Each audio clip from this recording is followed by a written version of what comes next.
Bull Hunter **** produced by Suzanne Schell, Sandra Bannatyne and PG distributed proofreaders. Bull Hunter by Max Brand. Bull Hunter Chapter 1. It was the big central taproot which baffled them. They had hewed easily through the great side roots, large as branches, covered with soft brown bark. They had dug down and cut through the forest of tender small roots below. But when they had passed the main body of the stump and worked under it, they found that their hole around the trunk was not large enough in diameter to enable them to reach to the taproot and cut through it. They could only reach it feebly with the hatchet, fraying it, but there was no chance for a free swing to sever the tough wood. Instead of widening the hole at once, they kept laboring at the root, working the stump back and forth, as though they hoped to crystallize that stubborn taproot and snap it like a wire. Still it held and defied them. They laid hold of it together and tugged with a grunt. Something tore beneath that effort, but the stump held, and upward progress ceased. They stopped, too tired for profanity, and gazed down the mountainside after the manner of baffled men, who look far off from the thing that troubles them. They could tell by the trees that it was a high altitude. There were no cottonwoods, though the cottonwoods will follow a stream for more than a mile above sea level. Far below them a pale mist obscured the beautiful silver spruce which had reached their upward limit. Around the cabin marched a scattering of the balsam fir. They were 9,000 feet above the sea, at least. Still higher up the sallow forest of lodgepole pines began, and above these, beyond the timberline, rose the bald summit itself. They were big men, framed for such a country, defying the roughness with a roughness of their own, these stalwart sons of old Bill Campbell. Both Harry and Joe Campbell were fully 6 feet tall, with mighty bones and sinews and work-toughened muscles to justify their stature. Behind them stood their home, a shack better suited for the housing of cattle than of men. But such leather-skinned men as these were more tender to their horses than to themselves. They slept and ate in the shack, but they lived in the wind and the sun. Although they had looked down the stern slopes to the lower Rockies, they did not see the girl who followed the loosely winding trail. She was partly sheltered by the firs and came out just above them. They began whirling at the stump again, sweating, cursing, and the girl halted her horse nearby. The profanity did not distress her.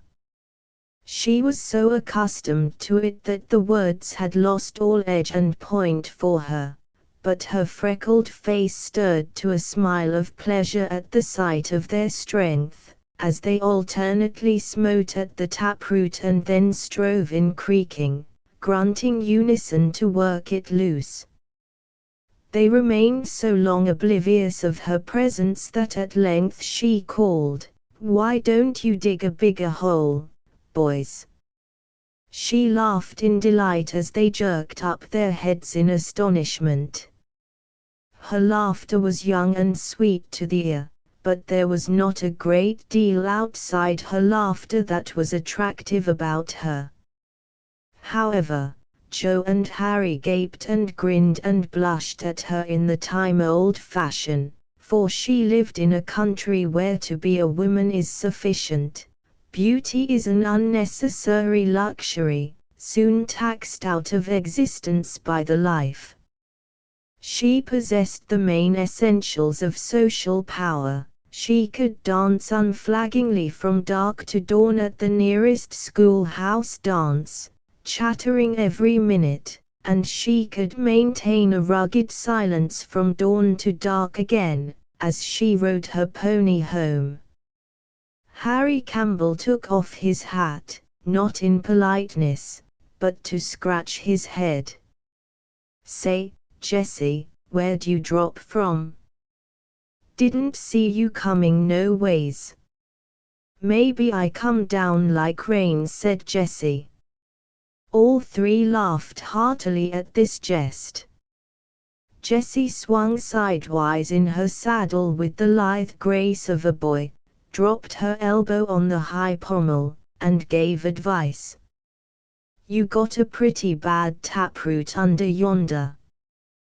Better chop out a bigger hole, boys.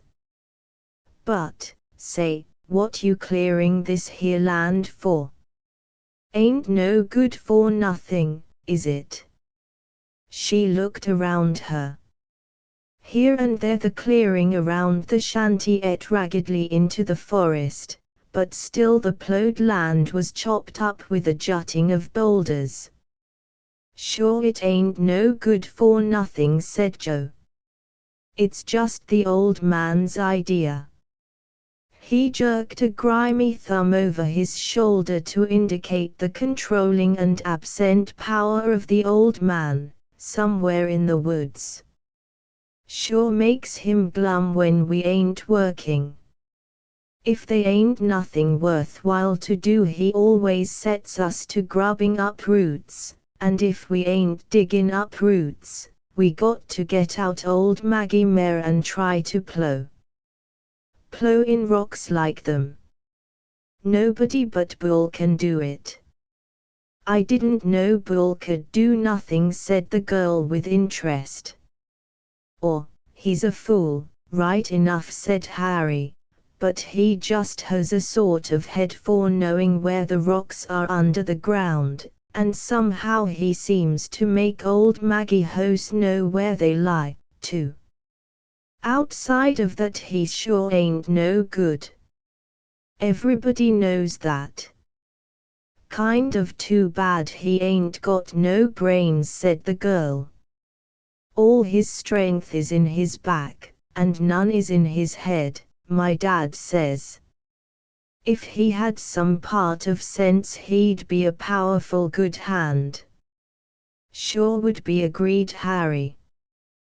"But he ain't no good now. Give him an axe maybe, and he hits one or two walloping licks with it and then stands and rests on the handle and starts to dreaming like a fool. Same way with everything. But, say, Joe, maybe he could start this stump out of the hole." "But I seen you both try to get the stump up," said the girl in wonder. "Get Bull mad and he can lift a pile," Joe assured her. "Go find him, Harry." Harry obediently shouted, "Bull! Oh, Bull!" There was no answer. "Most like he's reading," observed Joe. "He don't never hear nothing then. Go look for him, Harry." Big Harry strode to the door of the hut. "How come he understands books?" said the girl. "I couldn't never make nothing out of 'em." "Me neither," agreed Joe in sympathy. "But maybe Bull don't understand. He just likes to read because he can sit still and do it. Never was a lazier gent than Bull."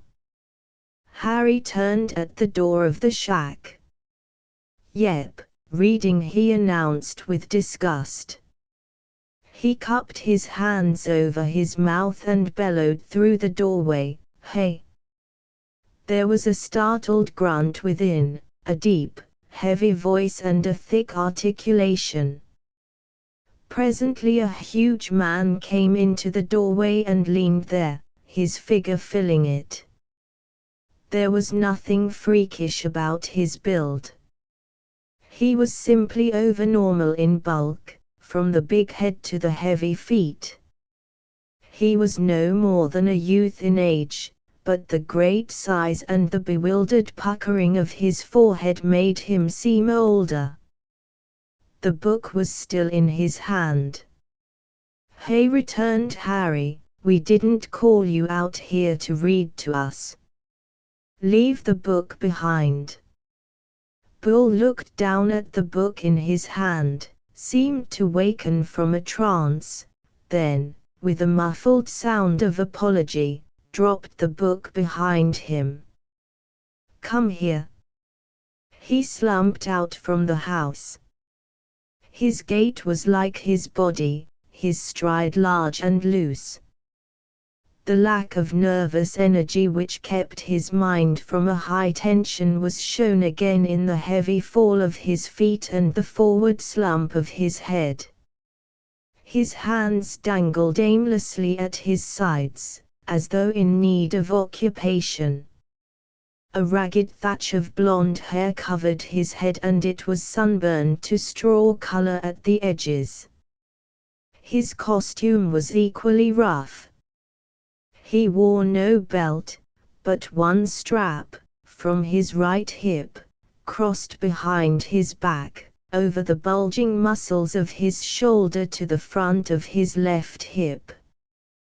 The trousers, which this simple brace supported, were patched overalls, frayed to loose threads halfway down the calf where they were met by the tops of immense cowhide boots. As for the shirt, the sleeves were inches too short, and the unbuttoned cuffs flapped around the burly forearms. If it had been fastened together at the throat he would have choked. He seemed, in a word, to be bulging out of his clothes. One expected a mighty rending if he made a strong effort. This bulk of a man slouched forward with steps both huge and hesitant, pausing between them. When he saw the girl he stopped short, and his brow puckered more than before.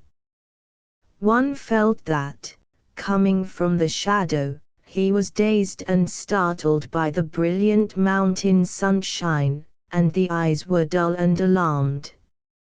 It was a handsome face in a way, but a little too heavy with flesh, too inert, like the rest of his body and his muscular movements.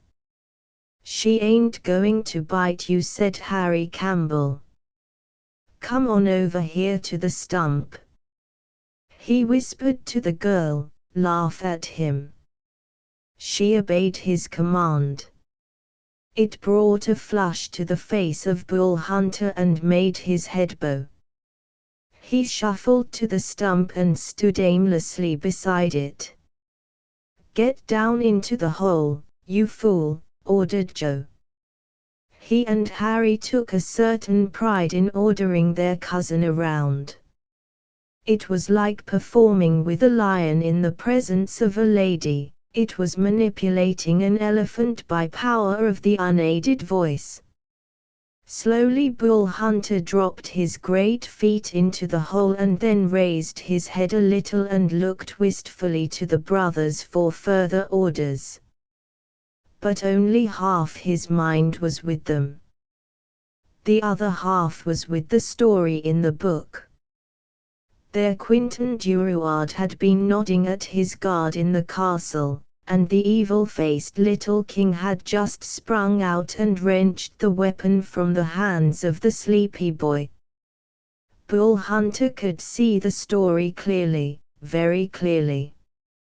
The scar on the face of Le Balafre glistened for him. He had veritably tasted the little round loaves of French bread that the adventurer had eaten with the pseudo-merchant.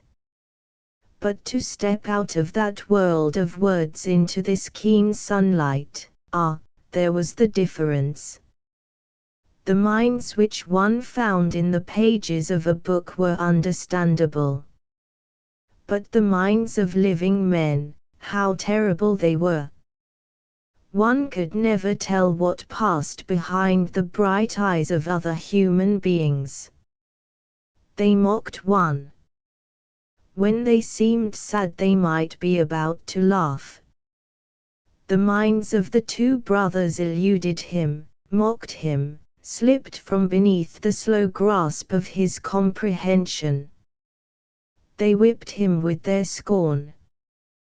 They dodged him with their wits. They bewildered him with their mockery. But they were nothing compared with the laughter of the girl. It went through him like the flash and point of Le Balafré's long sword. He was helpless before that sound of mirth. He wanted to hold up his hands and cower away from her and from her dancing eyes. So he stood, ponderous, tortured, and the three pairs of clear eyes watched him and enjoyed his torture. Better, far better, that dark castle in ancient France, and the wicked Oliver and the yet more wicked Louis. "Lay hold on that stump," shouted Harry. He heard the directions through a haze. It was twice repeated before he bowed and set his great hands upon the ragged projections, where the side roots had been cut away. He settled his grip and waited. He was glad because this bowed position gave him a chance to look down to the ground and avoid their cruel eyes. How bright those eyes were, thought Boole, and how clearly they saw all things. He never doubted the justice behind their judgments of him. All that Boole asked from the world was a merciful silence, to let him grub in his books now and then, or else to tell him how to go about some simple work, such as digging with a pick. Here one's muscles worked, and there was no problem to disturb wits which were still gathering wool in the pages of some old tale. But they were shrilling new directions at him. Perhaps they had been calling to him several times. "You blamed idiot, are you going to stand there all day? We didn't give you that stump to rest on. Pull it up." He started with a sense of guilt and tugged up. His fingers slipped off their separate grips, and the stump, though it groaned against the taproot under the strain, did not come out. "It don't seem to budge," somehow said Boole in his big, soft, plaintive voice. Then he waited for the laughter. There was always laughter, no matter what he did or said, but he never grew calloused against it. It was the one pain which ever pierced the mist of his brain and cut him to the quick. And he was right. There was laughter again.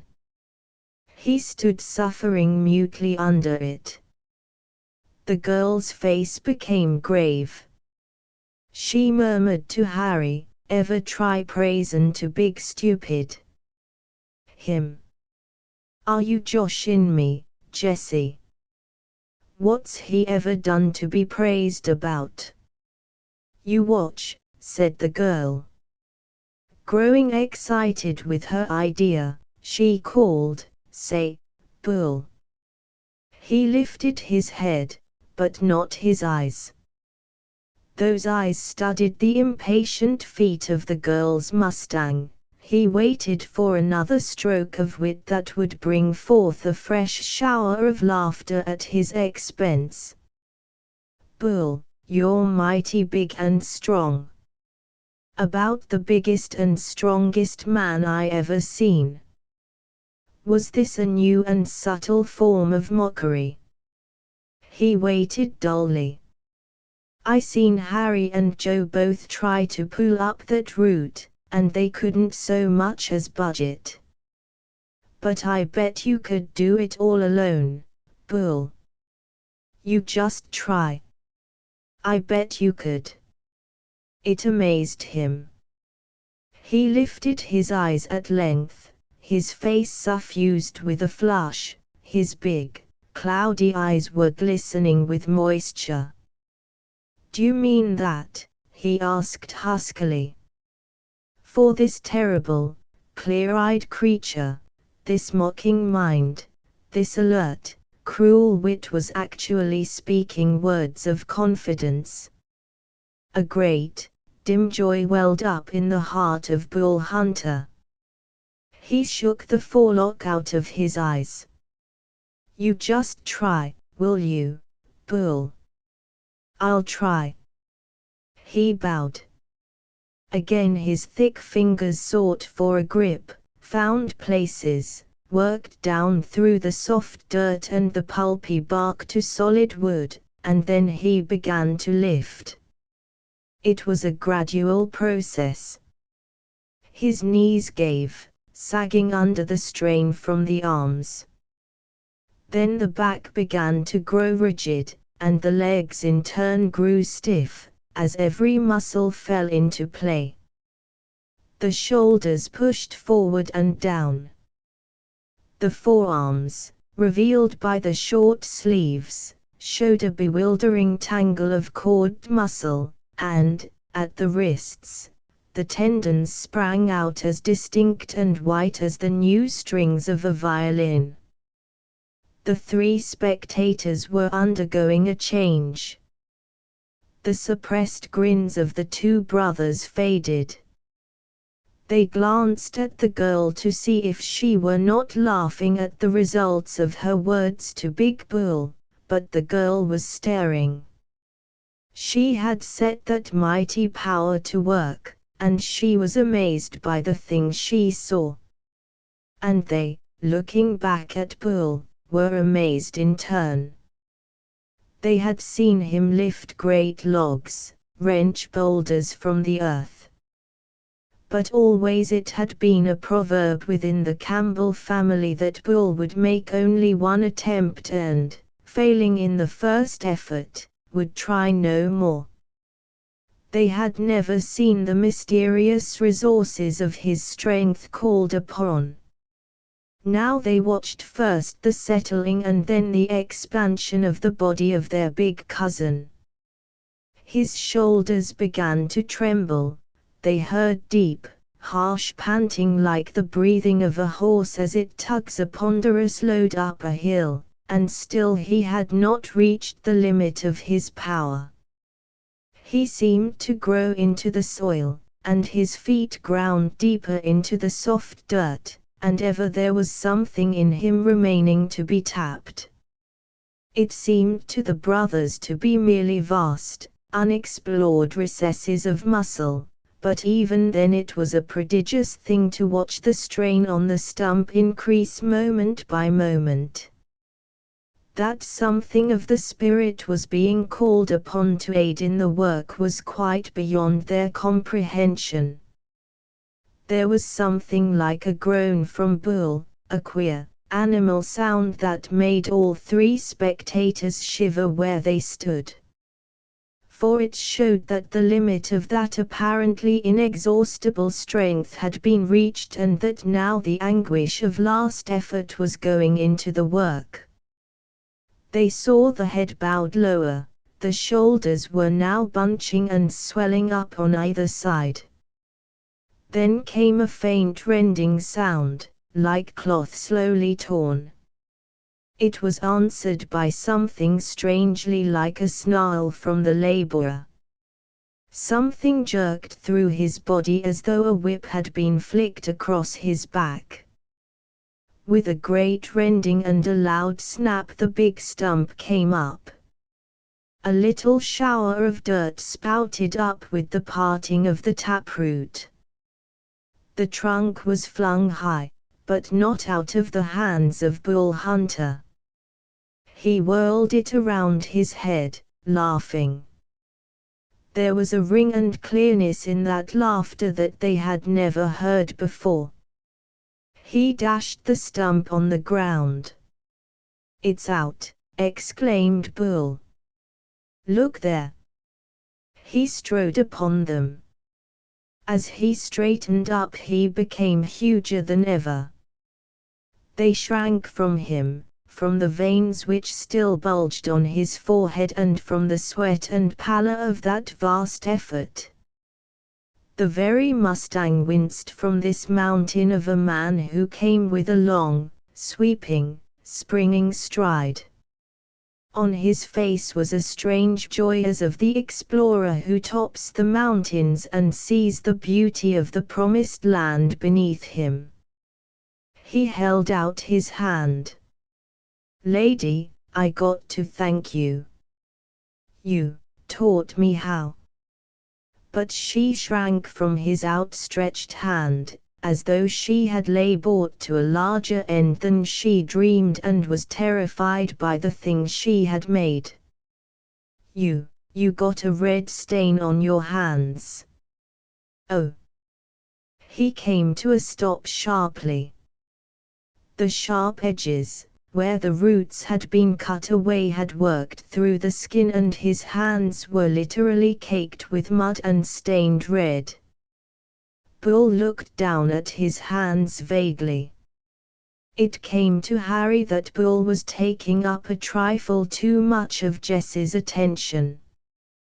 The next thing they knew, she would be inviting him to come to the next dance down her way, and they would have the big hulk of a man shaming himself and his uncle's family. "Go on back to the house," he ordered sharply. "We don't have no more need of you." Bull obeyed, stumbling along and still looking down at his wounded hands. Chapter 2. He left the three behind him, bewildered and frightened. Had lightning split a thick tree beside them, or an unexpected landslide thundered past and swept the ground away at their feet, they could have been hardly more disturbed.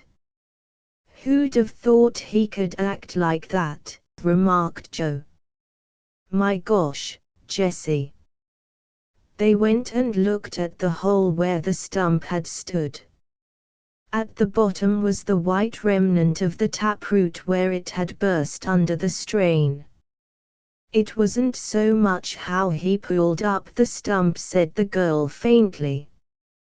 But did you see his face, boys, after he heaved the stump up?" Just pick that stump up, will you?" They went to the misshapen, ragged monster and lifted it, puffing under the weight. "All right." They dropped it obediently. "And he just swung it around his head like it was nothing," declared the girl. "Look how it smashed into the gravel where he threw it down. Why, I didn't know men was made like that. And his face, the way he laughed, why he didn't look like no fool at all, boys. But just as if he'd waked up." "You act so interested," said Harry Campbell dryly, "that maybe you'd like to have us call him out again so's you can talk to him." Apparently she did not hear, but stared down into the mist of the late afternoon, warning her that she must start home. She seemed puzzled and a little frightened. When she left them it was with a wave of the hand and with no words of farewell. They watched her go down the trail that jerked back and forth across the pitch of the slope. Twice her pony stumbled, a sure sign that the rider was absent-minded. "Jessie didn't seem to know what to make of it," said Harry. "Neither do I," returned his brother. Both of them spoke in subdued voices as if they were afraid of being overheard. "And think if he'd ever lay a hold on one of us like that," said Harry. He went to the stump and examined the side of one of the roots. It was stained with crimson.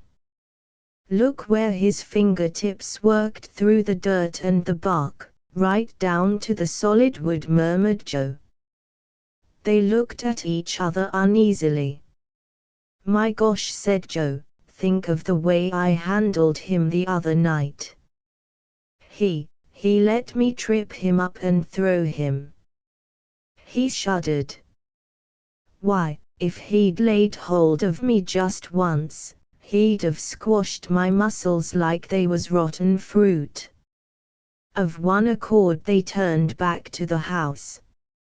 At the door they paused and peered in, as into the den of a bear.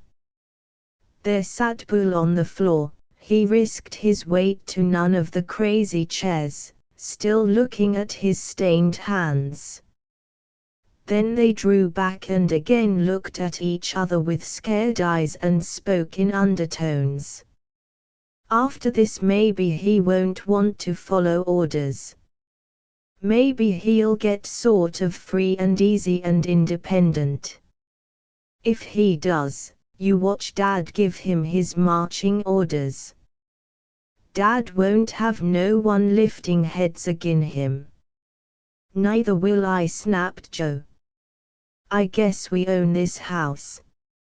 I guess we support that big hulk. I'm going to try him right quick. He went back to the door of the shack. Bull, they ain't any wood for the stove tonight. Go chop some quick. The floor squeaked and groaned under Bull's weight as he rose, and again the brothers looked to each other. All right, came cheerily from Bull Hunter. He came through the door with his axe and went to the log pile. The brothers watched him throw aside the top logs and get at the heavier trunks underneath. He tore one of these out, laid it in place, and the sun flashed on the swift circle of the axe. Joe and Harry stepped back as though the light had blinded them. He didn't never work like that before, declared Joe. The axe was buried almost to the haft in the tough wood, and the steel was wrenching out with a squeak of the metal against the resisting wood. Again the blinding circle and the indescribable sound of the axe's impact, slicing through the wood. A great chip snapped up high over the shoulder of the chopper and dropped solidly to the ground at the feet of the brothers. Again they exchanged glances and drew a little closer together. The log divided under the shower of eating blows, and Bull attacked the next section. Presently he came to a pause, leaning on the handle of the axe and staring into the distance. At this the brothers sighed with relief. I guess he ain't changed so much, said Harry. But it was queer, eh?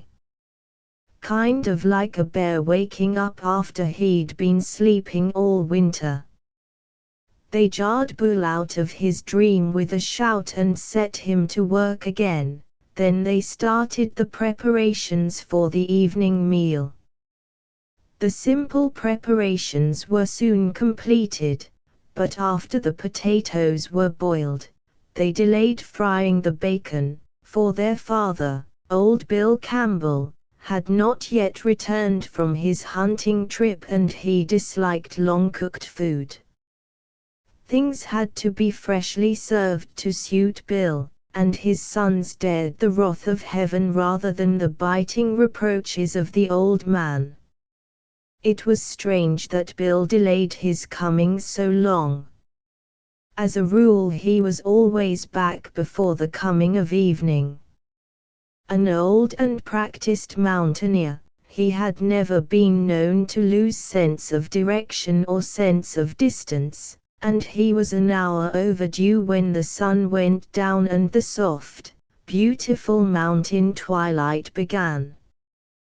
There were other reasons which would ordinarily have disturbed Bill and brought him home even ahead of time. Snow had fallen heavily above the timberline a few days before, and now the keen whistling of the wind and the swift curtaining of clouds, which was drawing across the sky, threatened a new storm that might even reach down to the shack. And yet no Bill appeared. The brothers waited in the shack, and the darkness was increasing. Any one of a number of things might have happened to their father, but they were not worried. For one thing, they wasted no love on the stern old man. They knew well enough that he had plenty of money, but he kept them here to a dog's life in the shack, and they hated him for it. Besides, they had a keen grievance which obscured any worry about Bill. They were hungry, wildly hungry. The darkness set in, and the feeble light wandered from the smoked chimney of the lantern and made the window black. Outside, the wind began to scream, sighing in the distance among the firs, and then pouncing upon the cabin and shaking it as though in rage. The fire would smoke in the stove at every one of these blasts, and the flame leaped in the lantern. Bull Hunter had to lean closer to the light and frown to make out the print of his book.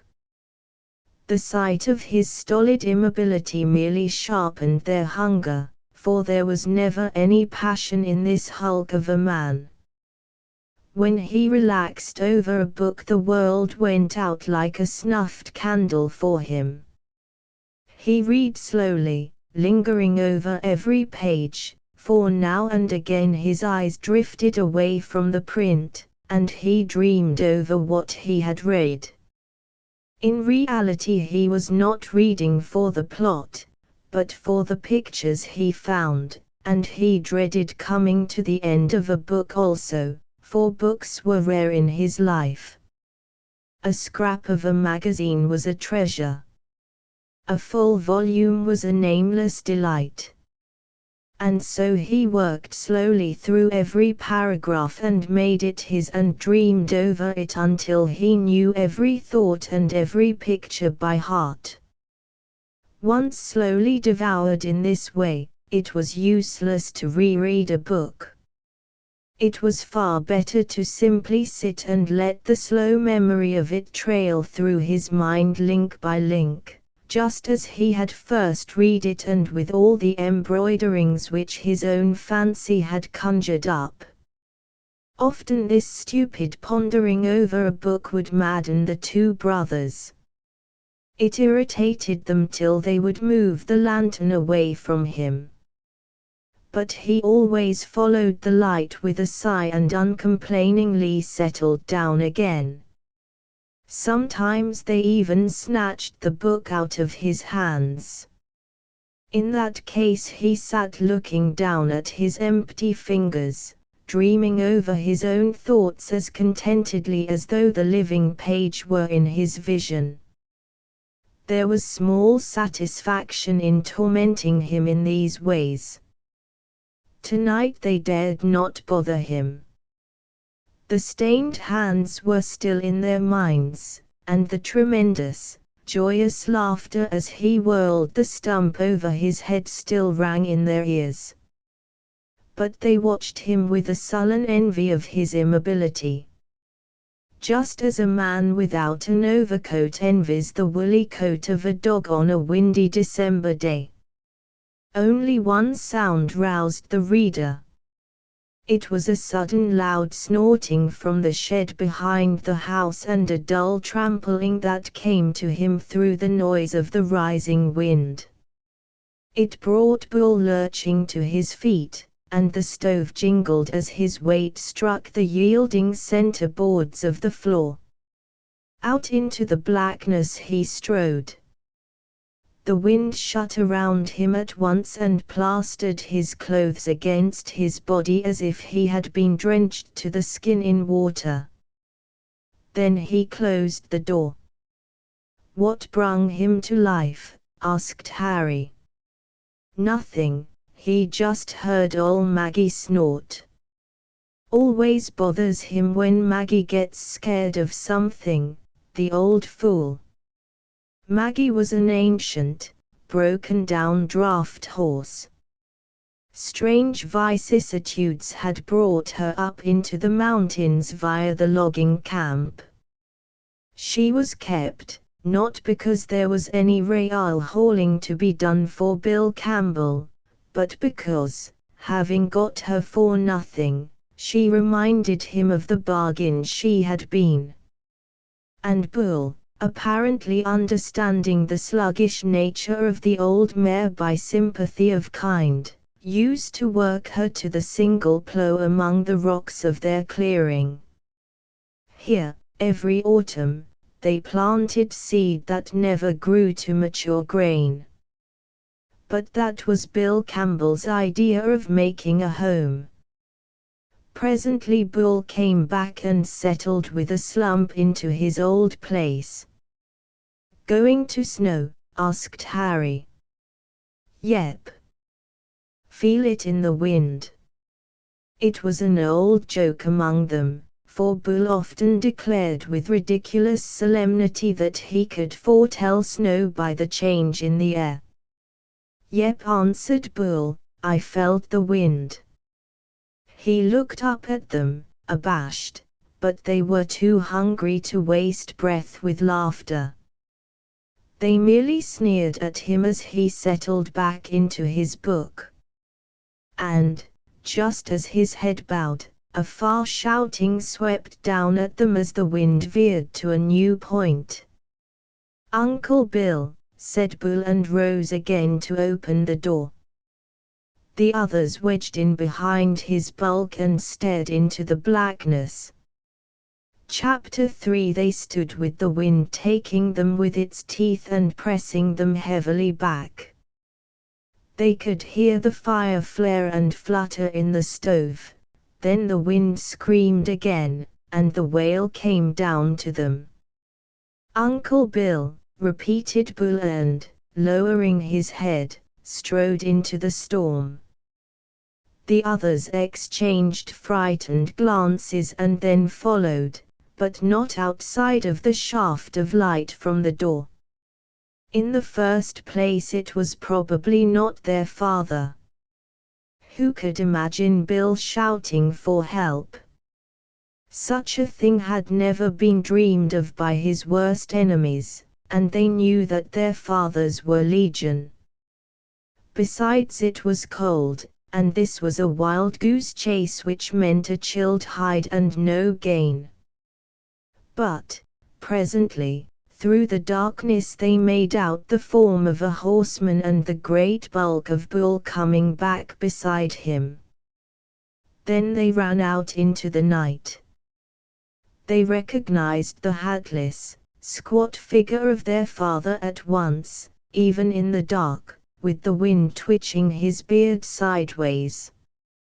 When they called to him, he did not speak. Then they saw that Bull was leading the horse. Plainly something was wrong, and presently they discovered that Bill Campbell was actually tied upon his horse. He gave no orders, and they cut the ropes in silence. Still he did not dismount. "Bull," he commanded, "lift me off the horse." The giant plucked him out of the saddle and placed him on the ground, but his legs buckled under him, and he fell forward on his face. Any of the three could have saved him, but the spectacle of the terrible old man's helplessness benumbed their senses and their muscles. "Carry me in," said Bill at last. Bull lifted him and bore him gingerly through the door and placed him on the bunk. The light revealed a grisly spectacle. Crimson stains and dirt literally covered him. His left leg was bandaged below the knee, his right shoulder was roughly splintered with small twigs and swathed in cloth. The long ride, with his legs tied in place, had apparently paralyzed his nerves below the hips. He remained crushed against the wall, his legs falling in the odd position in which they were put down by Bull. It was illustrative of his character that, even in this crisis, not one of the three dared venture an expression of sympathy, a question, a suggestion.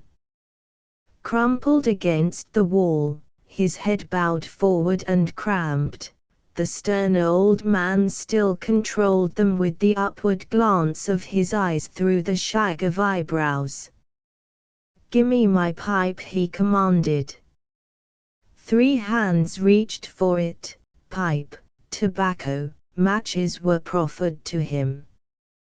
Before he accepted the articles, he swept their faces with a glance of satisfaction. Without attempting to change the position which must have been torturing him, he filled the pipe bowl, his fingers moving as if he had partially lost control of them. He filled it raggedly, shreds of tobacco hanging down around the bowl. He bent his head to meet the left hand which he raised with difficulty, then he tried to light a match. But he seemed incapable of moving the sulphur head fast enough to bring it to a light with friction. Match after match crumbled as he continued his efforts. "Here, lemme light a match for you, Dad." Harry's offer was received with a silent curling of the lips and a glint of the yellow teeth beneath that made him step back. The old man continued his work. There were a dozen wrecked matches before the blood began to stir in his numbed arm and he was able to light the match and the pipe. He drew several breaths of the smoke deep into his lungs. For the moment the savage, hungry satisfaction changed his face. They could tell by that alteration what agonies he had been suffering before. Presently he frowned and set about changing his position with infinite labor. The left leg was helpless, and so was the right arm. Yet, after much labor, he managed to stuff a roll of the blankets into the corner and then shift himself until his back rested against this support. But his strength deserted him again. His pipe was dropped down in the left hand, his head sagged back. Still they dared not approach him.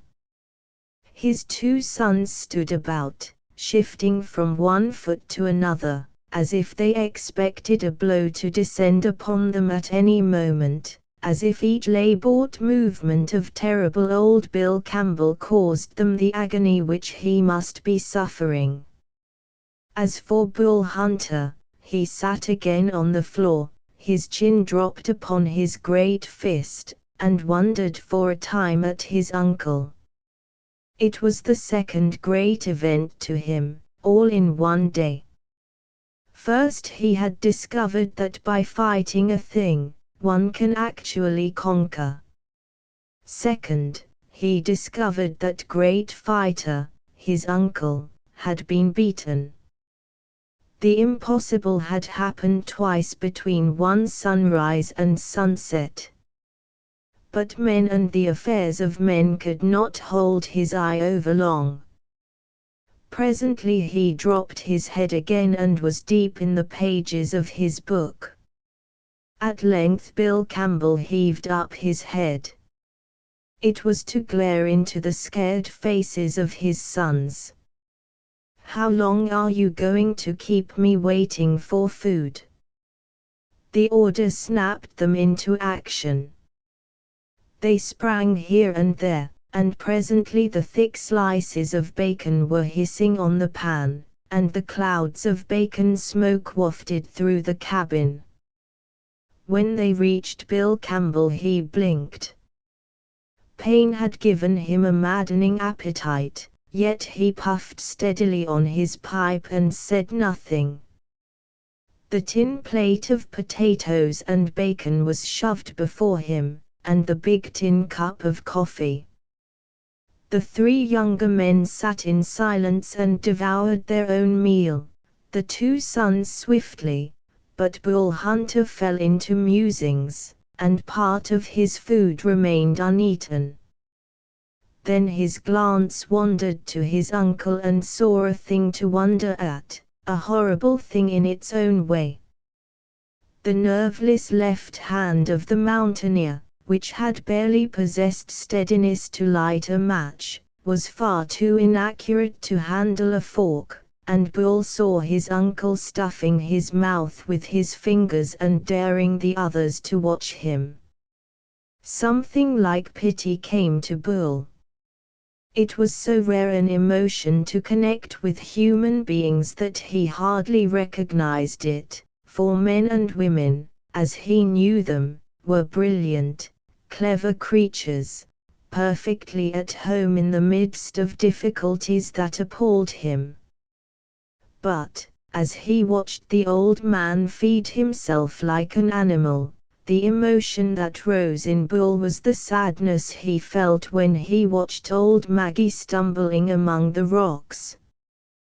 There was something wrong with the forelegs of Maggie, and she was only half a horse when it came to going downhill on broken ground. He had always thought of the great strength that once must have been hers, and he pitied her for the change. He found himself pitying Uncle Bill Campbell in much the same way.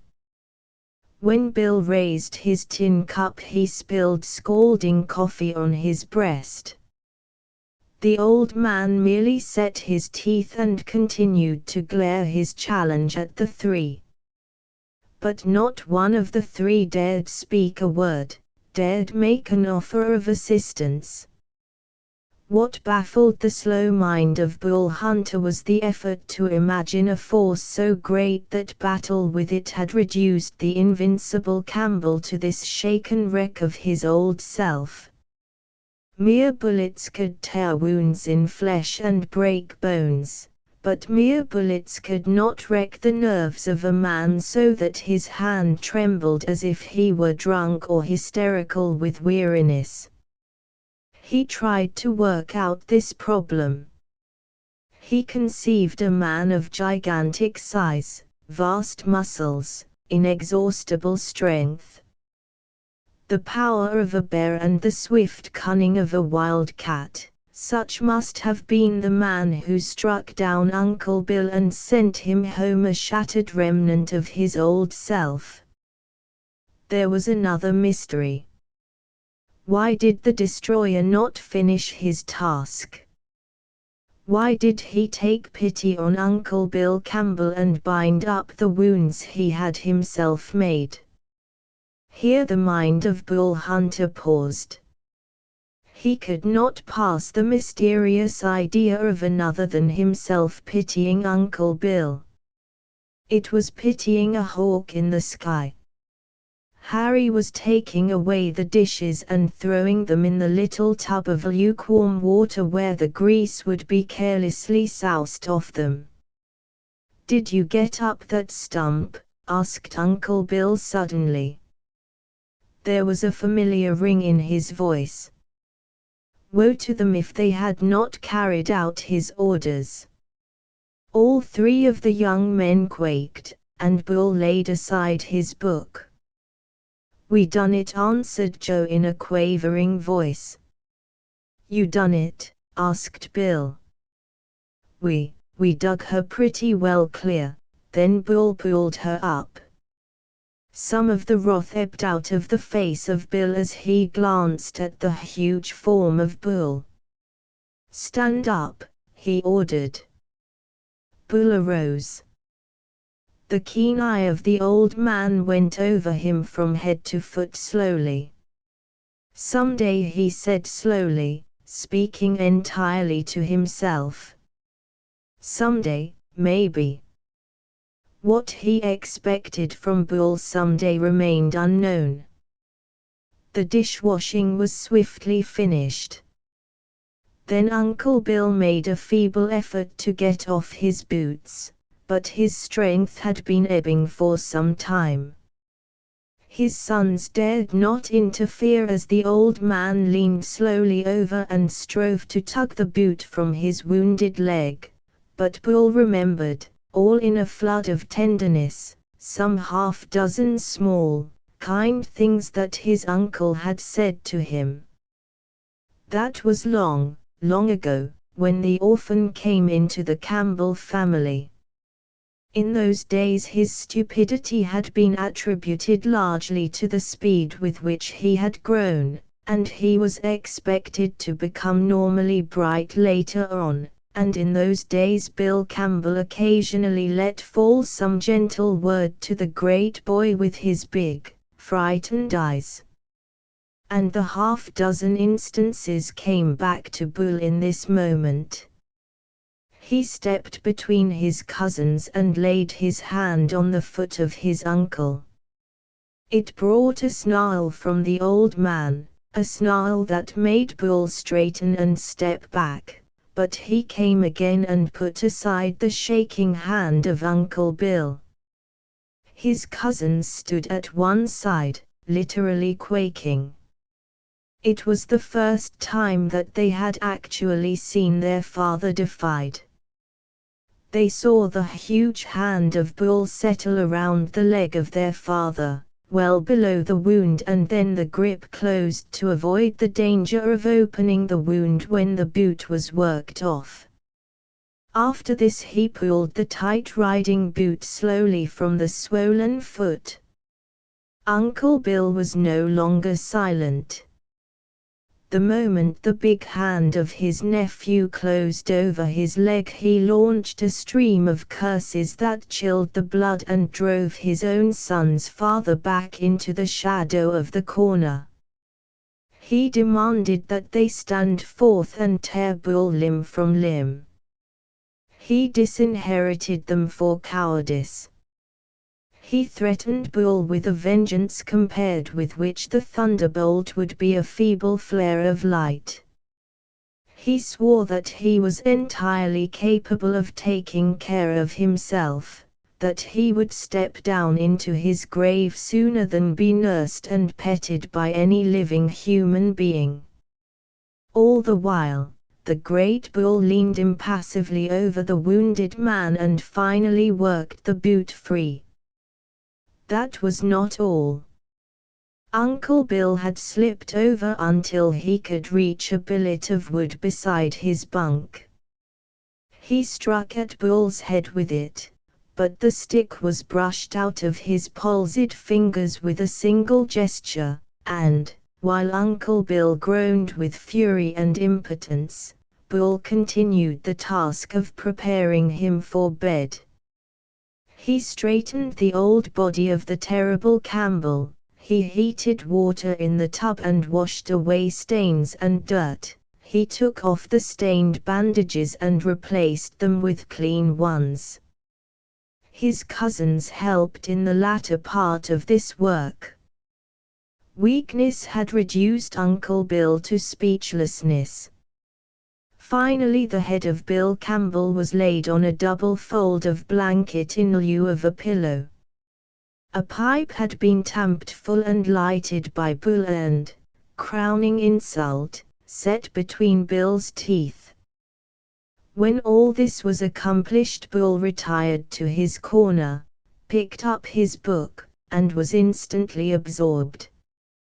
In the hushed atmosphere it seemed that a terrible blow had fallen, and that another was about to fall. Harry and Joe were as men stunned, but they looked upon their father with a gathering complacency. They had found it demonstrated that it was possible to disobey their father without being instantly destroyed. They were taking the lesson to heart. And indeed old Bill Campbell himself seemed to be slowly admitting that he was beaten.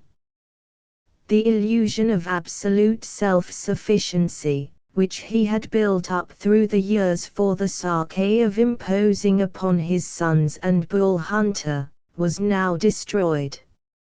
At a single stroke he had been exposed as an old man, already beaten in battle by a foeman and now requiring as much care as a sick woman.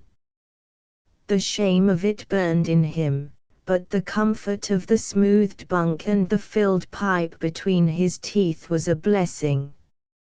He found to his own surprise that he was not hating Bull with a tithe of his usual vigor. He began to realize that he had come to the end of his period of command. When he left that sickbed he could only advise. As a king about to die he looked at his heirs and found them strong and sufficient and pleasing to the eye. Nowhere in the mountains were there two boys as tall, as straight, as deadly with rifle and revolver, as fierce, as relentless, as these two boys of his. He had sharpened their tempers, and he rejoiced in the sullen ferocity with which they looked at him now, unloving, cunning, biding their time and finding that it had almost come. But he was not yet done. His body was wrecked, there remained his mind, and they would find it a great power. But he did not talk until the lights had been put out and the three youths were in their separate bunks. Then, without the light to show them his helpless body, in the darkness, which would give his mind a freer play, he began to tell his story. It was a long narrative. Far back in the years he had prospected with a youth named Pete Reeve. They had located a claim and they had gone to town together to celebrate. In the celebration he had drunk with Reeve till the boy stupefied. Then he had induced Reeve to gamble for his share of the claim and had won it. Afterward Pete swore to be even with him. But the years had gone by without another meeting of the men. Only today, riding through the mountains, he had come on a dried-up wisp of a man with long, iron-grey hair, a sharp, withered face, and hands like the claws of a bird. He rode a fine bay gelding, and had stopped Bill to ask some questions about the region above the timberline because he was drifting south and intended to cross the summits. Bill had described the way, and suddenly, out of their talk, came the revelation of their identities. The one was Bill Campbell, the other was Pete Reeve. At this point in the story Bull heaved himself slowly, softly up on one arm to listen. He was beginning to get the full sense of the words for the first time. This narrative was like a book done in a commoner language. Chapter 4 The tale halted. To be defeated is one thing, to be forced to confess defeat is another. Uncle Bill determined on the bitterer alternative. He made a clean fight, declared Uncle Bill. First he cussed me out proper. Then he went for his gat and he beat me to the draw. They ain't no disgrace to that. You'll learn pretty soon that anybody might get beaten sooner or later, if he fights enough men. And my gun hung in the leather. Before I got it on him he'd shot me clean through the right shoulder, a placed shot, boys. He wanted to land me there. It tumbled me off my horse. I rolled away and tried to get to my gun that had fallen on the ground. He shot me again through the leg and stopped me. Then he got off his horse and fixed up the wounds. He done a good job, as you seen. Bill says you ain't dead, you're worse 'en dead. That right arm of yours is going to be stiff the rest of your days. You're a one-armed man from now on, and that one arm is the worst you got. That was why he sent me home alive. To make me live and keep hating him, the same's he'd lived and hated me. But he made a mistake. Pete Reeve is a wise fox, but he made one mistake. He forgot that I might have somebody to send on his trail. He didn't know that I had 2 boys I'd raised so's they was each better with a gun nor me. He didn't dream of that, curse him. But when you, Harry, or you, Joe, pump the lead into him, shoot him so's he'll live long enough to know who killed him and why. As he spoke, there was a quality in his voice that seemed to find the boys in the darkness and point each of them out. Which of you takes the trail? A little silence followed. Bull wondered at it. He's gone by way of Johnstown, continued the wounded man. If one of you cuts across the summit toward Shantung, he's pretty sure to cut in across Pete's trail. Which is going to start? Well, you can match for the chance. Because him that comes back with Pete Reeve marked off the slate is a man. That chilly little silence made Bull's heart beat. To be called a man, to be praised by stern Bill Campbell, surely these were things to make anyone risk death. Is that the Pete Reeve, said Harry's voice, that shot up Mike Rivers over the hill to the Tompkins place, about 4 years back? That's him. Why? Again the silence. Then Bull heard the old man cursing softly, meditatively, one might almost have said. Cut across for Johnstown, said Joe softly, in a storm like this. They won't be no trails left to find above the timberline. It'd be sure death. Listen. There was a lull in the wind, and in the breeze that was left, they could hear the whisper of the snow crushing steadily against the window. It's heavy fall, right enough, declared Harry. And this Pete Reeve, why, he's a gunfighter, Dad. And what are you? Asked the old man. Ain't I lay bought and slaved all my life to make you handy with guns? What for d'you think I wasted all them hours showing you how to pull a trigger and where to shoot and how to get a gun out of the leather? To kill for meat, suggested Harry. Meat, nothing.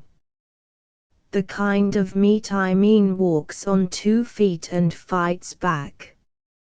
Maybe, if we started together, ventured Joe. His father broke in. Boy, I ain't going to send out a pack of men to run down Pete Reeve. He met me single and he fought me clean, and he's going to be pulled down by no pack of yaller dogs. Go one of you alone or else both of you stay here. He waited, but there was no response. Is this the way my blood is showing up in my sons? Is this the result of all my trainin'? After that there was no more talk. The long silence was not broken by even the sound of breathing until someone began to snore. Then Bull knew that the sleep of the night had settled down. He lay with his hands folded behind his head, thinking. They were willing enough to go together to do this difficult thing. But had they not lifted together at the stump and failed to do the thing which he had done single-handed? That thought stuck in his memory and would not out. And suppose he, Bull, were to accomplish this great feat and return to the shack. Would not Bill Campbell feel doubly repaid for the living he had furnished for his nephew? More than once the grim old man had cursed the luck that saddled him with a stupid incubus. But the curses would turn to compliments if Bull left this little man, this cat-like and dangerous fighter, this Pete Reeve, dead on the trail. Not that all this was clear in the mind of Bull, but he felt something like a command pushing him on that difficult south trail, through the storm and the snow that would now be piling above the timberline. He waited until there was no noise but the snoring of the sleepers and the rush and roar of the wind which continually set something stirring in the room. These sounds served to cover effectually any noises he made as he felt about and made up his small pack. His old canvas coat, his most treasured article of apparel, he took down from the hook where it accumulated dust from month to month. His ancient, second-hand cartridge belt with the antiquated revolver he removed from another hook. He had never been given enough ammunition to become a shot of any quality, and he pushed quickly into the night. The moment he was through the door, the storm caught him in the face a stinging blow, and the rush of snow chilled his skin. That stinging blow steadied to a blast. It was a tremendous, heavy fall. The wind had scoured the drifts from the clearing and was already banking them around the little house. In the morning, as like as not, the boys would have to dig their way out. He went straight to the horse shed for his snowshoes that hung on the wall there. Ordinary snowshoes would not endure his ponderous weight, and Uncle Bill Campbell had fashioned these himself, heavy and uncomfortable articles, but capable of enduring the strain. Fumbling his way down behind the stalls, Bill's roan lashed out at him with savage heels. But Maggie, the old draft horse, whinnied softly, greeting that familiar heavy step. He tied the snowshoes on his back and then stopped for a last word to Maggie. She raised her head and dropped it clumsily on his shoulder. She was among the little, agile mountain ponies what he was among men, and their bulk had rendered each of them more or less helpless. There seemed to be a mute understanding between them, and it was never more apparent than when Maggie whinnied gently in his ear. He stroked her big, bony head, a lump forming in his throat. If the bullets of little Pete Reeve dropped him in some far-off trail, the old broken-down horse would be the only living creature that would mourn for him. Outside, the night and the storm swallowed him at once. Before he had gone 50 feet the house was out of sight. Then, entering the forest of balsam firs, the force of the wind was lessened, and he made good time up the first part of the grade. There would probably be no use for the snowshoes in this region of broken shrubbery before he came to the timberline. He swept on with a lengthening stride. He knew this part of the country like a book, of course, and he seldom stumbled, save when he came out into a clearing and the wind smote at him from an unexpected angle. In one of these clearings he stopped and took stock of his position. Far away to the west and the south, the head of Scalped Mountain was lost in dim, rushing clouds. He must make for that goal. Progress became less easy almost at once. The trees that grew in this elevated region were not tall enough to act as windbreaks. They were hardly more than shrubs a great deal of the time, and merely served to force him into detours around dense hedges. Sometimes, in a clearing, he found himself staggering to the knees in a compacted drift of snow. Sometimes an immense sheet of snow was picked up by the wind and flung in his face like a blanket. Indeed, the cold and the snow were nothing compared with the wind. It was now reaching the proportions of a westerly storm of the first magnitude. Off the towering slopes above, it came with the chill of the snow and with flying bits of sand, scooped up from around the base of trees, or with a shower of twigs. Many a time he had to throw up his arms across his face before he leaned and thrust on into the teeth of the blast. But he was growing accustomed to seeing through this veil of snow and thick darkness.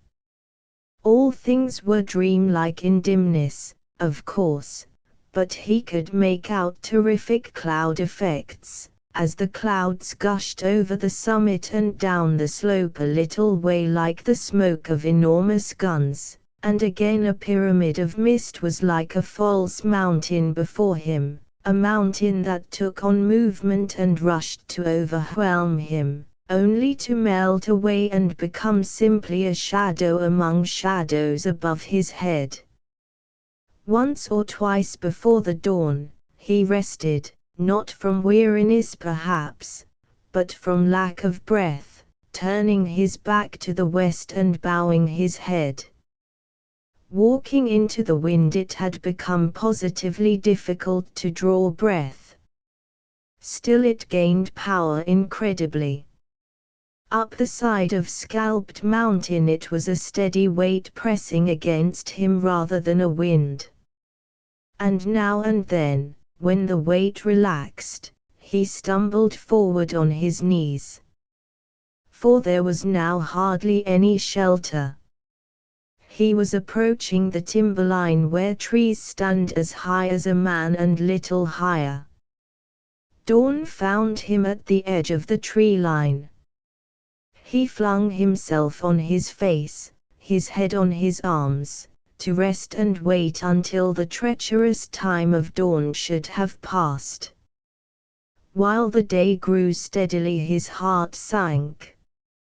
He needed the rest, but the cold bit into him while he lay extended, and the peril of the summit would be before him for his march of the day. The wind mourned over him as if it anticipated his defeat. Never had there been such wind, he thought. It screamed above him. It dropped away in sudden lulls of more appalling silence. Then, far off, he would hear a wave of the storm begin, wash across a crest, thunder in a canyon, and then break on the timberline with a prolonged and mighty roaring. Those giant approaches made him hold his breath, and when the wave of confusion passed, he found himself often breathless. Day came. He was on the very verge of the line with a dense fence of stunted trees just before him and the wilderness of snow beyond, sloping up to the crest, outlined in white against the solid gray sky. The Spartans of the forest were around him, fir, pine, spruce, birch, and trembling little aspens up there among the stoutest. All were of one height, clean shaven by the volleys of the wind-driven sand and pebbles that clipped off any treetop that aspired above the mass. In solid numbers was their salvation, and they grew dense as grass, 2 feet high on the battlefront. They were carved by that wind, for all storms came here out of the west, and the storm face of every tree was denuded of branches. To the east the foliage streamed away. Even in calm weather those trees spoke of storm. Bull Hunter sat up to put on his snowshoes. It was a white world below him and above. Winter, which a day before had vanished, now came back with a rush off the summits, where its snows were still piled. Again the heart of the big man quaked. Down in the hollow, over that ridge, was the house of the Campbells. They would be getting up now. Joe would be making the fire, and Harry slicing the bacon. It made a cheerful picture to Bull. He could close his eyes and hear the fire snap and see the stove steam with smoke through every fissure before the draught caught in the chimney. From the shed came the neigh of Maggie, calling softly to him. He shook his head with a groan, stood up, and strode out of the timber into the summit lands. It was a great desert. Never could it be construed as a place for life. Even lichens were almost out of place here, and what folly could lead a man across the shifting snows? But to be called a man, to be admired in silence, to be asked for opinions, to be deferred to, this was a treasure worth any price. He bowed himself to the wind again and made for the summit with the peculiar stride which a man must use with snowshoes. He dared not slacken his efforts now. The cold had been increasing, and to pause meant peril of freezing. It was a highly electrified air, and the result was a series of maddening mirages. He stumbled over solid rocks where nothing seemed to be in his way, and again what seemed a rock of huge size was nothing at all. Bull discovered that what seemed firm ground beneath him, as he started to round a precipice, might after all be the effect of the mirage. Added to this was another difficulty. As he wound slowly, about midday, up the last reach, with the summit just above him, the wind carried masses of cloud over the crest and into his face. He walked alternately in a bewildering, driving fog and then in an air made crazy with electricity. Again and again, from one side or the other, he started when the storm boomed and cannonaded down a ravine and then belched out into the open. All this time the babel of the winds overhead never ceased, and the force of the storm cut up under him with such violence that he was almost raised from the earth. Then an unexpected barrier obtruded. A literal mountain of ice was before him. The snow of the recent fall had been whipped away, and the surface of the mountain, here perilously steep, was now sleek and solid with ice.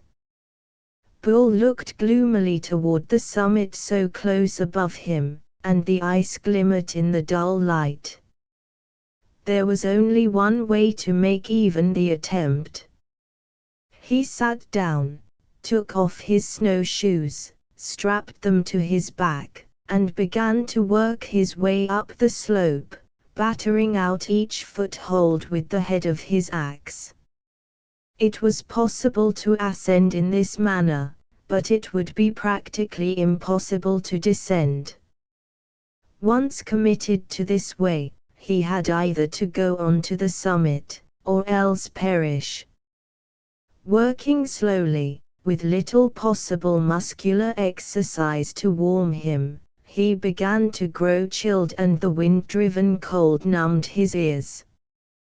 But, more than that, the wind was now a grim peril, for, from time to time, it swerved and leaped on him heavily from the side. Once, off balance, he looked back at the dazzling slope below him. He would be a shapeless mass of flesh long before he tumbled to the bottom.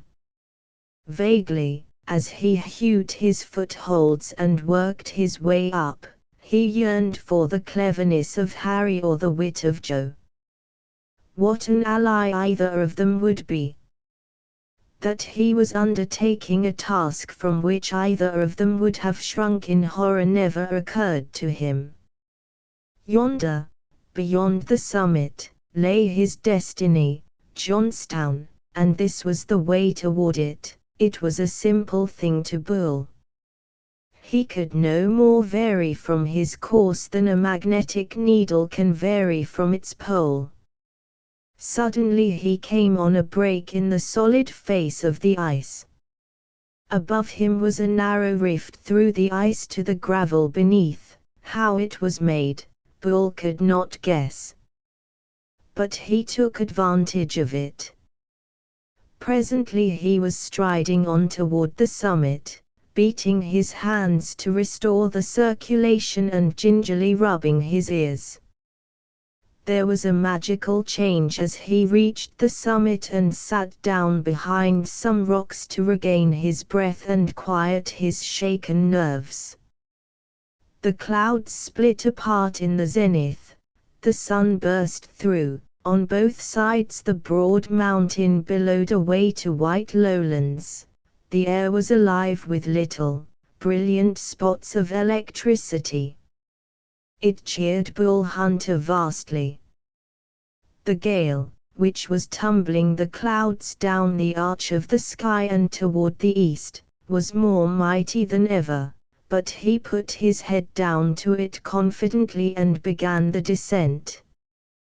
Chapter 5 There was more snow on this side, and to travel through it he soon found that he must put on the snowshoes again, but after that the descent was actually restful compared with the labors of the climb. Yonder was the dark streak of the timberline again. Far down the valley he watched it curving in and out along the mountainside like a water level. Below was the darkness of the forest where other things lived, and where Bull could live more easily, also. Never had trees seemed such beautiful and friendly things to him. Once a thought stopped him completely. He was in a new world. He was seeing everything for the first time. On other days he had gone out with others. Under their guidance, not trusted to undertake an expedition by himself, he looked at nothing until it was pointed out to him, heard nothing that was not first called to his attention. He had always wondered at the acuteness of the senses of all other men. But now, looking on the mountains for himself, he decided, with a start of the heart, that they were beautiful, beautiful and terrible at once, with the reality that he had never found in his books.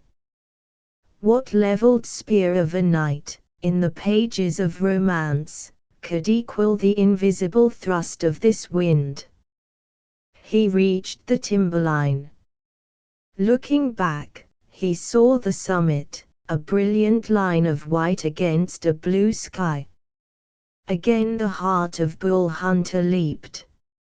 Here was a great treasure that he had taken in with one grasp of the eyes and which he could never lose. He turned down the valley. Where it swerved out into the lower plain, stood Johnstown, and there he was to cross the flight of Pete Reeve, if Pete were indeed flying. But it was incredible that the man who had struck down Uncle Bill Campbell should flee from any man or number of men. He had reached the bottom of the narrow valley. A dull noise came down to him from the mountain in the lull of the wind. He looked up. Far away, miles and miles, near the summit of Scalped Mountain, a snaky form of mist was twisting swiftly down. He looked curiously. The thing grew, traveling with great speed that increased with every moment. It increased, it gained velocity, a snowslide. He watched it in doubt.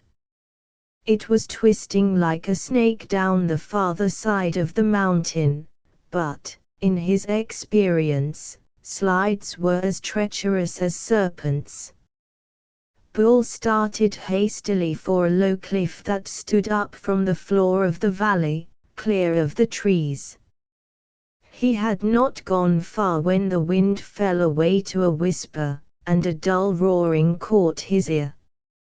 He looked back over his shoulder in alarm. A great wall of white was shooting down the mountainside.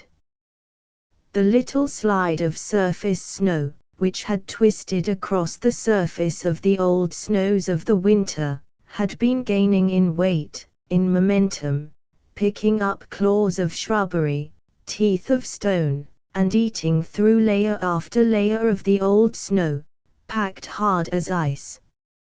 Now it was a roaring mass with a front steadily increasing in height, and far away in the rear it tossed up a tail of snow dust, a flying mist that gave Bull an impression of speed greater than the main wall of the snow itself.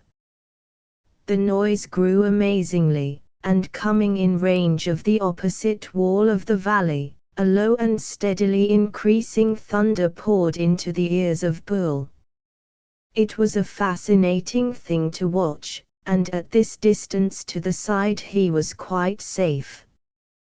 But at the very moment that he reached this decision, the front of the slide smashed with a noise like volleyed cannon against the side of a hill, tossed immense arms of white in the air, floundered, and then veered with the speed of an express train rounding a curve and rocked away down the slope straight for Bull. Turned cold with dread, he saw it hit the timberline with a great crashing, and the dark forms of the trees were dashed up by the running mass of stones and then swallowed in the boiling front of the slide. He waited to see no more, but dashed on for the saving cliff. Once his back was turned, it seemed that the slide gained speed. The immense roaring literally leaped on him from behind, and in the roar, his senses were drowned. He could feel his knees weaken and buckle, but the cliff, now just before him, gave him fresh strength. But was the cliff high enough? He hurried up to higher ground and flung himself prostrate. The front of the slide was cutting down the heavily forested slope as though the trees were blades of grass before a keen scythe. The noise passed all description. Once he thought the mass was changing direction. It put out a massive arm to the left, licked down 500 trees at a gulp, and then, smashing its fist into a hillside, flung back into the valley floor, tossing the great trees in its top and poured straight at him. He watched it in one of those dazes during which one sees everything. The whole body came like water down a chute, but one part of the front wall spilled out ahead and then another, and then the top, overtaking the rest, toppled crashing to the bottom. And so it rushed out of sight beneath the cliff. But would it wash over the top? The first answer was an impact that shook the ground under him, and then he heard a noise like a huge ripping explosion. A dozen lofty geysers of snow streamed up into the air, dazzling against the sun, misty at the edges of each column, whose center was solid tons and tons of snow. Old pines and spruces, their branches shaved away in the tumult of the slide, were picked up and hurled like javelins over the cliff, a shower of fragments beat on the body of Bull, and then the main mass of snow washed up over the edge of the cliff in a great mound, and the slide was ended. He crawled slowly back to his feet. Far up the mountainside, beginning in a point, the track of the slide swept down in a broadening scar, black and raw, across forest and snow. Far down the valley the last echoes of thunder were passing away to a murmur, and the valley floor, beneath the cliff, was a mass of snow and tree trunks. Bull took off the snowshoes and climbed along the valley wall until he could descend to the clear floor beneath him. Then he headed down toward Johnstown. It was well past midday when he escaped the slide. It was the beginning of night when, at the conclusion of that first heroic march, he reached Johnstown. With hunger his stomach cleaved to his back, and his knees were weak with the labor. Stamping through the snow to the hotel, he asked the idlers around the stove, "Has any of you gents seen a man named Pete Reeve pass through this town?" They looked at him in amazement. He had closed the door behind him, and now, with his battered hat pushed high on his head, he seemed taller than the entrance, taller and as wide, a mountain of a man. The efforts of the march had collected a continual frown on his forehead, and as he peered about from face to face, no one for a moment was able to answer, but each looked to his companion. It was the proprietor who answered finally. Talk was his commercial medium and staff of life. "What sort of a looking man, Captain?" Bull blinked at him. He was not used to honorary epithets such as this, and he searched the face of the proprietor carefully to detect mockery. To his surprise the other showed signs of what Bull dimly recognized as fear. Fear of him, of Bull Hunter. "The way you look at me," said the other and laughed uneasily, "I figure it's pretty lucky that I ain't this here Pete Reeve." "That's so, boys." The boys joined in the laughter, but they kept it subdued, their eyes upon the giant at the door. He was leaning against the wall, and the sight of his outspread hand was far from reassuring. But Bull went on to describe his man. Not very big, hands like the claws of a bird's, iron gray hair, quick ways. That was Uncle Bill's description. "Sure he's been here," said the owner. "I recognized him right off. He was through about dusk. He came over the mountains and just got past the summit," he said, "before the storm hit. Lucky, eh?" He looked at the battered coat of Bull. "Kind of appears like you mightn't have been so lucky." "Me?" asked Bull gently. "Nope. I was at the timberline on the other side about daybreak today." There was a sudden and chilly silence. Men looked at one another.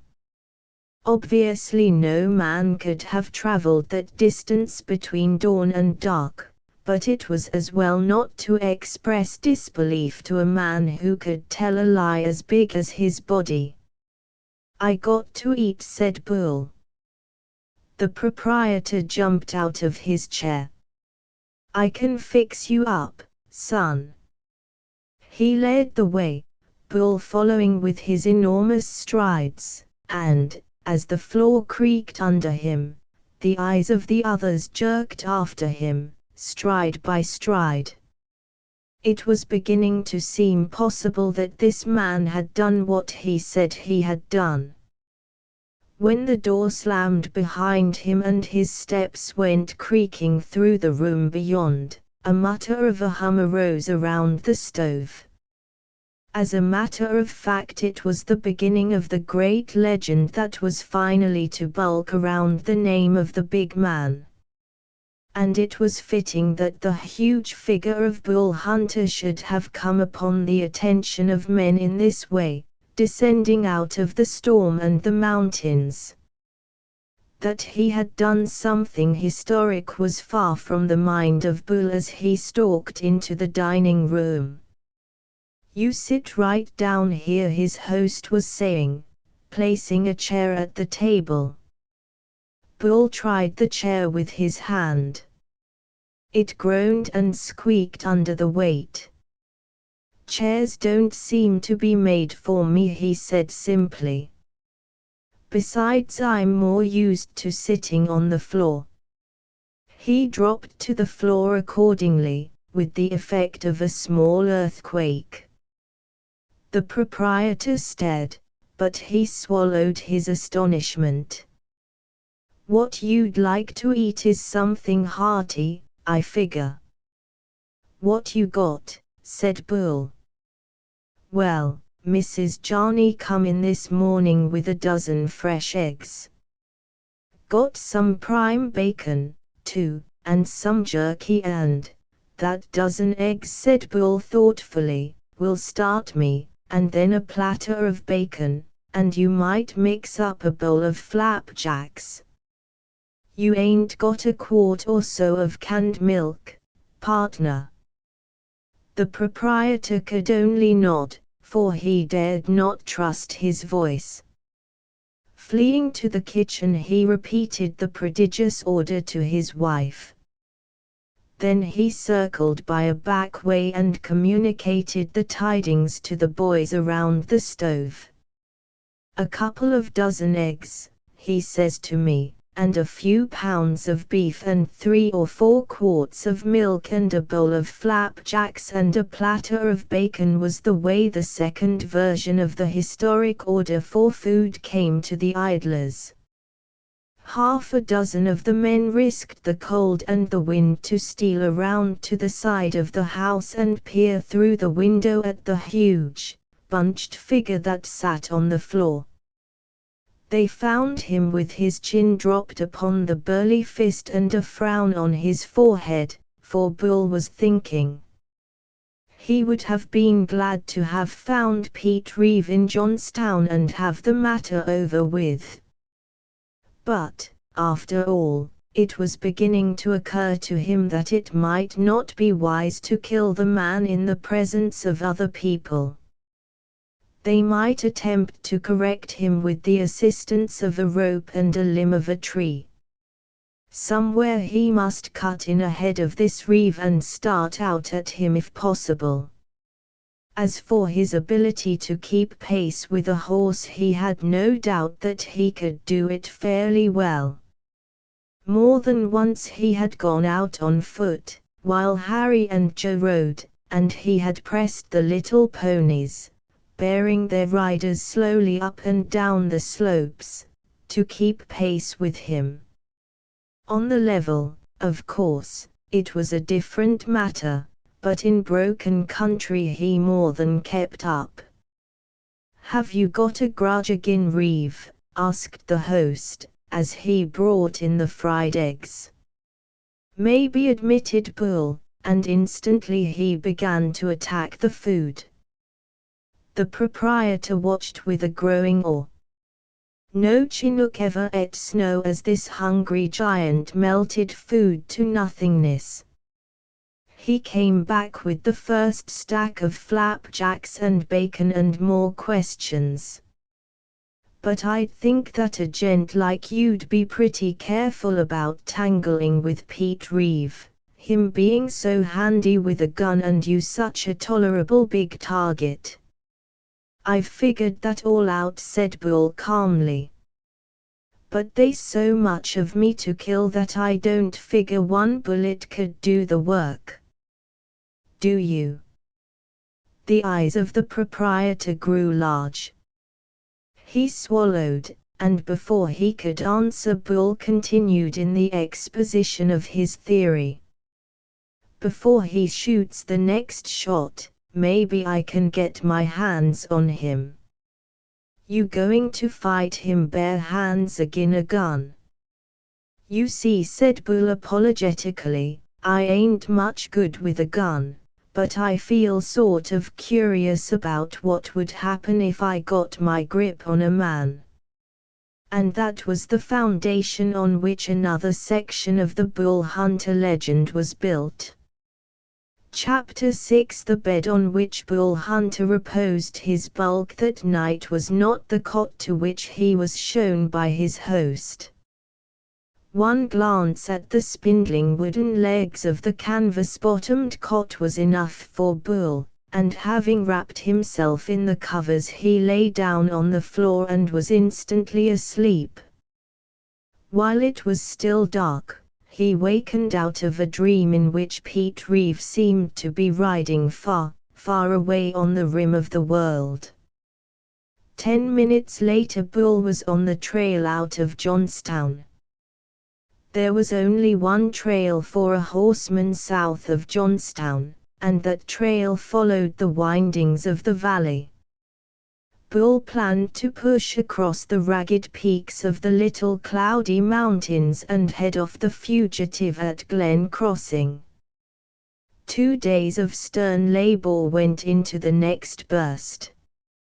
He followed the cold stars by night and the easy landmarks by day, and for food he had the stock of raisins he had bought at Johnstown. He came out of the heights and dropped down into Glen Crossing in the gloom of the second evening. But raisins are meager support for such a bulk as that of Bull Hunter. It was a gaunt-faced giant who looked in at the door of the shop where the blacksmith was working late. The mechanic looked up with a start at the deep voice of the stranger, but he managed to stammer forth his tidings. Such a man as Pete Reeve had indeed been in Glen Crossing, but he had gone on at the very verge of day and night. Bull Hunter set his teeth, for there was no longer a possibility of cutting off Pete Reeve by crossing country. The immense labors of the last 3 days had merely served to put him on the heels of the horseman, and now he must follow straight down country and attempt to match his long legs against the speed of a fine horse. He drew a deep breath and plunged into the night out of Glen Crossing, on the South Trail. At least he would make one short, stiff march before the weariness overtook him. That weariness clouded his brain 10 miles out. He built a fire in a cover of pines and slept beside it. Before dawn he was up and out again. In the first gray of the daylight he reached a little store at a crossroad, and here he paused for breakfast. A tousled girl, rubbing the sleep out of her eyes, served him in the kitchen. The first glimpse of the hollow cheeks and the unshaven face of Bull Hunter quite awakened her. Bull could feel her watching him, as she glided about the room. He sunk his head between his shoulders and glared down at the table. No doubt she would begin to jibe at him before long. Most women did. He prepared himself to meet with patience that incredible sting and penetrating hurt of a woman's mockery. But there was no mockery forthcoming. The sun was still not up when he paid his bill and hastened to the door of the old building. Quick footsteps followed him, a hand touched his shoulders, and he turned and looked suspiciously down into the face of the girl. It was a frightened face, he thought, and very pretty. At some interval between the time when he first saw her and the present, she had found time to rearrange her hair and make it smooth. Color was pulsing in her cheeks. "Stranger," she said softly, "what are you running away from?" The question slowly penetrated the mind of Bull. He was still bewildered by the change in her, something electric, to be felt rather than noted with the eye. "They ain't any reason for hurrying on," she urged. I can hide you, easy. Nobody could find where I'll put you, and there you can rest up. You must be tolerable tired." There was no doubt about it. There was kindness as well as anxiety in her voice. For the second time in his entire life, Bull decided that a woman could be something more than an annoyance. She was placing a value on him, just as Jessie, 3 days before, had placed a value on him, and it disturbed Bull.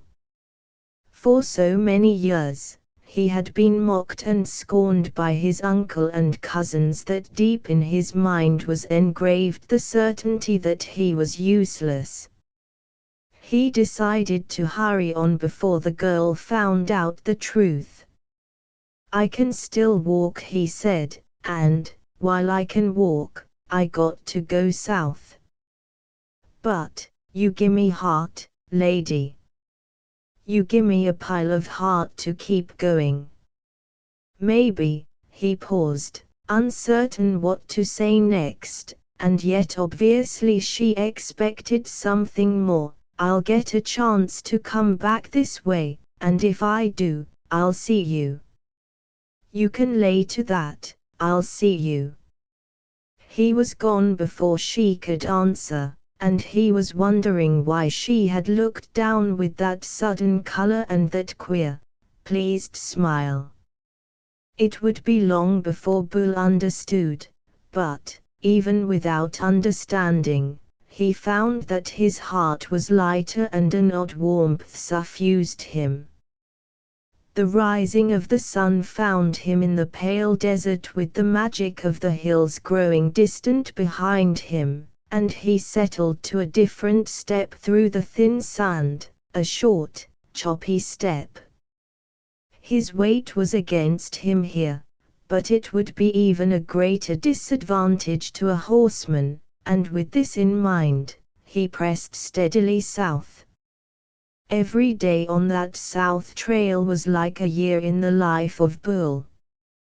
Heat and thirst wasted him, the constant labor of the march hardened his muscles, and he got that forward look about his eyes, which comes with shadows under the lids and a constant frown on the forehead.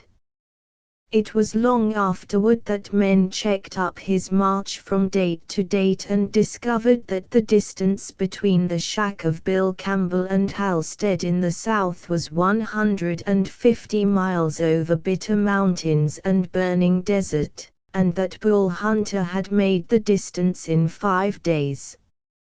All this was learned and verified later when Bull was a legend. When he strode into Halstead on that late afternoon, no one had ever heard of the man out of the mountains. He was simply an oddity in a country where oddities draw small attention. Yet a rumor advanced before Bull. A child, playing in the incredible heat of the sun, saw the dusty giant heaving in the distance and ran to its mother, frightened, and the worn-faced mother came to the porch and shaded her eyes to look. She passed on the word with a call that traveled from house to house. So that, when Bull entered the long, irregular street of Halstead, he found it lined on either side by children, old men, women. It was almost as though they had heard of the thing he had come to do and were there to watch. Bull shrank from their eyes. He would far rather have slipped around the back of the village and gone toward its center unobserved. A pair of staring eyes to Bull was like the pointing of a loaded gun. He put unspoken sentences upon every tongue, and the sentences were those he had heard so often from his uncle and his uncle's sons. Too big to be any good. Bull's got the size of a hose, and as a hose he'd do pretty well, but he ain't no account as a man. His life had been paved with such burning remarks as these. Many an evening had been long agony to him as the three sat about and baited him. He hurried down the street, the pulverized sand squirting up about his heavy boots and drifting in a mist behind him. When he was gone, an old man came out and measured those great strides with his eye and then stretched his legs vainly to cover the same marks. But this, of course, Bull did not see, and he would not have understood it, had he seen, except as a mockery. He paused in front of the hotel veranda, an awful figure to behold. His canvas coat was rolled and tied behind his sweating shoulders. His two short sleeves had bothered him and they were now cut off at the elbow and exposed the sun-blackened forearms. His overalls streamed in rags over his scarred boots. He pushed the battered hat far back on his head and looked at the silent, attentive line of idlers who sat on the veranda. "Excuse me, gents," he said mildly. "But maybe one of you might know of a little gent with iron gray hair and a thin face and quick ways of acting and little, thin hands." He illustrated his meaning by extending his own huge paws. "His name is Pete Reeve." That name caused a sharp shifting of glances, not at Bull, but from man to man. A tall fellow rose. He advanced with his thumbs hooked importantly in the armholes of his vest and braced his legs apart as he faced Bull. The elevation of the veranda floor raised him so that he was actually some inches above the head of his interlocutor, and the tall man was deeply grateful for that advantage.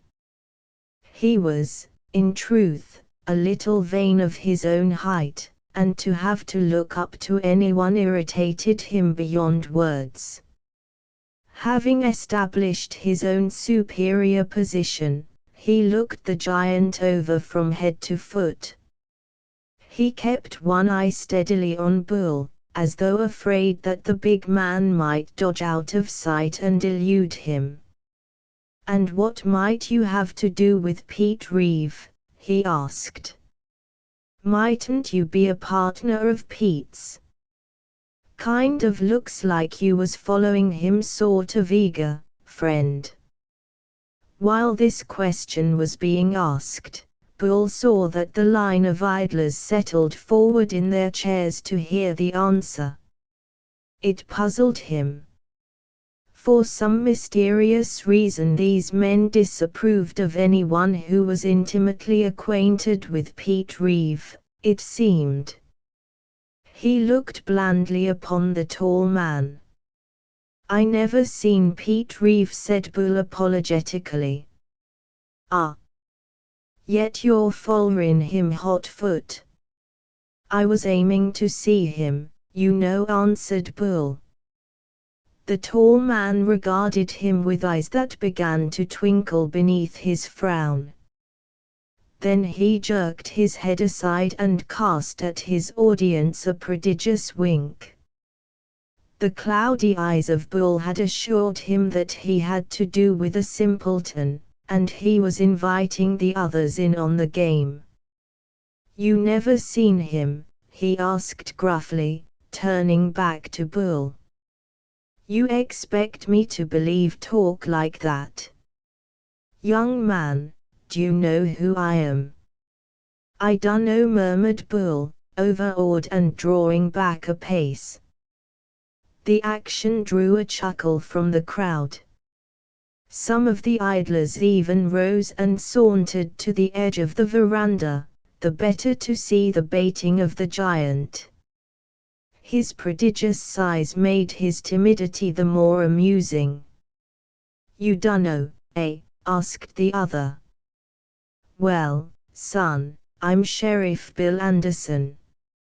He waited to see the effect of this portentous announcement. I never heard tell of any Sheriff Bill Anderson, said Bull in the same mild voice. The sheriff gasped.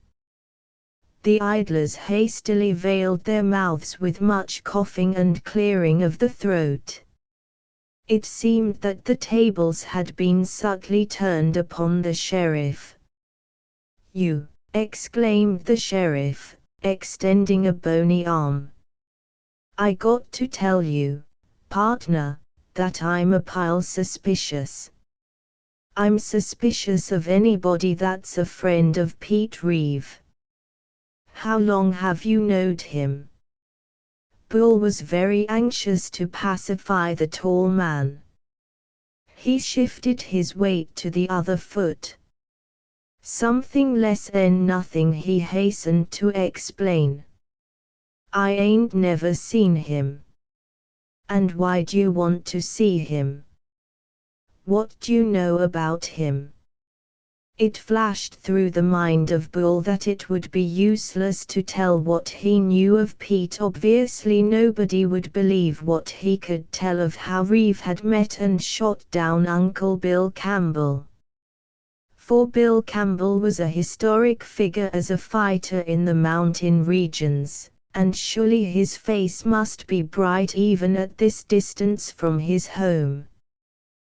That he could have walked beyond the sphere of Campbell's fame in 5 days never occurred to Bull Hunter. I dunno nothing good, he confessed.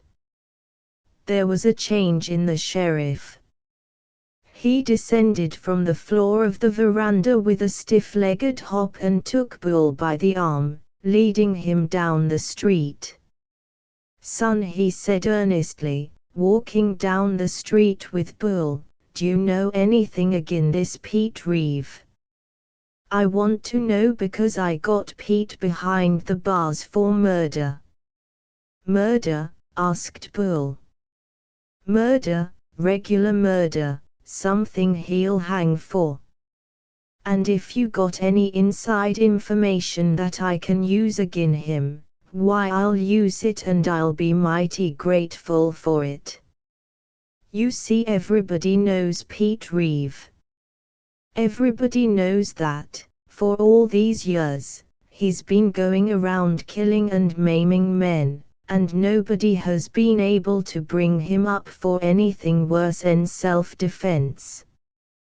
But now I think I got him to rights, and I want to hang him for it, stranger, partly because it'd be a feather in my cap, and partly because it'd be doing a favor for every good, law-abiding citizen in these parts. So do what you can to help me, stranger, and I'll see that your time ain't wasted. There was something very wheedling and insinuating about all this talk. It troubled Bull. His strangely obscure life had left him a child in many important respects, and he had a child's instinctive knowledge of the mental processes of others. In this case he felt a profound distrust.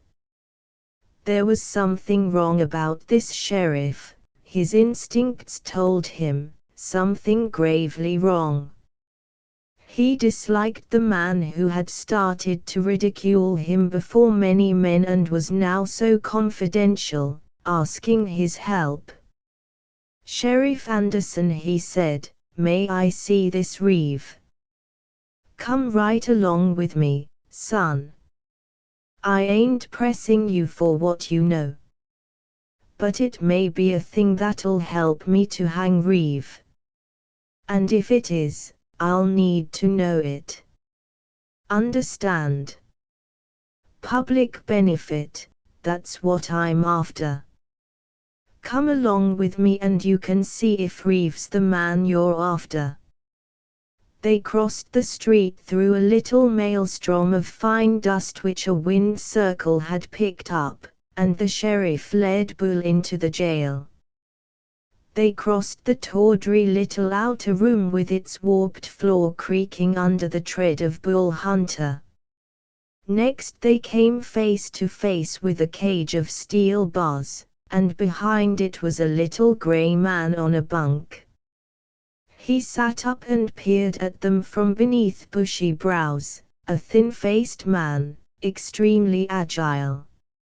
Even in sitting up, one caught many possibilities of cat-like speed of action. Bull knew at once that this was the man he sought. He stood close to the bars, grasping one in each great hand, and with his face pressed against the steel, he peered at Pete Reeve. The other was very calm. "Howdy, Sheriff," he said. "Bringing on another one to look over your bear." Chapter 7. The prisoner's good humor impressed Bull immensely. Here was a man talking commonplaces in the face of death. A greater man than Uncle Bill, he felt at once, a far greater man. It was impossible to conceive of that keen, sharp eye and that claw-like hand sending a bullet far from the center of the target. He gave his eyes long sight of that face, and then turned from the bars and went out with the sheriff. "Is that your man?" asked the sheriff. "I dunno," said Bull, fencing for time as they stood in front of the jail. "What'd he do?" "You mean why he's in jail?" "I'll tell you that, son, but first I want to know what you got agin him, and your proofs, mostly your proofs." The distaste which Bull had felt for the sheriff from the first now became overpowering. That he should be the means of bringing that terrible and active little man to an end seemed, as a matter of fact, absurd. Guile must have played a part in that capture. Suppose he were to tell the sheriff about the shooting of Uncle Bill. That would be enough to convince men that Pete Reeve was capable of murder, for the shooting of Uncle Bill had been worse than murder. It spared the life and ruined it at the same time. But suppose he added his evidence and allowed the law to take its course with Pete Reeve. Where would be his own reward for his long march south and all the pain of travel and the crossing of the mountains at the peril of his life? There would be nothing but scorn from Uncle Bill when he returned, and not that moment of praise for which he yearned. To gain that great end he must kill Pete Reeve, but not by the aid of the law. "I dunno," he said to the sheriff who waited impatiently. "I figure that what I know wouldn't be no good to you." The sheriff snorted. "You been letting me waste all this time on you?" he asked Bull. "Why didn't you tell me that in the first place?" Bull scratched his head in perplexity. But as he raised the great arm and put his hand behind his head, the sheriff winced back a little. "I'm sorry," said Bull. The sheriff dismissed him with a grunt of disgust, and strode off. Bull started out to find information. This idea was growing slowly in his mind. He must kill Pete Reeve, and to accomplish that great end he must first free him from the jail. He went back to the hotel and went into the kitchen to find food. The proprietor himself came back to serve him. He was a pudgy little man with a dignified pointed beard of which he was inordinately proud. "It's between times for meals," he declared, "but you being the biggest man that ever come into the hotel, I'll make an exception." And he began to hunt through the cupboard for cold meat. "I seen Pete Reeve," began Bull bluntly. "How come he's in jail?" "Him?" asked the other. "Ain't you heard?" "No." The little man sighed with pleasure. He had given up hope of finding a new listener for that oft-told tale. "It happened last night," he confided. "Along late in the afternoon in rides Johnny Strange. He tells us he was out to Dan Armstrong's place when, about noon, a little grey-headed man that give the name of Pete Reeve came in and asked for chow. Of course Johnny Strange pricks up his ears when he hears the name. We all heard about Pete Reeve, off and on, as about the slickest gunman that the Rangers ever turned out. So he looks Pete over and wonders at finding such a little man." The proprietor drew himself up to his full height. He didn't know that size don't make the man.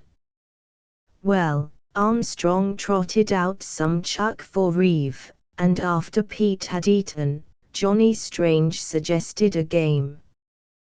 They sat in at three-handed stud poker. Things went along pretty good for Johnny. He made a considerable winning. Then it come late in the afternoon, and he seen he'd have to be getting back home.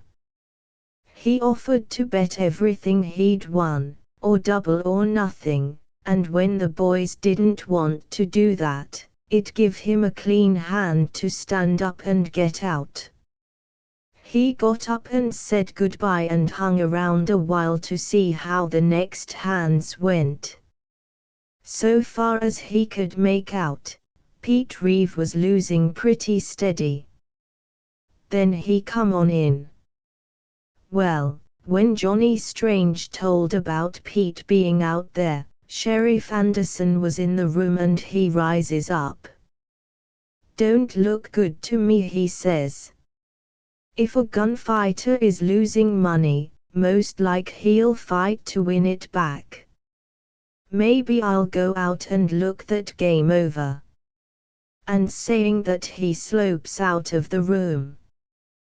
Well, none of us took much stock in the sheriff going out to take care of Armstrong.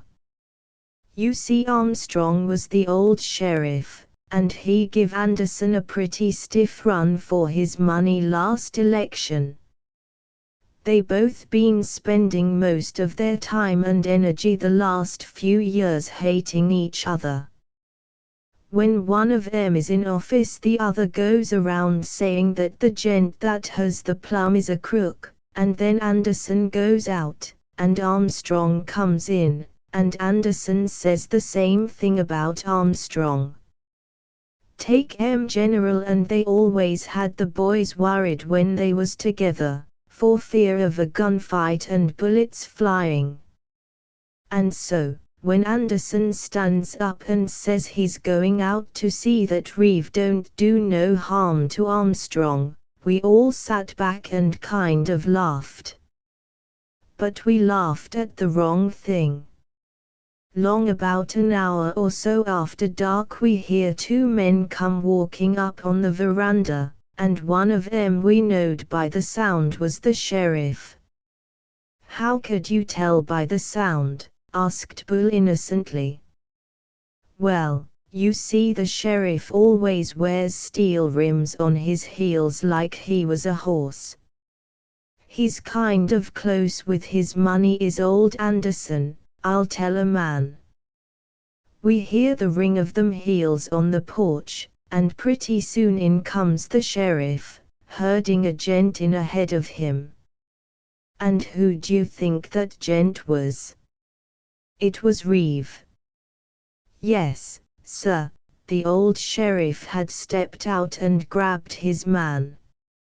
He wasn't there quick enough to stop the killing of Armstrong, but he got there fast enough to nab Reeve.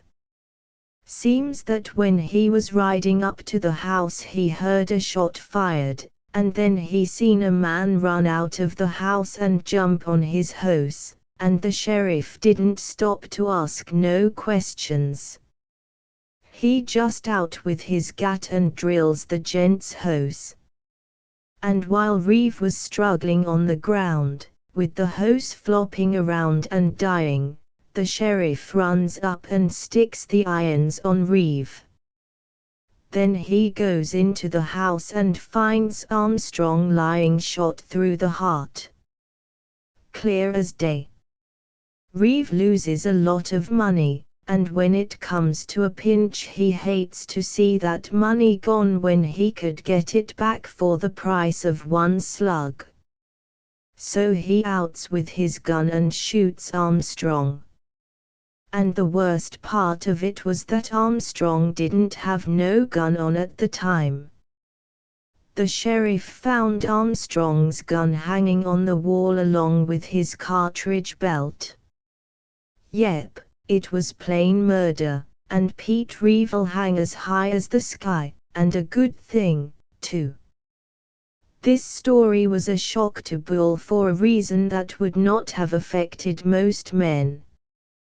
That a man who had had the courage to stand up and face Uncle Bill in a fair duel should have been so cowardly, so venomous as to take a mean advantage of a gambling companion seemed to Bull altogether too strange to be reasonable.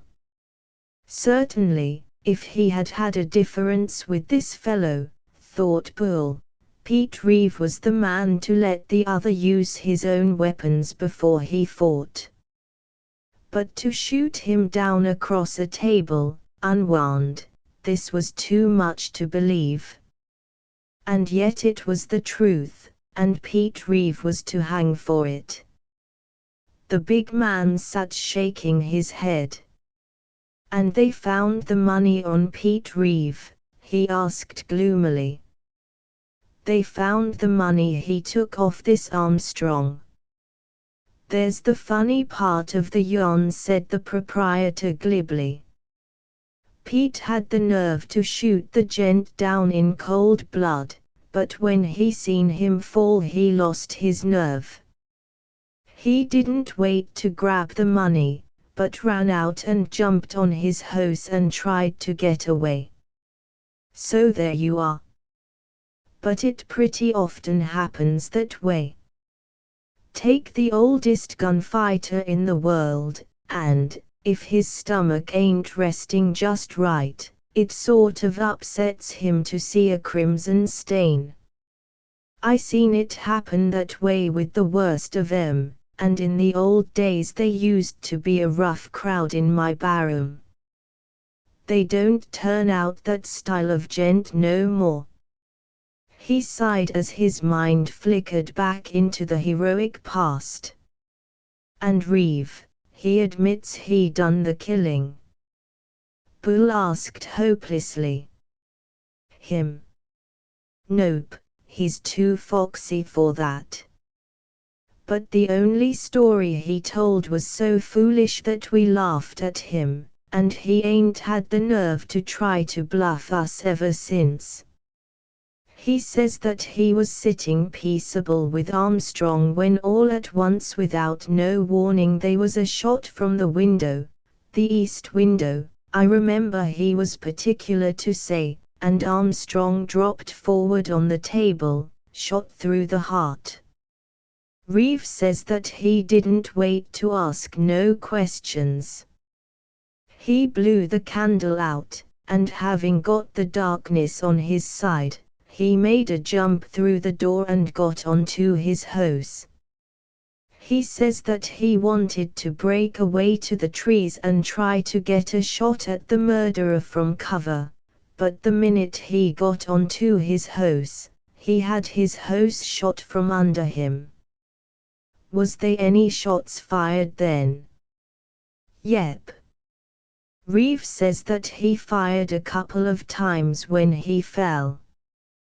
But the sheriff says that Reeve only fired once, as his horse was falling, and that the other shot that was found fired out of Reeve's gun was fired into the heart of Armstrong. Oh, there ain't any doubt about it. All Reeve has got is a cock and bull yarn that would make a fool laugh. Although Bull had been many times assured by his uncle and his cousins that he was a fool of the first magnitude, he was in no mood for laughter. Somewhere in the tale there was something wrong, for his mind refused to conjure up the picture of Reeve pulling his gun and shooting across the table into the breast of a helpless, unwarned man. That would not be the method of a man who could stand up to Uncle Bill. That would not be the method of the man who had sat up on his bunk and looked so calmly into the face of the sheriff. Bull stood up and dragged his hat firmly over his eyes. I'd kind of like to see the place where that shooting was done, he declared. You got lots of time before night, said the proprietor. Ain't more'n a mile and a half out the North Trail. Take that path right out there, and you can ride out inside of 5 minutes. There was no horse for Bull Hunter to ride. But, having thanked his host, he stepped out into the cooler sunshine of the late afternoon. The trail led through scattering groves of cottonwood most of the way, for it was bottom land, partially flooded in the winter season of rain, and, even in the driest and hottest part of the summer, marshy in places. He followed the twisting little trail through spots of shadow and stretches of open sky until he reached the shack, which was obviously that of the dead Armstrong. The moment he entered the little cabin he received proof positive. The furniture had not apparently been disturbed since the shooting. The table still leaned crazily, as though it had not recovered from a violent shock on one side. One chair was overturned. A box had been smashed to splinters, probably by having someone put a foot through it. Bull examined the deal table. Across the center of it there was a dark stain, and on the farther side, 2 hands were printed distinctly into the wood, in the same dull color. The whole scene rose revoltingly distinct in the mind of Bull. Here sat Dan Armstrong playing his cheerful game, laughing and jesting, because forsooth he was the winner. And there, on the opposite side of the table, sat Pete Reeve, the guest in the house of his host, growing darker and darker as the money was transferred from his pocket to the pocket of the jovial Armstrong. Then, a sudden taking of offense at some harmless jest, the cold flash of steel as Reeve leaned and jumped to his feet, and then the explosion of the revolver, with Armstrong settling slowly, limply forward on the table. There he lay with a stream pouring across the table from the death wound, his helpless arms outstretched on the wood. Then Reeve, panic-stricken, perhaps with a sudden stirring of remorse, started for the door, struck the box on his way, smashing it to bits, and as soon as he got outside, leaped for his horse. Luckily retribution had overtaken the murderer in the very moment of escape. Bull Hunter sighed. Never had the strength of the arm of the law been so vividly brought home to him as by this incident. Suppose that he had fulfilled his purpose and killed Reeve. Would not the law have reached for him in the same fashion and taken and crushed him? He shuddered, and looking up from his broodings, he glanced through the opposite window and saw that the woods were growing dark in that direction. Night was approaching, and, with the feeling of night, there was a ghostly sense of death, as though the spirit of the dead man were returning to his old home. On the other side of the house, however, the woods showed brighter. This was the east window through which Reeve declared that the shot had been fired. Bull shook his head. He stepped out of the cabin and looked about. It was a prosperous little stretch of meadow, cleared into the cottonwoods and reclaiming part of the marshland, all very rich soil, as one could see at a glance. There was a field which had been recently upturned by the plough, perhaps the work of yesterday. The furrows were still black, still not dried out by the sun. Today would have been the time for harrowing, but that work was indefinitely postponed by the grim visitor. No doubt this Armstrong was an industrious man. The sense of a wasted life was brought home to Bull. A bullet had ended it all. Absent-mindedly he passed around the side of the house and started for the east window through which Reeve had said that the bullet was fired, but he shook his head at once. On the east side the house leaned against a mass of white stone. It rose high, rough, ragged. Certainly a man stalking a house to fire a shot would never come up to it from this side. His own words were convicting Reeve of the murder. Still he continued to clamber over the stones until he stood by the window. To be sure, if a man stood there, he could easily have fired into the room and into the breast of a man sitting on the far side of the table. Armstrong was found there. Bull looked down to his feet as a thoughtful man will do, and there, very clearly marked against the white of the stone, he saw a dark streak, two of them, side by side. He bent and looked at them. Then he rubbed the places with his fingertips and examined the skin. A stain had come away from the rock. It was as if the rocks had been rubbed with lead or a soft iron. And then, strangely, into the mind of Bull came the memory of what the hotel man had said of the sheriff's iron-shod heels. The sheriff had gone for many a year hating Armstrong. The truth rushed over the brain of the big man. What a chance for a crafty mind! To kill his enemy and place the blame on the shoulders of one already known to be a man-killer. Bull Hunter leaped from the rocks and started back for the town with long, ground-devouring strides. Chapter 8 There were two reasons for the happiness which lightened the step of Bull Hunter as he strode back for the town.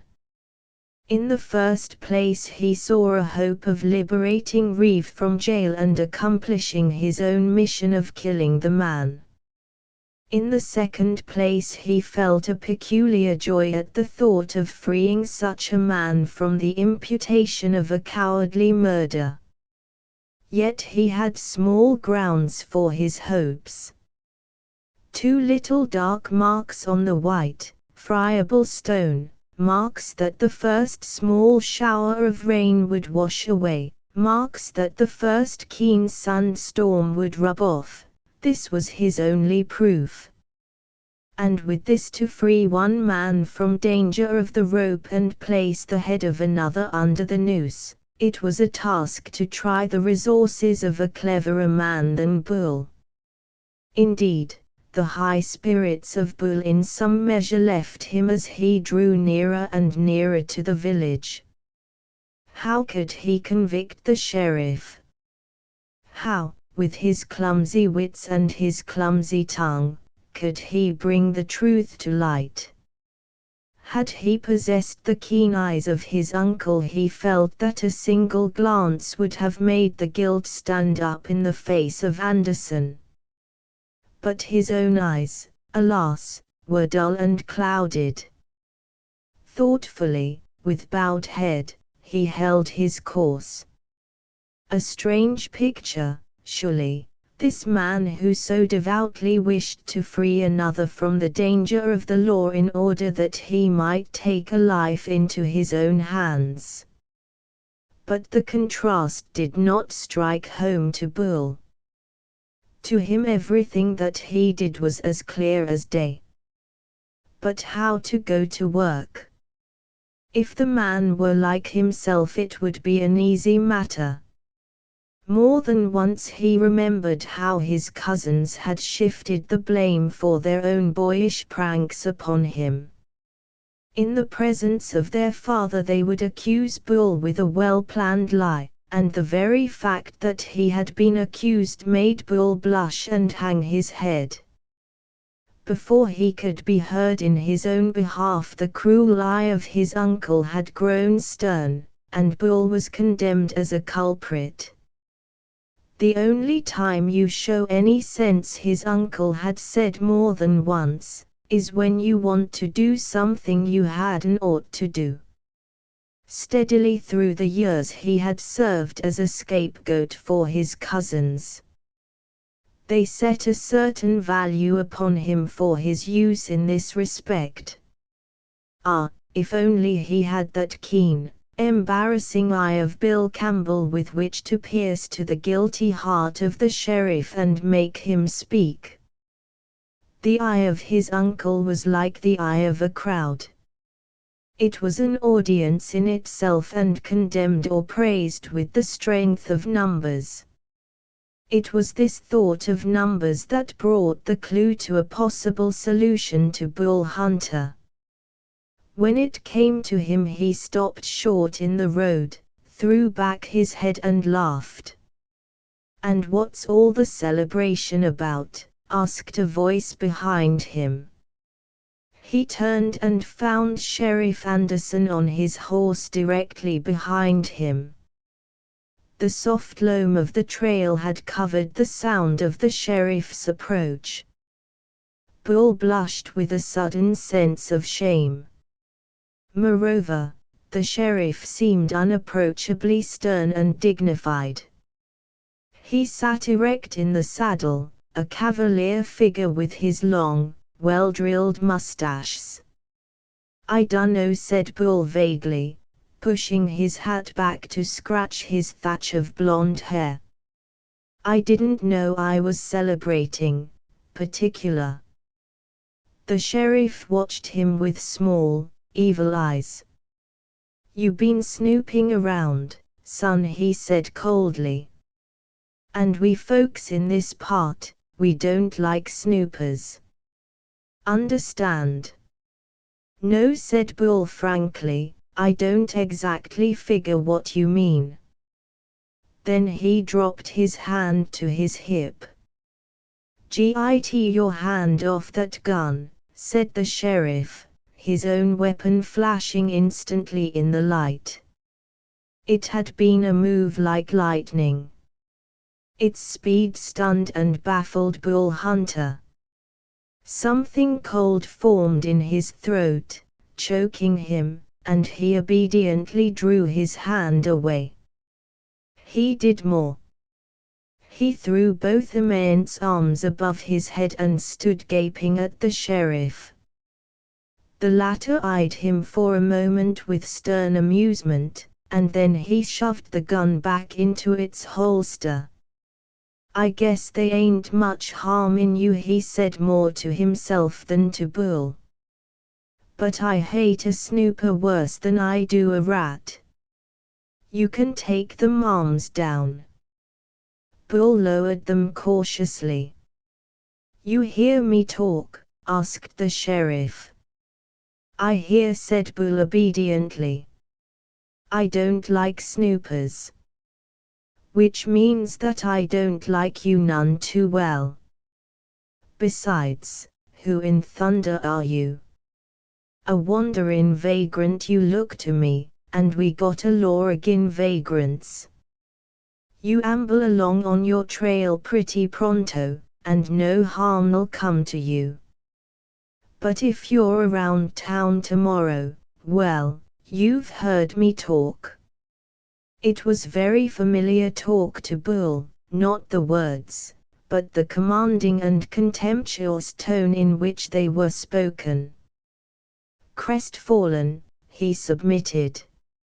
Of one thing he must make sure, that no harm befell him before he faced Pete Reeve and Pete Reeve's gun. Then he could only pray for courage to attack. But the effect of the sheriff's little gunplay entirely disheartened Bull at the prospect of facing Pete. With a noncommittal rejoinder he started down the road, and the sheriff put the spurs to his horse and plunged by at a full gallop, flinging the dust back into the face of the big man. Bull wiped it out of his eyes and went on gloomily. He had been trodden upon in spirit once more. But, after all, that was so old a story that it made little difference. It convinced him, however, of one thing: he could never do anything with the sheriff man to man. Certainly he would need the help of a crowd before he faced the tall man and his cavalier mustaches. He waited until after the supper at the hotel. It was a miserable meal for Bull. He had already eaten, and he could not find a way of refusing the invitation of the proprietor to sit down again. Seated at the end of the long table, he looked miserably up and down it. Nobody had a look for him except one of contempt. The sheriff, it seemed, had spread a story around about his lack of spirit, and if Bull remained long in the village, he would be treated with little more respect than he had been in the house of his uncle. Even now they held him in contempt. They could not understand, for instance, why he sat so far forward. He was resting most of his weight on his legs, for fear of the weakness of the chair under his full bulk.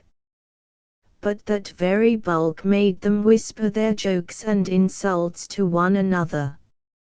When the long nightmare of that meal was ended, Bull began making his rounds. He had chosen his men. Every man he picked was sharp-eyed like Uncle Bill Campbell. They were the men whose in-looking eyes would baffle the sheriff. They were the men capable of suspicions, and such men Bull needed, not dull-glancing people like himself. He went first to the proprietor of the hotel. "I got something to say to the sheriff," he declared. "And I want to have a few important gents around town to be there to listen and hear what I got to say. I wonder, could you be handy?" He was surprised at the avidity with which his invitation was accepted. It was a long time since the hotel owner had been referred to as an important man. Then he went with the same talk to 5 others: the blacksmith, the carpenter and odd jobber, the storekeeper, and 2 men whom he had marked when he first halted near the hotel veranda. To his invitation each of them gave a quick assent. There had been something mysterious in the manner in which this timid-eyed giant had descended upon the town from nowhere, and now they felt that they were about to come to the heart of the reason of his visit. The invitation to the sheriff was delivered by the proprietor of the hotel, and he said just enough, and no more, to bring the sheriff straight to the hotel. Anderson arrived with his best pair of guns in his holsters, for the sheriff was a two-gun man of the best variety. He came with the aggressive manner of one ready to beat down all opposition, but when he stepped into the room, his manner changed. For he found sitting about the table in the dining room, which was to be the scene of the conference, the 6 most influential men of the town, men strong enough to re-elect him next year, or to throw him permanently out of office. At the lower end of the table stood Bull Hunter, his arms folded, his face blank. Standing with the light from the lamp shining upon his face, the others seated, he seemed a man among pygmies. "Shall I lock the door?" asked the proprietor, and he turned to Bull, as if the latter had the right to dictate. Bull nodded. "All right, Sheriff," the proprietor went on to explain. "Our young friend yonder says that he's got something to say to you. He's asked each of us to hang around and be a witness. Are you ready?"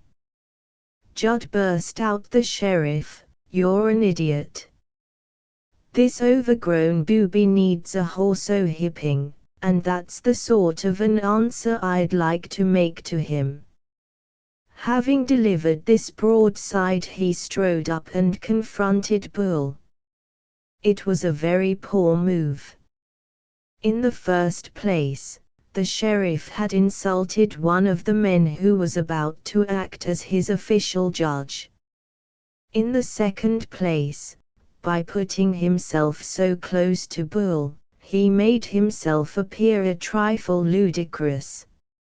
Also, if he expected to throw Bull out of the poise with this blustering, he failed.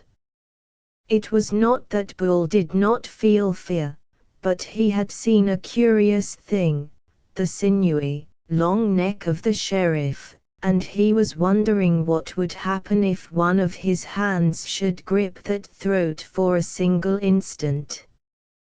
He grew so fascinated by this study that he forgot his fear of the sheriff's guns.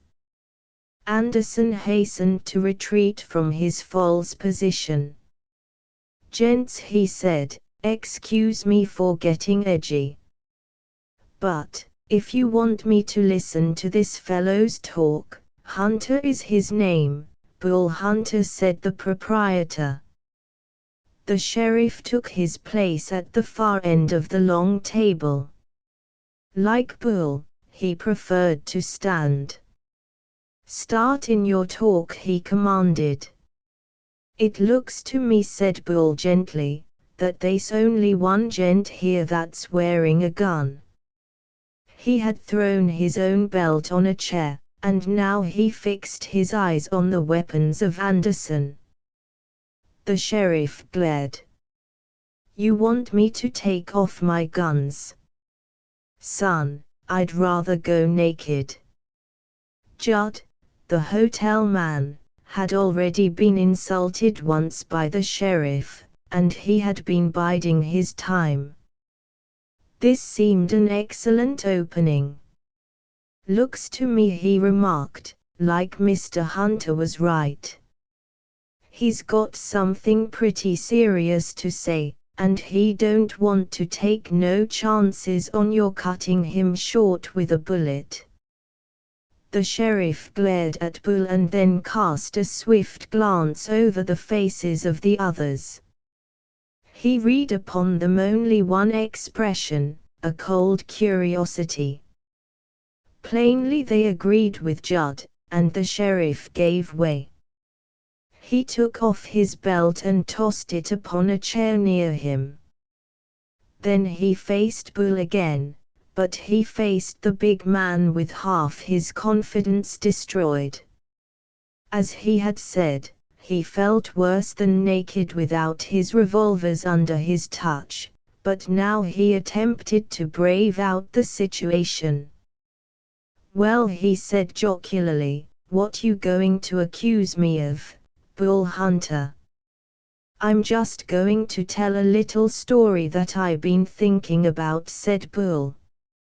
"Story, nothing," exclaimed Anderson. "Wait a minute," broke in Judd. "Let him tell this his own way. I think you'd best, Sheriff." Bull was looking at the sheriff and threw him into the distance. After all, it was a story, as distinctly a story as if he had it in a book. As he began to tell it, he forgot Sheriff Anderson at the farther end of the table. He talked slowly, bringing the words out one by one, as if what he said were coming to him by inspiration, a kind of second sight. "It starts in," said Bull, "the other night when the gent come in with word that Pete Reeve was out playing cards with Armstrong and losing money." When the sheriff heard that, he started to thinking. He was remembering how he'd hated Armstrong for a good many years, and that made him think that maybe Armstrong would get into trouble with Reeve, because Reeve is a pretty good shot, and the sheriff hoped that, if it come to a showdown, Reeve would shoot Armstrong full of holes. And that started him wishing pretty strong that Armstrong would get killed. "Do I have to stand here and listen to this fool talk?" demanded the sheriff. "I'm just supposing," said Bull. "Surely they ain't any harm in just supposing." "Not a bit," decided Judd, who had taken the position of main arbiter. "Well, the sheriff got to wishing Armstrong was dead so strong that it didn't seem he could stand to have him living much more. He told the folks that he was going out to see that no harm come to Armstrong from Reeve. Then he got on his horse and went out. All the way he was thinking hard. Armstrong was the gent that was sheriff before Anderson. Armstrong was the gent that might get the job and throw him out again. Ain't that clear? Well, the sheriff gets close to the cabin and, he paused and slowly extended his long arm toward the sheriff. "What'd you do then?" "Me? I heard a shot." "You left your horse standing in the brush near the house," interrupted Bull, "and you went along on foot." "Does that sound reasonable, a gent going on foot when he might ride?" demanded the sheriff. "You didn't want to make no noise," said Bull, and his great voice swallowed the protest of the sheriff. Anderson cast another glance at the listeners. Plainly they were fascinated by this tale, and they were following it step by step with nods. "You didn't make no noise," either went on Bull Hunter. "You slipped up to the cabin real soft, and you climbed up on the east side of the house over some rocks." "Why in reason should a man climb over rocks?" "Why wouldn't he go right to the door?" "Because you didn't want to be seen." "Then why not the west window, fool?" "You tried that window first, but there was some dry brush lying in front of it, and you couldn't come close enough to look in without making a noise stepping on the dead wood. So then you went around to the other side and climbed over the rocks until you could look into the cabin. Am I right? No, curse you, no. Of course you ain't right, shouted Anderson. Looking right through that window, said Bull heavily. You seen Armstrong, the man you hated, facing you, and, with his back turned, was Pete Reeve. You said to yourself, drop Armstrong with a bullet, catch Reeve, and put the blame on him. Then you pulled your gun. He pushed aside the ponderous armchair which stood beside him at the head of the table. Say, shouted the sheriff, paler than ever now, what are you accusing me of? Murder, thundered Bull Hunter. The roar of Bull's voice chained everyone in his place, the sheriff with staring eyes, and Judd in the act of raising his hand. I'll jail you for slander, said the sheriff, fighting to assurance and knowing that he was betrayed by his pallor and by the icy perspiration which he felt on his forehead. Anderson, said Bull, I seen the marks of the iron heels of yours on the rock. That was a little thing, of course. As evidence it would not have convinced the most prejudiced jury in the world, but Sheriff Anderson was not weighing small points. Into his mind leaped one image, the whiteness of those rocks on which he had stood and the indelible mark his heels must have made against that whiteness. He was lost, he felt, and he acted on the impulse to fight for his life. One last glance he cast at the 6 listeners, and in their wide-eyed interest he read his own damnation. Then Anderson whirled and leaped for his belt with the guns. Out of 6 throats came 6 yells of fear. There was a noise of chairs being pushed back and a wild scramble to find safety under the table. Judd, risking a moment's delay, knocked the chimney off the lamp before he dived. The flame leaped once and went out, but the pale moonshine poured through the window and filled the room with a weird play of shadows. What Bull Hunter saw was not the escape of the sheriff, but a sudden blind rage against everything and everybody. It was a passion that set him trembling through all of his great body. One touch of trust, one word of encouragement had been enough to make him a giant to tear up the stump in the presence of Jesse and his cousins. How far more mighty he was in the grip of this new emotion, this rage. His own gun was far away, but guns were not what he wanted. They were uncongenial toys to his great hands. Instead, he reached down and caught up that massive chair of oak, built to resist time, built to bear even such a bulk as that of Bull Hunter with ease. Yet he caught it up in one hand, weighed it behind his head at the full limit of his extended arm, and then, bending forward, he catapulted the great missile down the length of the table. It hit the lamp on the way and splintered it to small bits, its momentum unimpeded. Hurtling on across the table, it shot at the sheriff as he whirled with his guns in his hands. Fast as the chair shot forward, the hand of the sheriff was faster still. Bull saw the big guns twitch up, silver in the moonshine. They exploded in one voice, as if the flying mass of wood were an animate object. Then the sheriff was struck and hurled crashing along the floor. Chapter 9. At that fall the 6 men scampered from beneath the table to seize the downed man. There was no need of their haste. Sheriff Anderson was a wreck rather than a fighting man. One arm was horribly crumpled beneath him, his ribs were shattered, there was a great gash where the rung of the chair had cut into the bone like a knife. They stood chattering about the fallen man, straightening him out, feeling his pulse, making sure that he, who would soon hang at the will of the law, was alive. Outside, voices were rushing toward them, doors slamming.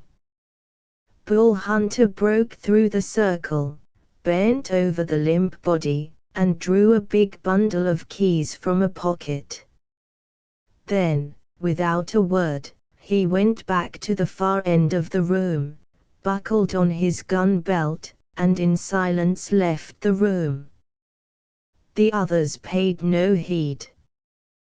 They and the newcomers who had poured into the room were fascinated by the work of the giant rather than the giant's self. They had a lantern, swinging dull light and grotesque shadows across the place now, and by the illumination, two of the men went to the wall and picked up the great oaken chair. They raised it slowly between them, a battered mass of disconnected wood. Then they looked to the far end of the long table where he who had thrown the missile had stood. Another line had been written into the history of Bull Hunter, the first line that was written in red. Bull himself was on his way to the jail. He found it unguarded. The deputy had gone to find the cause of the commotion at the hotel. The steel bars, moreover, were sufficient to retain the prisoner and keep out would-be rescuers. In the dim light of his lantern, Bull saw that Pete Reeve was sitting cross-legged on his bunk, like a little, dried-up idol, smoking a cigarette.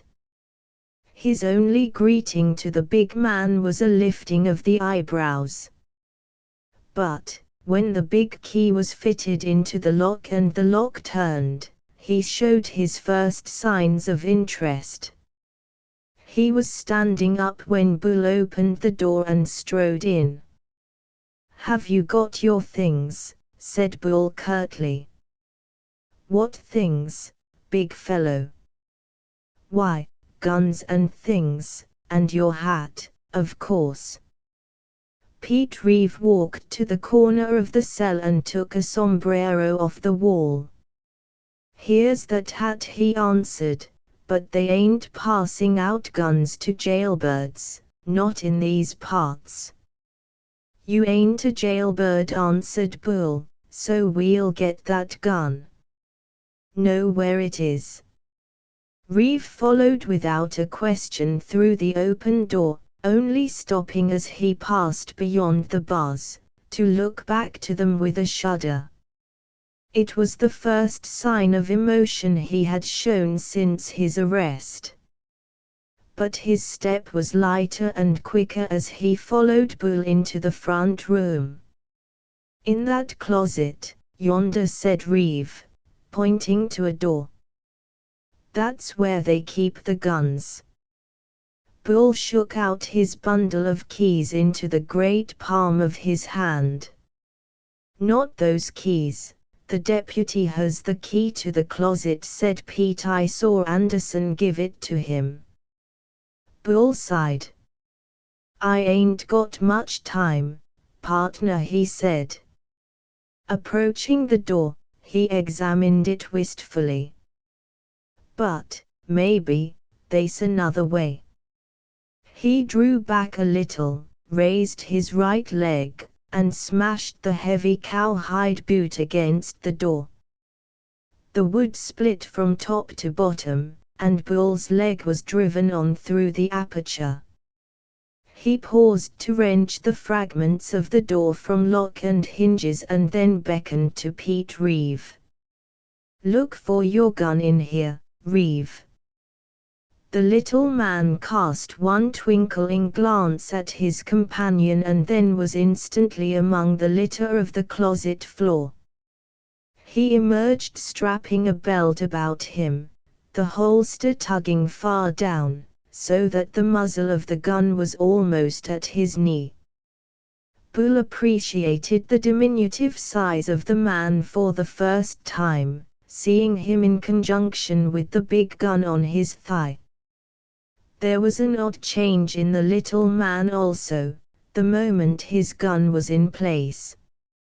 He tucked his broad-brimmed hat a little lower across his eyes and poised himself, as if on tiptoe. His glance was a constant flicker about the room until it came to rest on Bull.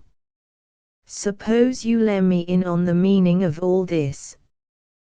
Who are you and where do you figure on letting me loose? What in thunder is it all about? We'll talk later. Now you got to get started." Bull waved to the door. Pete Reeve darted past him with noiseless steps and paused a moment at the threshold of the jail. Plainly he was ready for fight or flight, and his right hand was toying constantly with the holstered butt of his gun. Bull followed to the outside. "Horses?" asked the little man curtly. "On foot," answered Bull with equal brevity, and he led the way straight across the street. There was no danger of being seen. All the life of the town was drawn to a center about the hotel. Lights were flashing behind its windows, men were constantly pounding across the veranda, running in and out. Bull led the way past the building and cut for the cottonwoods. "And now?" demanded Pete Reeve. "Now, partner." That word stung Bull. It had not been applied to him more than half a dozen times in his life, together with its implications of free and equal brotherhood. To be called partner by the great man who had conquered terrible Uncle Bill Campbell. "They's a mess in the hotel," said Bull, explaining as shortly as he could. "Seems that Sheriff Anderson was the gent that done the killing of Armstrong. It got found out and the sheriff tried to get away. Lots of noise and trouble." "Ah," said Reeve, "it was him, then, the old hound. I might have knowed. But I kep' on figuring that they was two of 'em." "Well, the sheriff was a handy boy with his gun. Did he drop anybody before they got him?" "I heard two guns go off like one. Them must have been the sheriff's cannons." "They was," said Bull, "but them bullets didn't hit nothing but wood." "Wild, eh? Shot into the wall?" "Nope. Into a chair." The little man was struggling and panting, sometimes breaking into a trot to keep up with the immense strides of his companion. "A chair? You don't say so." Bull was silent. "How come he shot at a chair?" "Drunk." The chair was sailing through the air at him. Returned Pete Reeve. "Somebody throwed a chair at him, and the sheriff got rattled and shot at it instead of dodging." "Well, I've seen a pile of funnier things than that happen in gunplay, off and on." "Who threw the chair?" "I did." "You?" He squinted up at the lofty form of Bull Hunter. "What name did you say?" he asked gently. "Hunter is my name. Mostly they call me Bull." "You got the size for that name, partner." So you cleaned up the sheriff with a chair, he sighed. I wish I'd been there to see it. But who got the inside on the sheriff? I dunno what you mean. Pete Reeve looked closely at his companion. Plainly he was bewildered, somewhere between a smile and a frown. I mean, who found out that the sheriff done it? He told it himself, said Bull. Drunk, Ian. Nope. Not drunk. He was asked if he didn't do the murder. Great guns. Who asked him? I done it, said Bull as simply as ever. Reeve bit his lip. He had just put Bull down as a simple-minded hulk. He was forced to revise his opinion. You done that? You followed him up, eh? I just done a little thinking. So I asked him. Reeve shook his head. Maybe you hypnotized him, he suggested. Nope. I just asked him. I got a lot of folks sitting around, and then I began telling the sheriff how he done the shooting. And he admitted it. Nope. He jumped for a gun. And then you heaved a chair at him. Pete Reeve drew in a long breath. But what reason did you have, son? I got to ask you that before I thank you the way I want to thank you. But, before you kick out, you'll find that Pete Reeve is a friend. My reason was, said Bull, that I had business to do with you that couldn't be done in a jail. So I had to get you out. And now where are we headed? Where we can do that business. They had reached a broad break in the cottonwoods. The moonlight was falling so softly and brightly. Bull paused and looked around him. I guess this'll have to do, he declared. All right, son. You can be as mysterious as you want. Now what you got me here for? To kill you, said Bull gently. Pete Reeve flinched back. Then he tapped his holster, made sure of the gun, became more easy. That's interesting, he announced. You couldn't wait for the law to hang me, eh? Bull began explaining laboriously. He pushed back his hat and began to count off his points into the palm of one hand. You shot up Uncle Bill Campbell, he explained. It ain't that I got any grudge agin you for that, but you see, Uncle Bill took me in young and give me a home all these years. I thought it would sort of pay him back if I run you down. So I walked across the mountains and come after you. Wait, exclaimed Pete Reeve. You walked? Yep, he went on, heedless of the fact that Pete Reeve was peering earnestly into the face of his companion, now puckered with the earnest frown of thought. I come down hoping to get you and kill you. Besides, that wouldn't only pay back Uncle Bill. It would make him think that I was a man. You see, Reeve, I ain't quick thinking, and I ain't bright. I ain't got a quick tongue and sharp eyes, and they been treating me like I was a kid all my life. So I got to do something. I got to. I ain't got anything agin you, but you just happen to be the one that I got to fight. Stand over yonder by that stump. I'll stand here, and we'll fight fair and square. Pete Reeve obeyed, his movements slow, as if they were the result of hypnotism. "Bull," he said rather faintly, looking at the towering bulk of his opponent, "I dunno. Maybe I'm going nutty.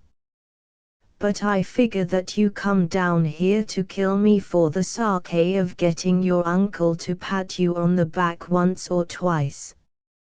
And you find you can't get at me because I'm in jail, so you work out a murder mystery to get me out, and then you tackle me.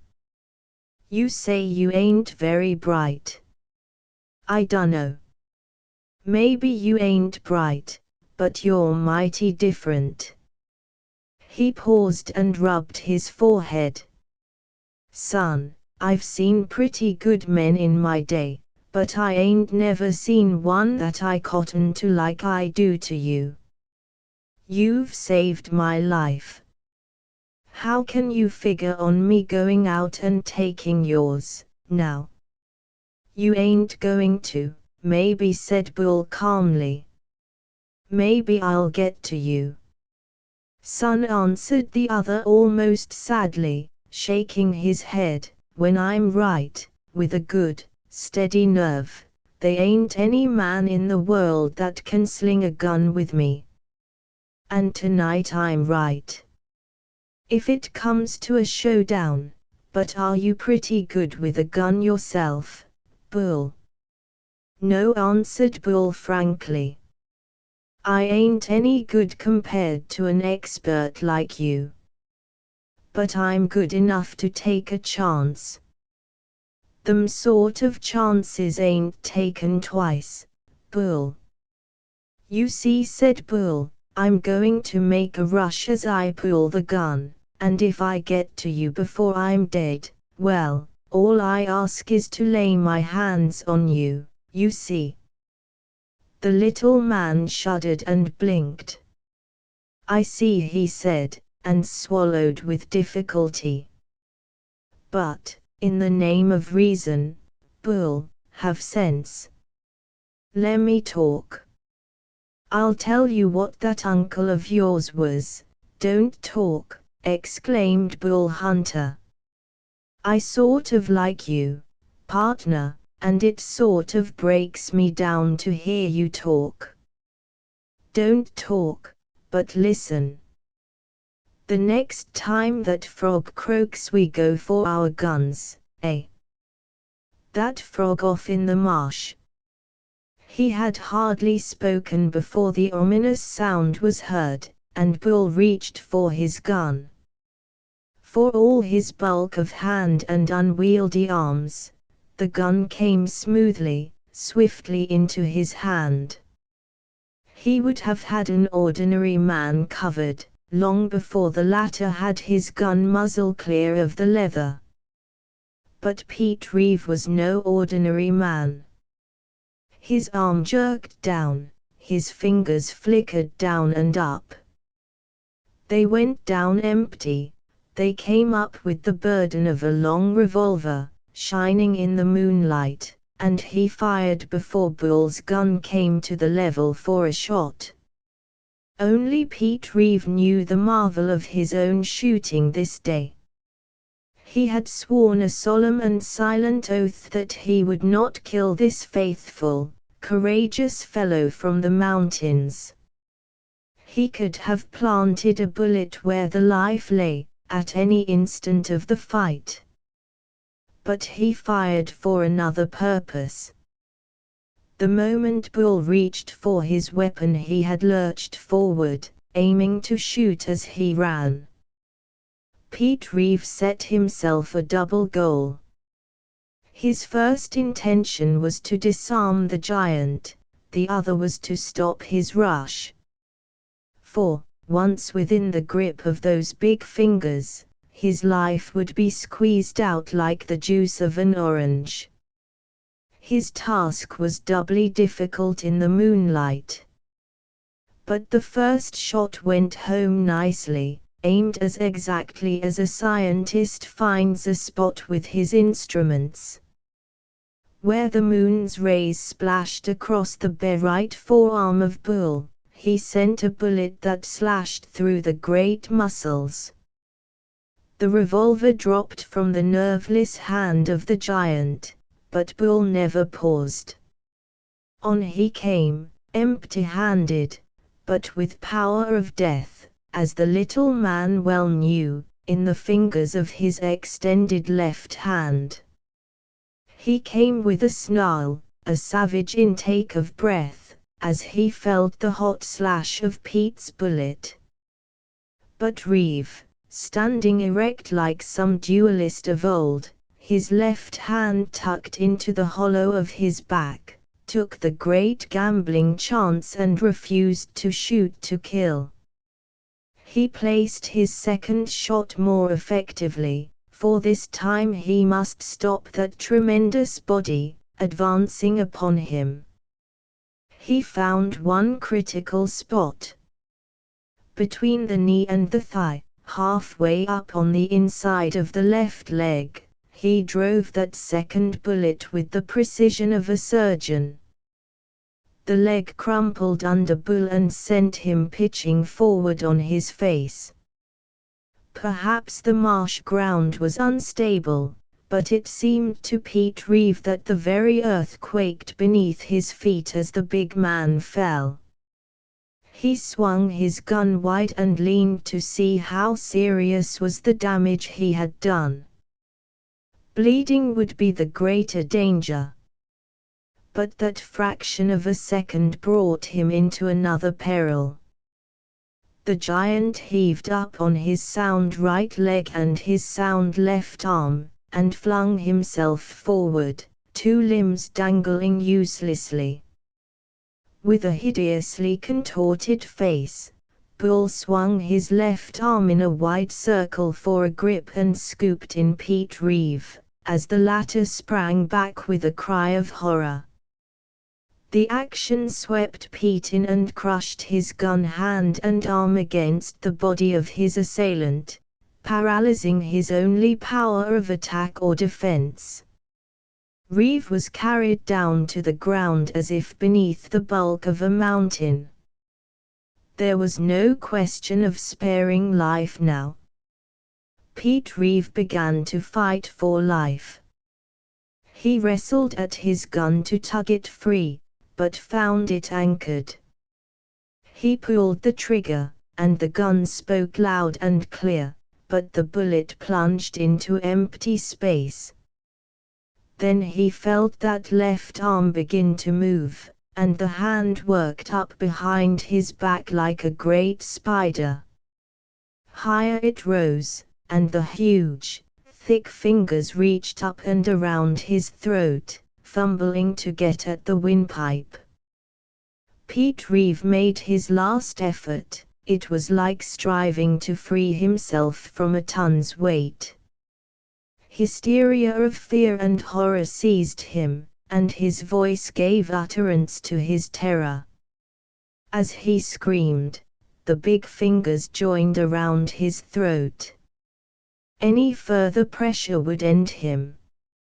He looked up into the glaring eyes and the contorted face of the giant. The rasping, panting breathing paralyzed his senses. There was a slight inward contraction of the grip, then it ceased. Miraculously he felt the great hand relax and fall away. The bulk was heaved away from him, and staggering to his own feet, he saw Bull Hunter supported against a tree, one leg useless, one arm streaming. "I couldn't seem to do it," said Bull Hunter thickly. "I couldn't no way seem to do it, Reeve. You see, I sort of like you, and I couldn't kill you, Pete." When Pete Reeve recovered from his astonishment he said, "You can do more.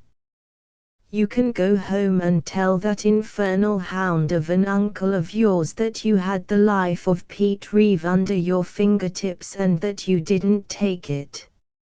It's the second time I've owed my life, and both times in one day, and both times to one man. You tell your uncle that. The big man sagged still more against the tree.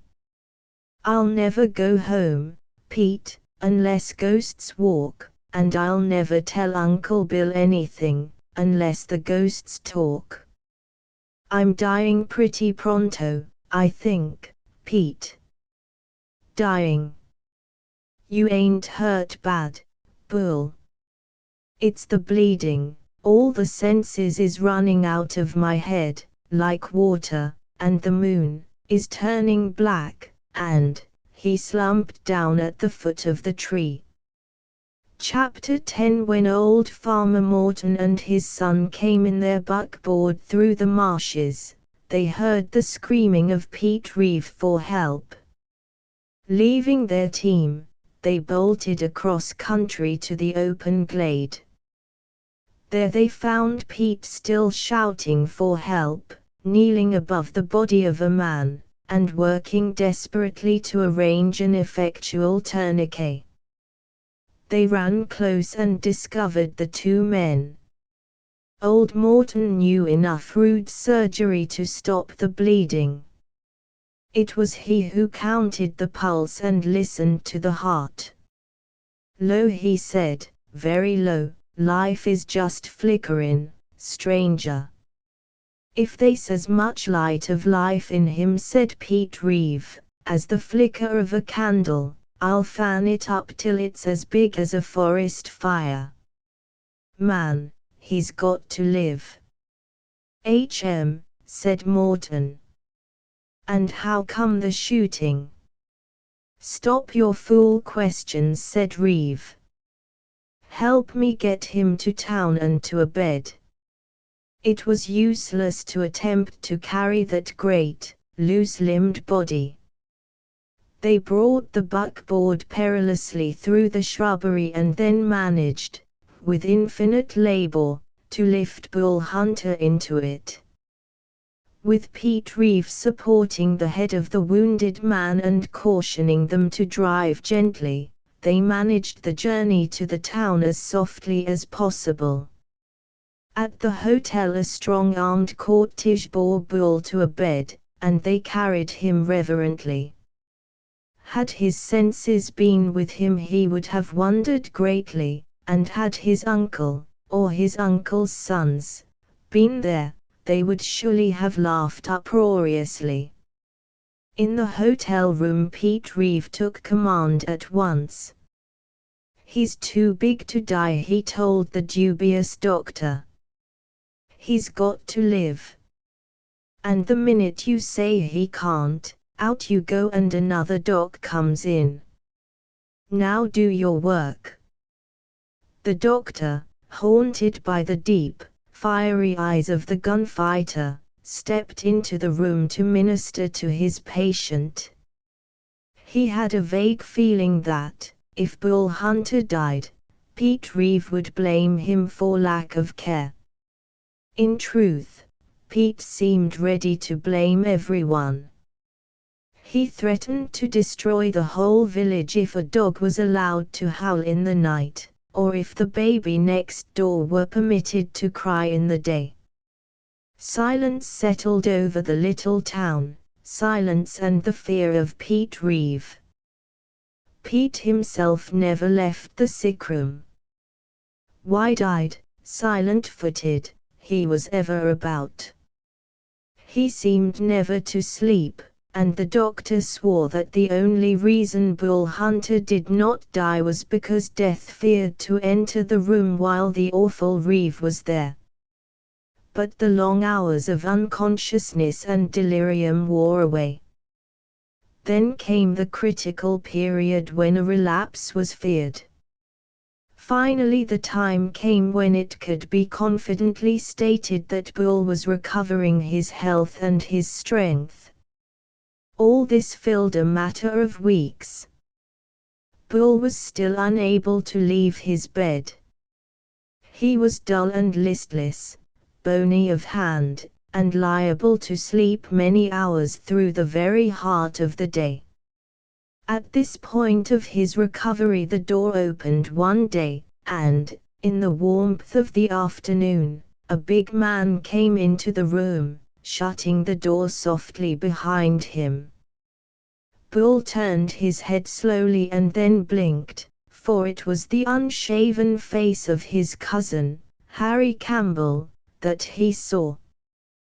With his eyes closed, Bull wondered why that face was so distinctly unpleasant. When he opened them again, Harry had drawn closer, his hat pushed on the back of his head after the manner of a baffled man, and a faint smile working at the corners of his lips. He took the limp hand of Bull in his and squeezed it cautiously. Then he laid the hand back on the sheet and grinned more confidently at Bull. "Well, I'll be hanged, Bull, here you are as big as life, pretty near, and you don't act like you knew me." "Sure I do." "Sit down, Harry. What brung you all this ways?" "Why, anxious to see how you was doing." Again Bull blinked. Such anxiety from Harry was a mystery.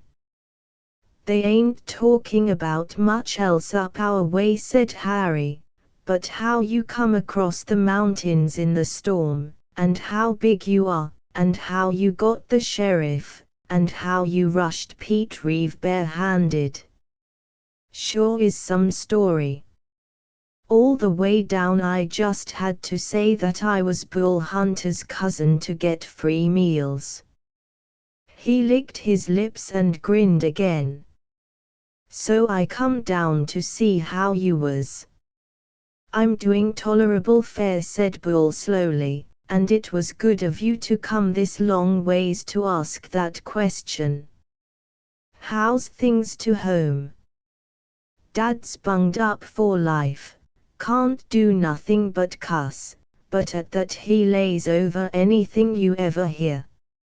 Harry's eyes flicked nervously about the room. "It was him that sent me down." "Where's Reeve?" This was in a whisper. Bull gestured toward the next room. "Asleep." "Can he hear if I talk?" "Asleep," said Bull. "Been up with me 2 days. I took a bad turn a while back. Pete's helping himself to a nap, and he needs one." "Now, listen," said Harry. "Dad figured this out, and Dad's mostly never wrong. He says, Reeve shot up Bull. Now he's hanging around trying to make up by nursing Bull, according to reports, because he's afraid of what Bull'll do when he gets back on his feet. But Bull has got to know that, even when he's back on his feet, he can't beat Reeve, not while Reeve can pull a gun. Nobody can beat that devil. If he wants to beat Reeve, just take advantage of him while Reeve ain't expecting anything, which means while Bull is sick. Do you get what Dad means?" "Sort of," said Bull faintly. He shut out the eager, dirty, unshaven face. "I'll just close my eyes against the light. I can hear you pretty well. Go on." "Here's the idea. Everybody knows you hate Reeve, and Reeve fears you. Otherwise would he act like this, aside from being afraid of a lynching, in case you should die?" "No, he wouldn't." "Well, one of these days you take this gun," here Harry shoved one under the pillow of Bull, "and call Pete Reeve over to you, and when he leans over your bed, blow his brains out. That's easy, and it'll do what you'll want to do someday. You hear? Then you can say that Reeve started something, that you shot in self-defense. Everybody'll believe you, and you'll get one big name for killing Reeve. You follow me?" Bull opened his eyes, but they were squinting as though he was in the severest pain. "Listen, Harry," he said at last. "I've been thinking things out. I owe a lot to your dad for taking me in and keeping me. But all I owe him I can pay back in cash, someday. I don't owe him no love. Not you, neither." Harry had risen to his feet with a snarl. "Sit down," said Bull, letting his great voice swell ever so little. "I'm pretty near dead, but I'm still man enough to wring the neck of a skunk. Sit down." Harry obeyed limply, and his giant cousin went on, his voice softening again. "When you come in I closed my eyes," said Bull, "because it seemed to me like you was a dream. I'd been awake. I'd been living among men that sort of liked me and respected me and didn't laugh at me. And then you come, and I saw your dirty face, and it made me think of a bad nightmare I'd had when you and your brother and your dad treated me worse'n a dog. Well, Harry, I'm through with that dream. I'll never go back to it. I'm going to stay awake the rest of my life. It was your dad that put the wish to kill Reeve into my head with his talk. I met Reeve, and Reeve pumped some bullets with sense into me. He let out some of my life, but he let in a lot of knowledge.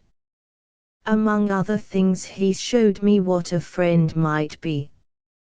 He's stayed here and nursed me and talked to me, like I was his equal, almost, instead of being sort of simple, like I really am. And I've made up my mind that I'm going to cut loose from remembering you folks in the mountains. I ain't your kind. I don't want to be your kind. I want to fight, like Pete Reeve. I don't want to murder like a Campbell. All the way through, I want to be like Pete Reeve. He don't know it. Maybe when I'm well he'll go off by himself. But whether he's near or far, I've adopted him. I'm going to pattern after him, and the happiest day of my life will be when I earn the right to have this man, that I tried to kill, come and take my hand and call me friend. I guess that answers you, Harry. Now get out and take my talk back to your dad, and don't trouble me no more, you spoil my sleep." As he spoke, the door of the next room opened softly. Peter Reeve stood at the entrance. Harry, shaking with fear, backed toward the other door, then leaped far out, and whirled out of sight with a slam and clatter of feet on the stairs. Pete Reeve came slowly to the bedside.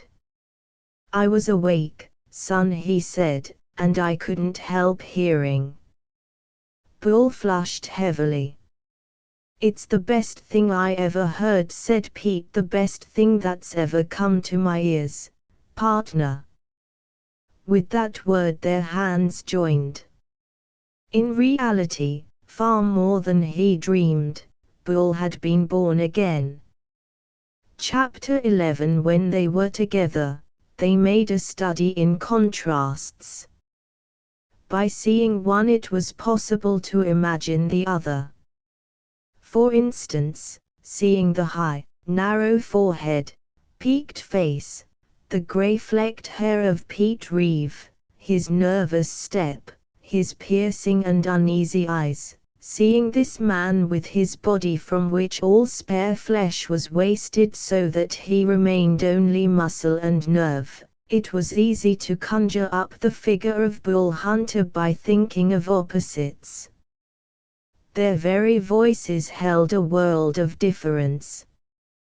The tone of Pete Reeve was pitched a little high, hard, and somewhat nasal, and when he was angry his words came shrill and ringing. The mere sound of his voice was irritating, it put one on edge with expectancy of action.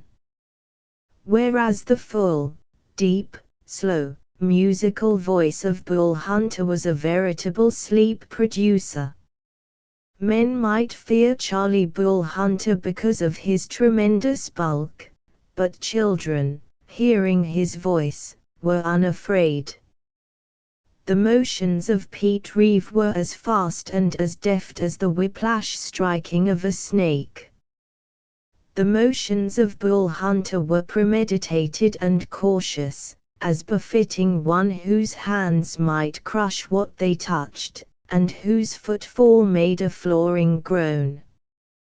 He sat cross-legged on the floor, his back against the wall. They had moved a ponderous stool into the room so that Bull might have something on which to sit, but long habit had made him uneasy in a chair, and he kept to the floor by preference, with the great square chin resting on his fist and his knee supporting his elbow.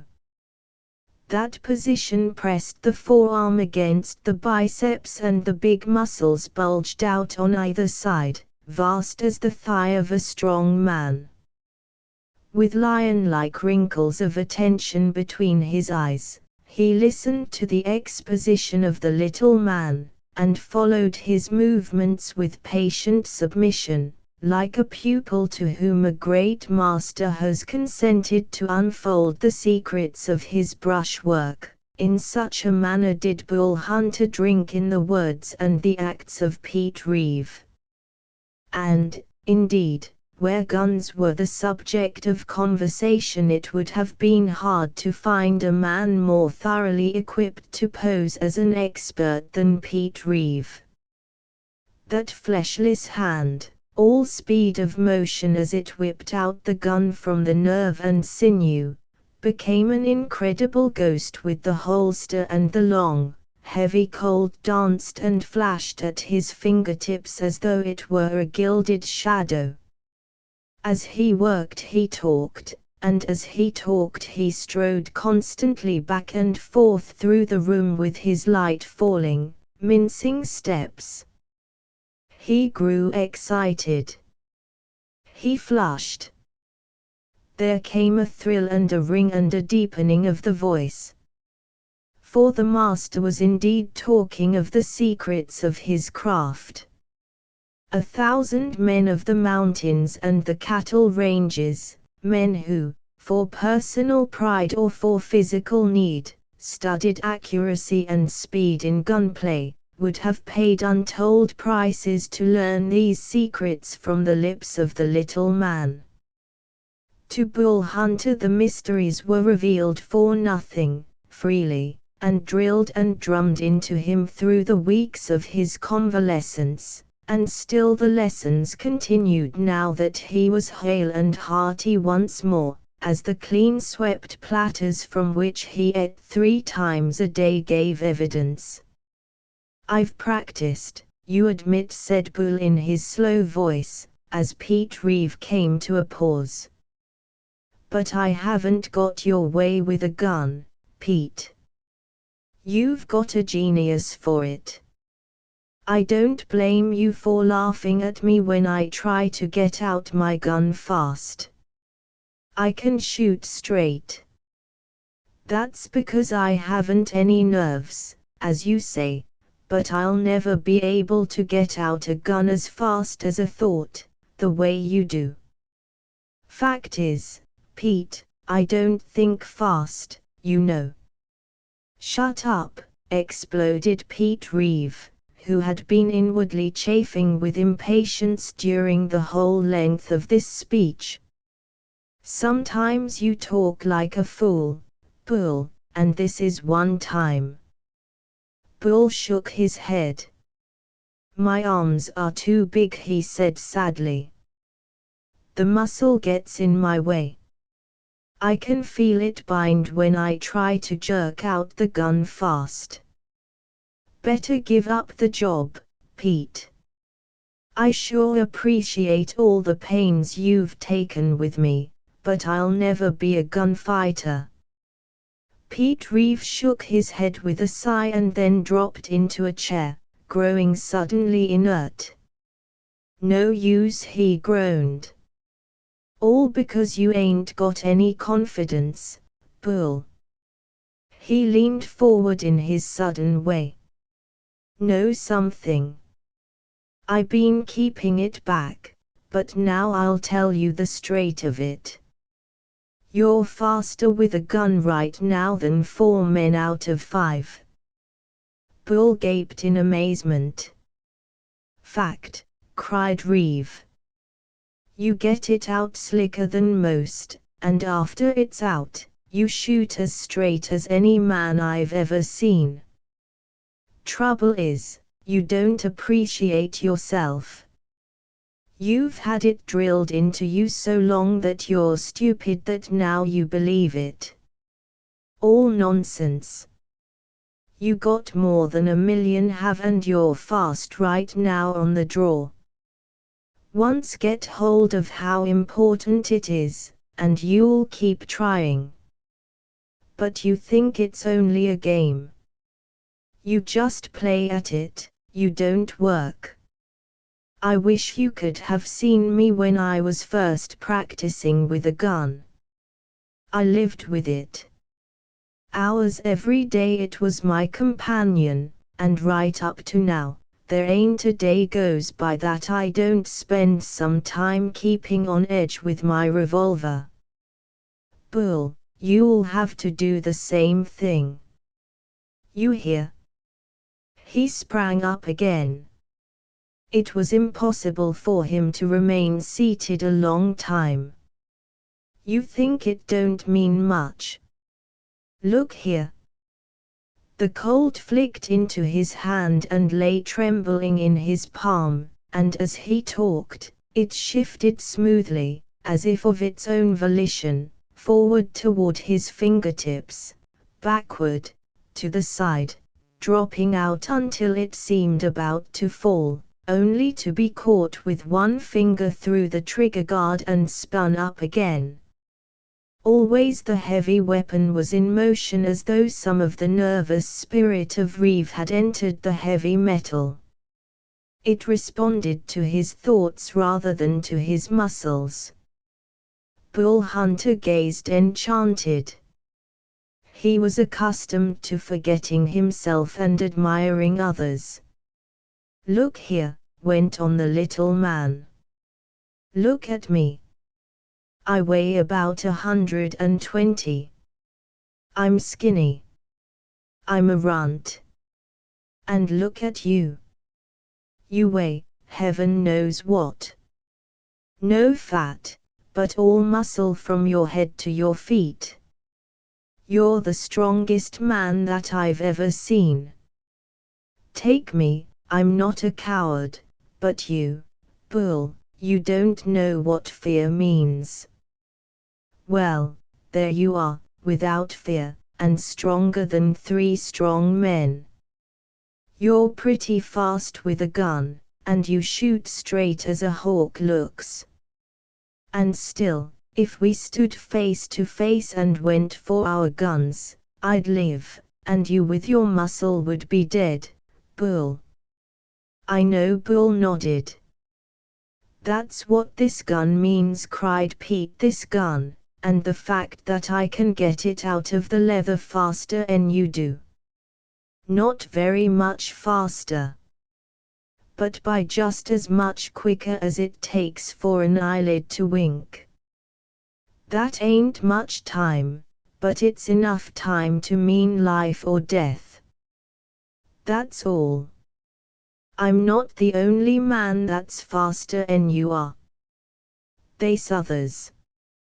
I've never been beat to the draw, but they's some that's shot so close to me that it sounded like one gun going off, with a sort of a stammer. And any one of those men would have shot you dead, Bull, if you'd fought him. Now, knowing that, tell me, are you going to keep practicing? I'll keep trying, Pete. But I'll never get much faster. You see, my arm, it's too big, too heavy. It gets in my way, handling a little thing like a revolver. Pete spun the big Colt and shoved it back into the holster so incredibly fast that the steel hissed against the leather. There you go, running yourself down, he muttered. He began to pace the room again, biting his nether lip, and now and then shooting side glances at Bull, glances partly guilty and partly scornful. Presently he came to a halt. He had also come to a new resolution, one that cost him so much that beads of perspiration came out on his forehead. Bull, he said gravely, I'm going to tell you the secret. You've told me a dozen already, Bull sighed. You've taught me how to swing the muzzle up, and not too far up, and how to lean back instead of forward, and how to harden the arm muscles just as I pull the trigger, and how to squeeze with the whole hand and keep my wrist stiff, and how, none of them things counts, said Pete gravely, almost sadly, compared to what I'm going to tell you. Stand up. It was plain that he was going to give something from the depths of his mind. The cost and importance of it made his eyes like steel and drew his mouth to a thin, straight line. Bull Hunter arose, and as the great body unfolded and the legs straightened, it seemed that he would never reach his full height. At length he stood, enormous, wide, towering. He was not a freak, but simply a perfectly proportioned man increased to a huge scale. Pete Reeve canted his head back and looked into the face of the giant. There was a momentary affectionate appreciation in his eye. Then he hardened his expression. Let your arm hang loose. Bull Hunter obeyed. The hand came just above the holster that was strapped on his thigh. All these weeks Pete Reeve had kept him from going an instant without that gun except when he slept. And even when he slept the gun had to be under his pillow. Because it helps to have it near all the time, Pete had explained. It sort of soaks into your dreams. It's never out of your mind. It haunts you, like the face of the girl you love. You see. Bull Hunter did not see, but he had nodded humbly, after his fashion, and obeyed. Now, with his arm fallen loose at his side, he peered studiously into the face of his master gunman and waited for the next order. Draw. The command was snapped out. Bull's gun whipped from the holster, and Pete Reeve drew in the same instant, carelessly, his eyes watching the movement of Bull instead of paying heed, and put his gun up again, but Bull followed the example almost reluctantly. Nearly beat you that time, Pete, he exclaimed happily. But maybe you weren't half trying. Beat me, sneered Pete. I wasn't half trying, but you didn't beat me. I shot you twice before you had your muzzle in line. I shot you in the throat and through the teeth before your gun was ready. Bull, with a shrug of the massive shoulders, touched the mentioned places and looked with awe at the little man. Now, listen. Bull grew tense. Watch my draw. Pete did not put his hand near the butt of his weapon. He held his arm out before him, dangling in the air. There was a convulsive moment. One could see the imaginary weapon shoot from the holster and become level and rigid, pointed at its mark. I've seen before, fast as my eye could go bullside. Look again, said Pete, gritting his teeth with impatience. This time I'm going so slow a cow could see and beat me. He made the same motion, but to an ordinary eye it was still as fast as light. Bull shook his head. Idiot, cried Pete, his voice jumping up the scale, flat and harsh and piercing. It's the wrist. Not the arm, but the... He stopped with an expression of dismay. Even now he regretted revealing the mystery, it seemed. But then he went on. I found out quick that I couldn't beat a good gunman if I used the old methods. Practice makes perfect. They practiced as much as I did. So I studied the methods and the great idea come to me. They all use the whole arm. Look at you. Your shoulder bulges up when you make the draw, and you raise the whole arm. Matter of fact, you'd ought only to use your fingers. Not stir a muscle above the wrist. Now try. Bull tried. The gun did come clear of the holster. No good, he said gravely. It's magic when you do it, Pete. It just makes a fool of me. Shut up and listen. Pete said sharply. I'm telling you a thing that'll save your life someday. He drew a little closer. His emotion made him swell to a greater stature, and he rose a little on tiptoe as if partly to make up for the differences between their bulks. Bull obeyed. Now start thinking. Start concentrating on that right hand. There's nothing else to your body. You see. You forget you got a muscle.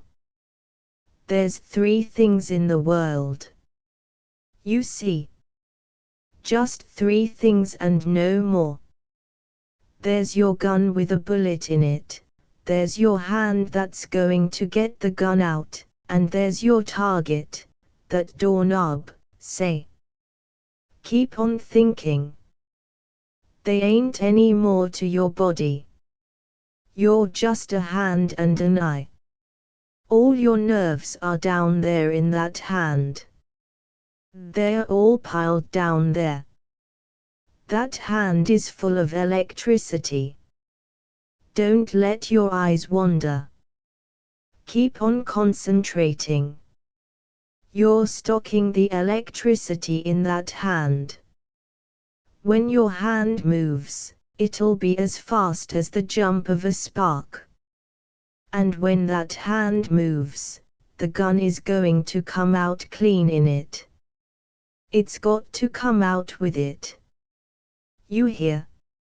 It's got to. Your fingertips catch under the butt, they flick up. They don't draw the gun, they throw it out of the holster, they pitch the muzzle up, and the butt comes smack back against the palm of your hand. And in the same part of a second you pull the trigger. You hear?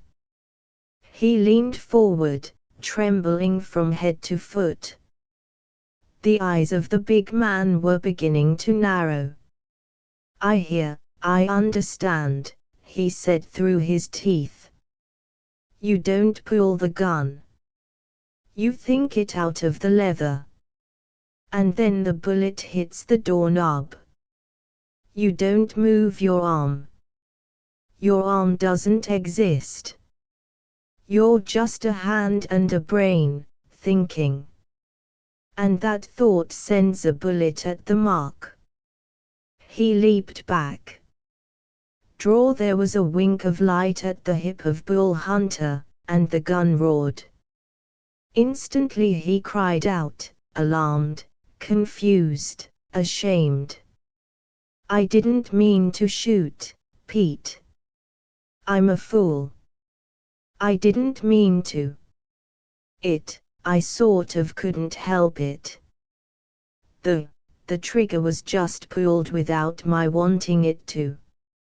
Lord, what'll people think? But Pete Reeve had flung his arms around the big man as far as they would go, and he hugged him in a hysteria of joy.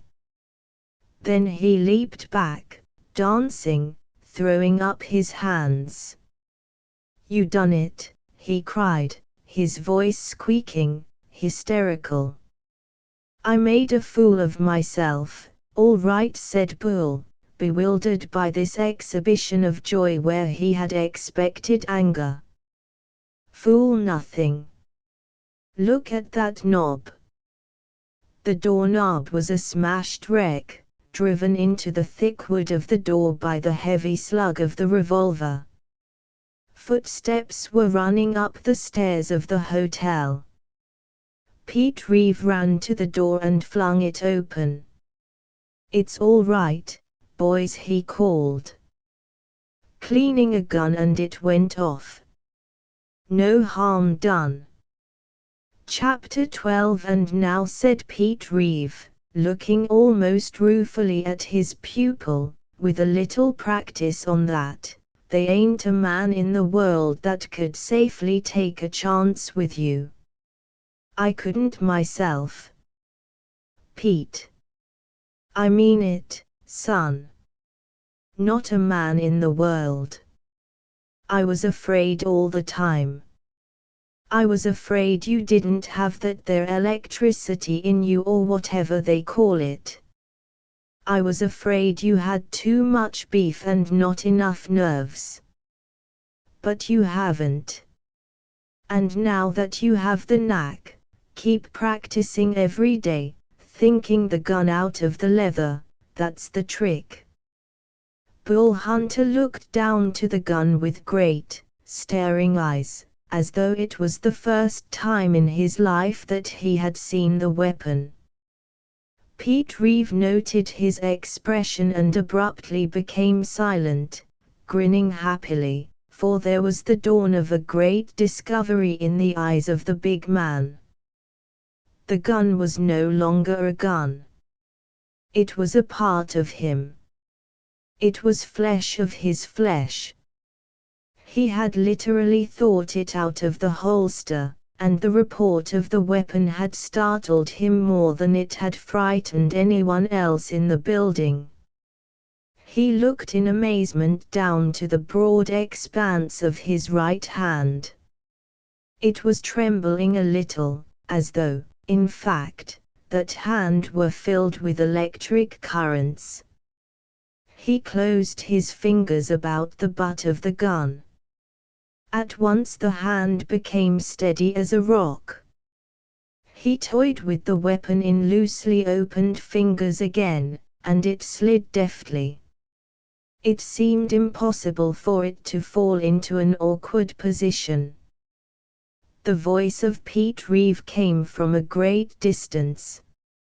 And there's only one thing lacking to make you perfect, and that's to have to fight once for your life and drop the other gent. After that happens, well, Pete Reeve will have a successor. How much that meant Bull Hunter very well knew. The terrible fame of Pete Reeve ran the length and the breadth of the mountains. Of course Bull did not for a moment dream that Pete meant what he said. It was all figurative. It was said to fill him with self-confidence, but part of it was true. He was no longer the clumsy-handed Bull Hunter of the moment before. A great change had taken place. From that moment his very ways of thinking would be different. He would be capable of less misty movements of the mind. He would be capable of using his brain as fast as his hand acted. A tingle of new life, new possibilities were opening before him. He had always accepted himself as a stupidly hopeless burden in the world, a burden on his friends, useless, cloddish. Now he found that he had hopes. His own mind and body was an undiscovered country which he was just beginning to enter. What might be therein was worth a dream or two, and Bull Hunter straightway began to dream, happily. That was a talent which he had always possessed in superabundance. The brief remainder of the day passed quickly, and then just before supper time a stranger came to call on Pete Reeve. He was a tall, bony fellow with straight-looking eyes and an imperious lift of his head when he addressed anyone. Manners was his name, Hugh Manners. When he was introduced he ran his eyes unabashedly over the great bulk of Bull Hunter, and then promptly he turned his back on the big man and excluded him from the heart of the conversation. It irritated Bull unwontedly. He discovered that he had changed a great deal from the old days at his uncle's shack when he was used to the scorn and the indifference of all men as a worthless and stupid hulk of flesh, with no mind worth considering, but he said nothing. Another great talent of Bull's was his ability to keep silent. Shortly after this they went down to the supper table. All through the meal Hugh Manners engaged Pete Reeve in soft, rapid-voiced conversation which was so nicely gauged as to range that Bull Hunter heard no more than murmurs. He seemed to have a great many important things to say to Pete, and he kept Pete nodding and listening with a frown of serious interest. At first Pete tried to make up for the insolent neglect of his companion by drawing a word or two from Bull from time to time, but it was easy for Bull to see that Pete wished to hear his newfound friend hold forth.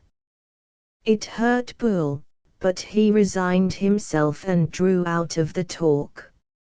After supper he went up to the room and found a book. There had been little time for reading since he passed the first stages of convalescence from his wounds. Pete Reeve had kept him constantly occupied with gun work, and the hunger for print had been accumulating in Bull. He started to satisfy it now beside the smoking lamp. He hardly heard Pete and Hugh Manners enter the room and go out again onto the second story of the veranda on which their room opened. From time to time the murmur of their voices came to him, but he regarded it not. It was only when he had lowered the book to muse over a strange sentence that his wandering eye was caught beyond the window by the flash of a falling star of unusual brilliance. It was so bright, indeed, that he crossed the room to look out at the sky, stepping very softly, for he had grown accustomed to lightening his footfall. And now unconsciously the murmuring voices of the talkers made him move stealthily, not to steal upon them, but to keep from breaking in on their talk. But when he came to the door opening on the veranda the words he heard banished all thought of falling stars. He listened, dazed. Pete Reeve had just broken into the steady flow of the newcomer's talk. "It's no use, Hugh. I can't go, you see. I'm tied down here with the big fellow. Tied down, thought Bull Hunter, and he winced. A curse, then, why don't you throw the big hulk over? He ain't a hulk, protested Pete somewhat sharply, and the heart of Bull warmed again. Hush, said Hugh Manners. He'll be hearing. No danger. He's at his books, and that means that he wouldn't hear a cannon. That's his way. He don't look like a book-learned gent, said Hugh Manners with more respect in his voice. He don't look like a lot of things that he is, said Pete. I don't know what he is myself, except that he's the straightest, gentlest, kindest, simplest fellow that ever walked. Bull Hunter turned to escape from hearing this eulogy, but he dared not move for fear his retreat might be heard, and that would be immensely embarrassing. Just what he is I don't know, said Pete again. He doesn't know himself. He's had what you might call an extra long childhood, that's why he's got that misty look in his eyes. That fool look, scoffed Hugh Manners. You think so? I tell you, Manners, he's just waking up, and when he's clear waked up he'll be a whirl-beater. You saw that doorknob? Smashed. Yep. What of it? He done it with a gun, standing clean across the room, with a flash draw, shooting from the hip, and he made a clean center hit of it. Pete brought out these facts jerkily, one by one, piling one extraordinary thing upon the other, and when he had finished, Hugh Manners gasped. I'm mighty glad, he said, that you told me that. I might have made some mistake. You'd sure made an awful mistake if you tangle with him, Manners. Don't forget it. Your work, I guess. Partly, said Pete modestly. I speeded his draw up a bit, but he had the straight eye and the steady hand when I started with him. He didn't need much target practice, just the draw. And he's really fast. He's got my draw. That told volumes to Manners. And why not take him in with us? He asked, after a reverent pause. Not that, exclaimed Pete. Besides, he couldn't ride and keep up with us. He'd wear out 3 horses a day with his weight.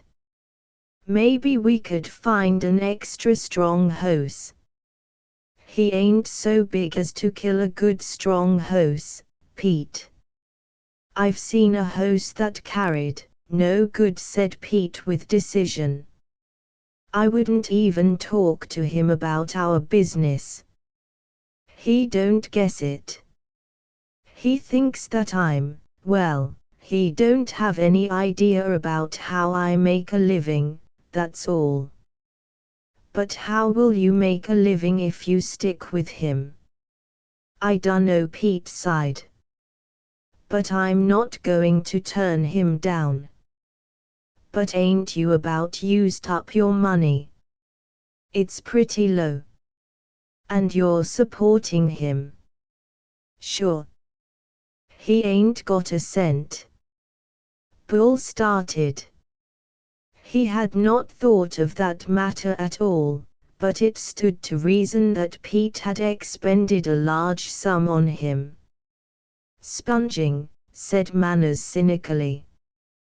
Don't talk about it that way, said Pete uneasily. He's like a big kid.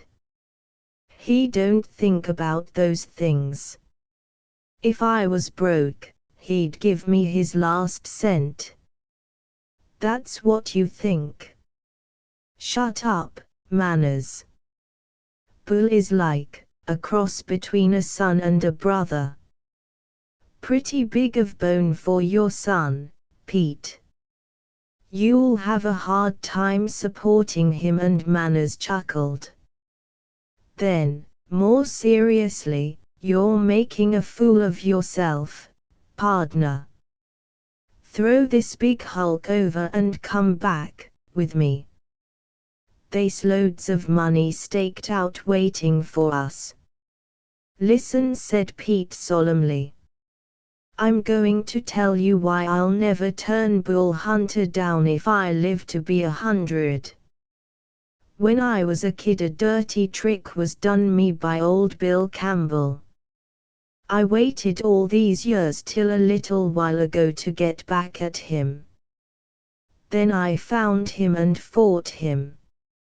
I didn't kill him, but I ruined him and sent him back to his home tied on his horse with a busted shoulder that he'll never be able to use again. His right shoulder, at that. There was a subdued exclamation from Manners, but Pete went on, seems he was the uncle of this Bull, took Bull in when Bull was orphaned, because he had to, not because he wanted to. And he raised Bull up to be a sort of general slave around the place. Well, when he comes back home all shot up, he tries to get his sons to take my trail, but they didn't have the nerve. But Bull, that they'd always looked down on for a big good-for-nothing hulk, Bull stepped out and took my trail on foot and hit across the mountains in a storm, above the timberline.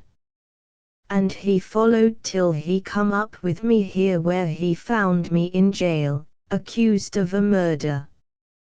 Did he turn back? He didn't. He didn't want the law to hang me. He wanted to kill me with his own hands so's he could go back home and hear his uncle call him a man and praise him a little. That shows how simple he is. Well, I'll cut a long story short.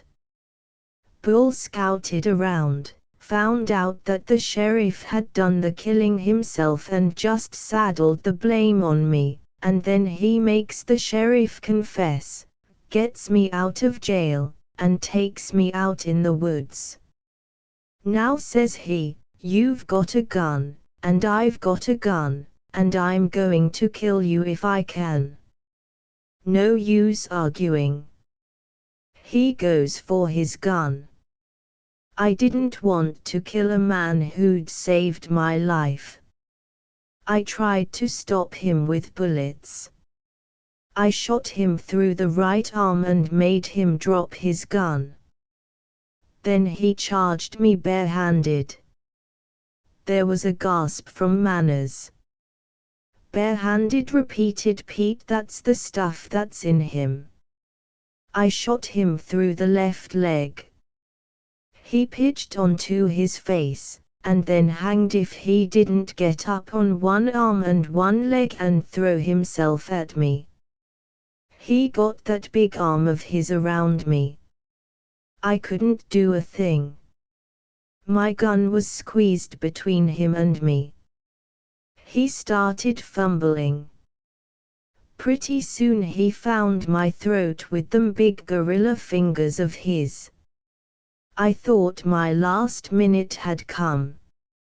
One squeeze would have smashed my windpipe, and goodbye, Pete Reeve. But he wouldn't kill me. After I'd filled him full of lead, he let me go. After he had the advantage, he wouldn't take it. Pete choked. He concluded briefly, he mighty near bled to death before I could get the wounds bandaged, and then I stayed on here and nursed him. Matter of fact, Manners, he saved my life twice, and that's why I'm tied to him for life. Besides, between you and me, he means more to me than the rest of the world put together. "Listen," said Manners, after a pause.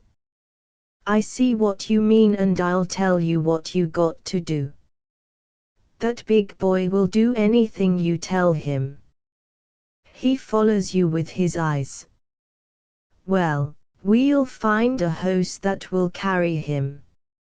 I guarantee that. Then you put your game up to him, best foot forward, and he'll come with us." "Not in 1,000 years," said Pete with emotion.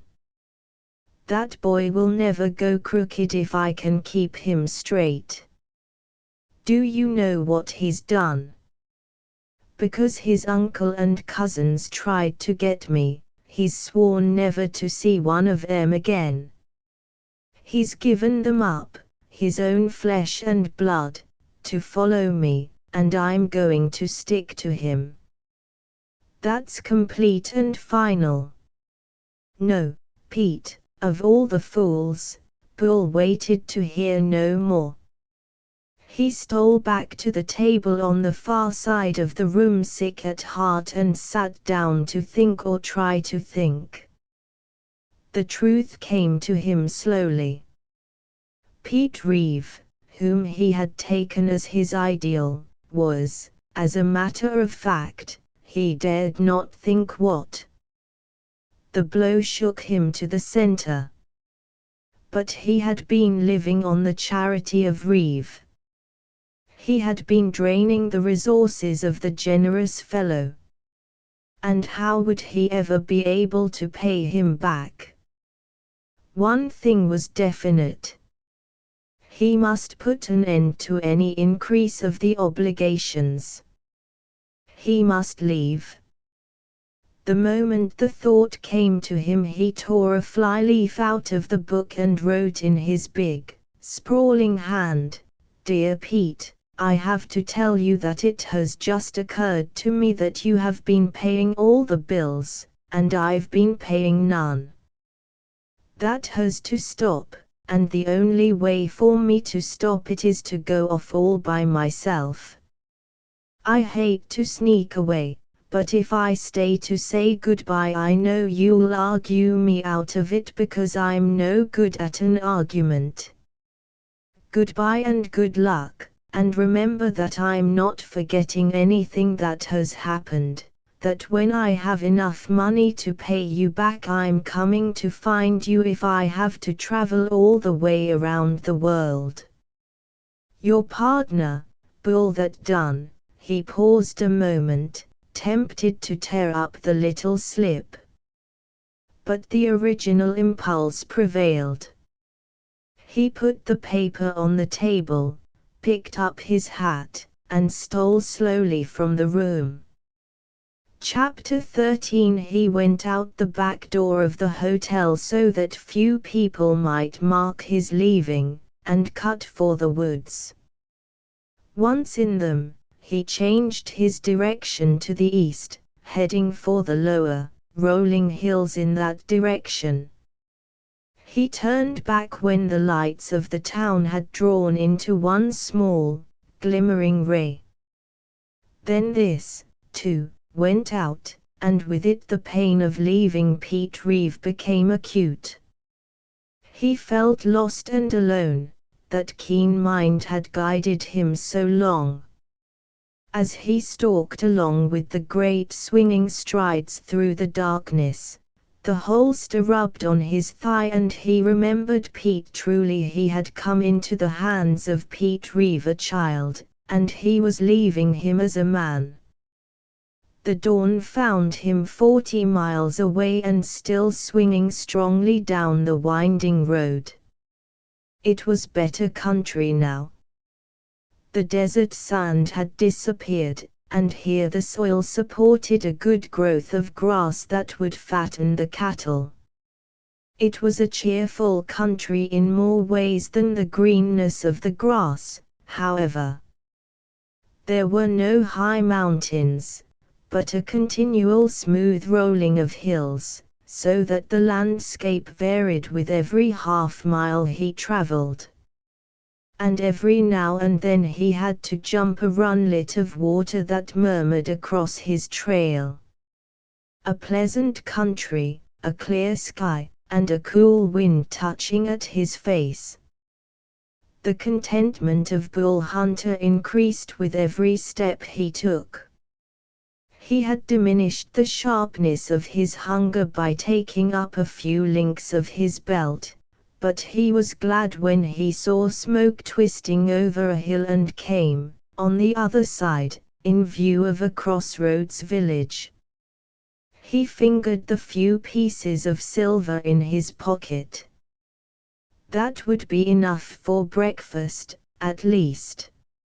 It was enough, barely that and no more, for the long walk had made him ravenous, and the keenness of his spirits served to put a razor edge on an appetite which was already sharp. He began eating before the regular breakfast at the little hotel was ready. He ate while the other men were present. He was still eating when they left. "How much?" he said when he was done. His host scratched his head. "I figure 3 times a regular meal ought to be about it," he said. "Even then it don't cover everything, but matter of fact, I'm ashamed to charge any more."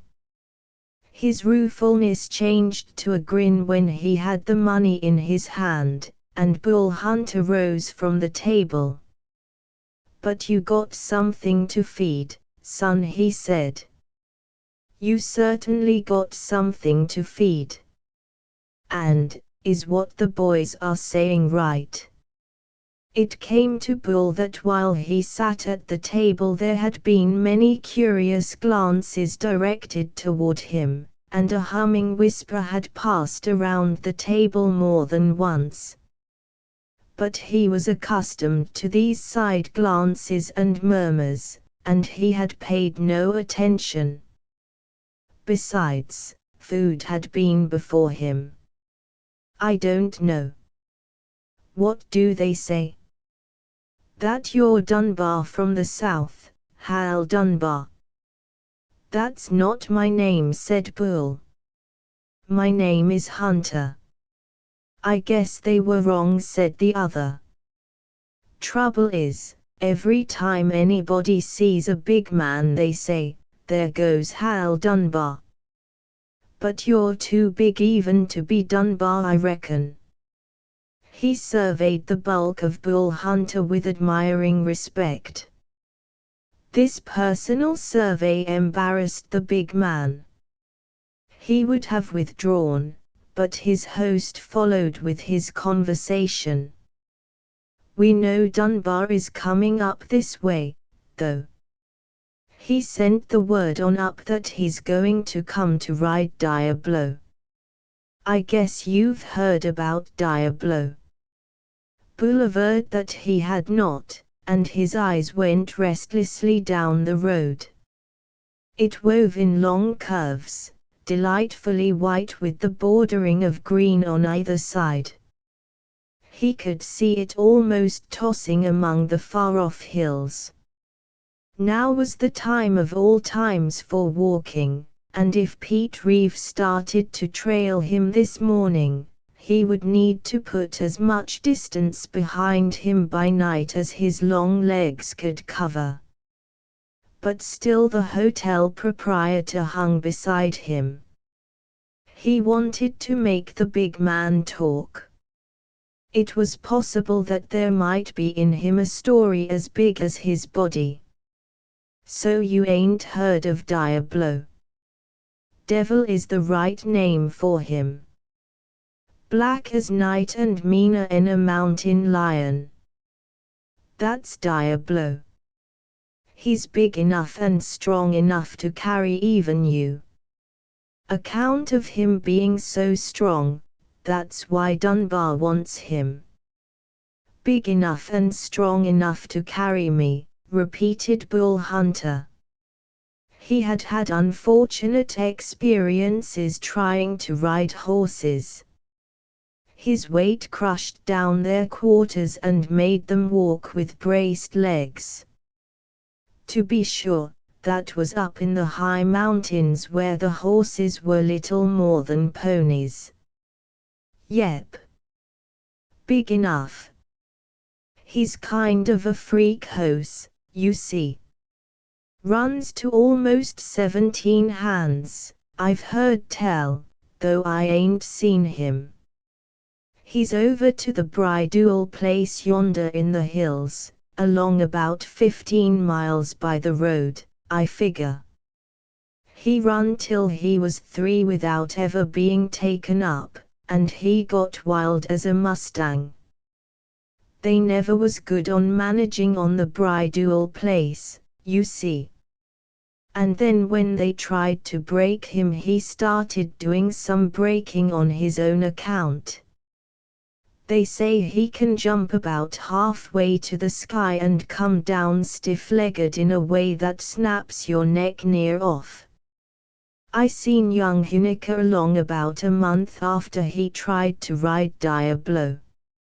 Huneker was a pretty good rider, by all accounts, but he was sure a sick gent around horses after Diablo got through with him.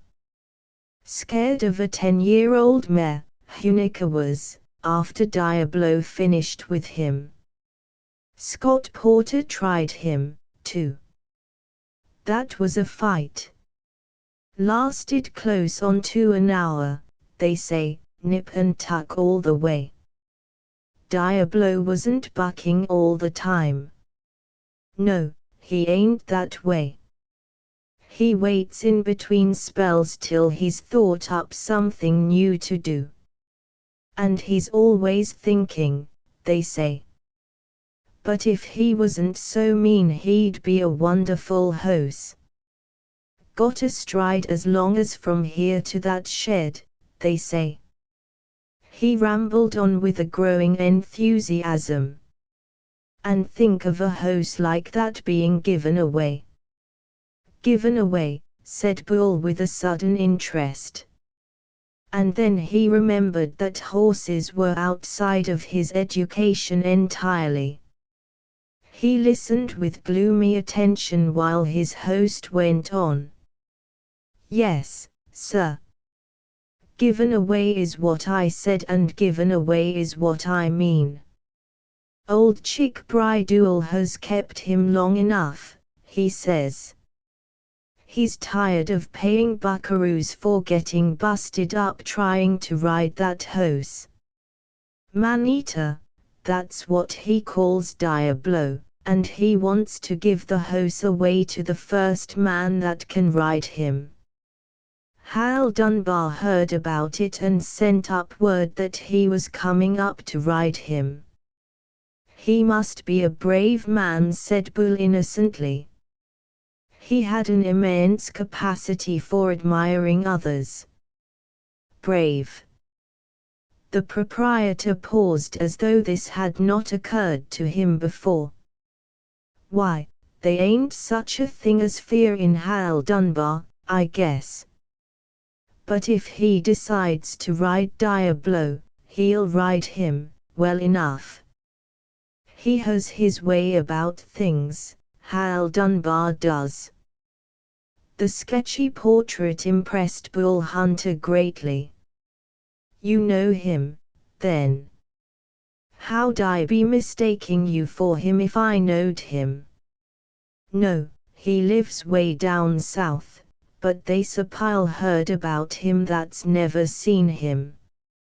For some reason the words of his host remained in the mind of Bull as he went down the road that day. Oddly enough, he pictured man and horse as being somewhat alike, Diablo vast and black and fierce, and Hal Dunbar dark and huge and terrible of eye, also, which was proof enough that Bull Hunter was a good deal of a child. He cared less about the world as it was than for the world as it might be, and as long as life gave him something to dream about, he did not care in the least about the facts of existence. Another man would have been worried about the future, but Bull Hunter went down the road with his swinging stride, perfectly at peace with himself and with life. He had not enough money in his pocket to buy a meal, but he was not thinking so far ahead. It was still well before noon when he came in sight of the bridal place. It varied not a whit from the typical ranch of that region, a low-built collection of sheds and arms sprawling around the ranch house itself. About the building was a far-flung network of corrals. Bull Hunter found his way among them and followed a sound of hammering. He was well among the sheds when a great black stallion shot into view around a nearby corner, tossing his head and mane. He was pursued by a shrill voice crying, "Diablo! Hey! You old fool! Stand still, it's me, it's Todd." To the amazement of Bull Hunter, Diablo the Terrible, Diablo the Man-Killer, paused and reluctantly turned about, shaking his head as though he did not wish to obey but was compelled by the force of conscience. At once a bare-legged boy of 10 came in sight, running and shaking his fist angrily at the giant horse. Indeed, it was a tremendous animal.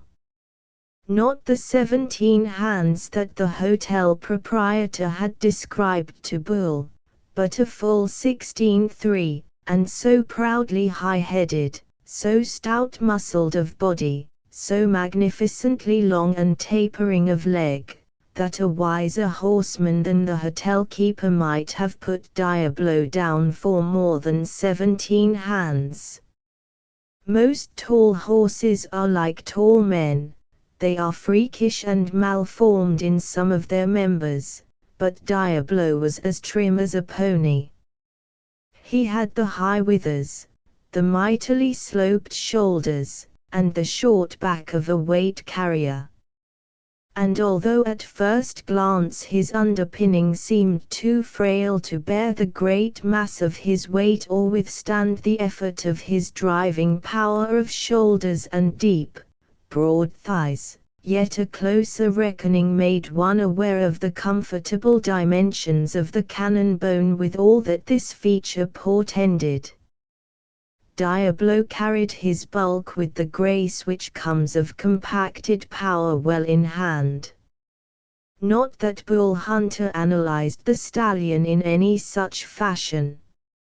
He was, literally, ignorant of horse flesh. But in spite of his ignorance the long neck, not overfleshed, suggested length of stride and the mighty girth meant wind beyond exhaustion and told of the great heart within. The points of an ordinary animal may be overlooked, but a great horse speaks for himself in every language and to every man. He was coal-black, this Diablo. Except for the white stocking of his off forefoot, he was night black, and so silken sleek that, as he turned and pranced, flashes of light glimmered from shoulders to flanks. Bull Hunter stared in amazement that changed to appreciation, and appreciation that burst in one overpowering instant to the full understanding of the beauty of the horse. Joy entered the heart of the big man. He had looked on horses hitherto as pretty pictures perhaps, but useless to him. Here was an animal that could bear him like the wind wherever he would go. Here was a horse who could gallop tirelessly under him all day and labor through the mountains, bearing him as lightly as the cattle ponies bore ordinary men. The cumbersome feeling of his own bulk, which usually weighed heavily on Bull, disappeared. He felt light of heart and light of limb. In the meantime the bare-legged boy had come to the side of the big horse, still shrilling his anger. He stood under the lofty head of the stallion and shook his small fist into the face of Diablo the Terrible. And while Bull, quaking, expected to see the head torn from the shoulders of the child, Diablo pointed his ears and sniffed the fist of the boy inquisitively. In fact, this could not be the horse of which the hotel keeper had told him, or perhaps he had been recently tamed and broken. That, for some reason, made the heart of Bull Hunter sink. The boy now reached up and twisted his fingers into the mane of the black. "Come along now. And if you pull away again, you old fool, Diablo, I'll give you a thumping, I tell you. Git along." Diablo meekly lowered his head and made his step mincing to regulate his gait to that of his tiny master. He was brought alongside a rail fence. There he waited patiently while the boy climbed up to the top rail and then slid onto his back. Again Bull Hunter caught his breath. He expected to see the stallion leap into the air and snap the child high above his head with a single arching of his back, but there was no such violent reaction. Diablo, indeed, turned his head with his ears flattened and bared his teeth, but it was only to snort at the knee of the boy. Plainly he was bluffing, if horses ever bluffed. The boy carelessly dug his brown toes into the cheek of the great horse and shoved his head about. "Gidap," he called. "Git along, Diablo." Diablo walked gently forward. "Hurry up. I ain't got all day." And the boy thumped the giant with his bare heels. Diablo broke into a trot as soft, as smooth-flowing, as water passing over a smooth bed of sand. Bull ran to the corner of the shed and gaped after them until the pair slid around a corner and were gone. Instinctively he drew off his hat and gaped. He was startled back to himself by loud laughter nearby, and, looking up, he saw an old fellow in overalls with a handful of nails and a hammer. He stood among a scattering of uprights which represented, apparently, the beginnings of the skeleton of a barn. Now he leaned against one of these uprights and indulged his mirth. Bull regarded him mildly, he was used to being laughed at. Chapter 14 "That's the way they all do," said the old man. "They all gape the same fool way when they see Diablo the first time." "Is that the wild horse?" asked Bull in his gentle voice. "That's him. I suppose after seeing Todd handle him, you'll want to try to ride him right off." Bull looked in the direction in which the horse had disappeared. He swallowed a lump that had risen in his throat and shook his head sadly. "Nope. You see, I dunno nothing about horses, really." The old man regarded him with a new and sudden interest. "Takes a wise man to call himself a fool," he declared axiomatically. Bull took this dubious bit of praise as an invitation and came slowly closer to the other. He had the child's way of eyeing a stranger with embarrassing steadiness at a first meeting and thereafter paying little attention to the face. He wrote the features down in his memory and kept them at hand for reference, as it were. As he drew nearer, the old man grew distinctly serious, and when Bull was directly before him he gazed up into the face of Bull with distinct amazement. At a distance the big man did not seem so large because of the grace of his proportions. When he was directly confronted, however, he seemed a veritable giant. "By the Lord, you are big. And who might you be, stranger?" "My name's Charlie Hunter, though mostly folks call me just plain Bull." "That's queer," chuckled the other. "Well, glad to know you.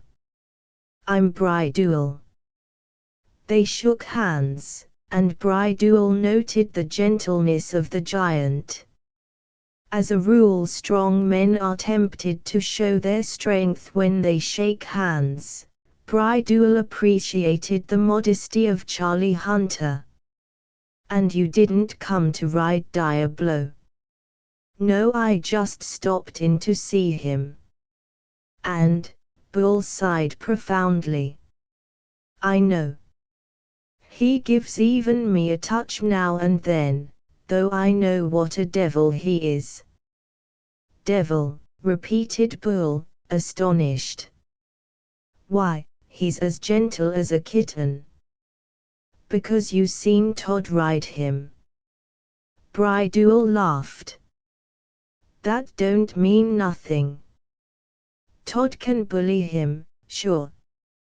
But just let a grown man come near him, with a saddle. That'll change things pretty pronto. You'll see the finest little bit of boiled down hell-raising that ever was." The jingle of a pair of spurs is Diablo's idea of a drum, and he makes his charge right off. "Gentle. Ha!" The grunt was expressive. "And what good's a horse if he can't be rode with a saddle?"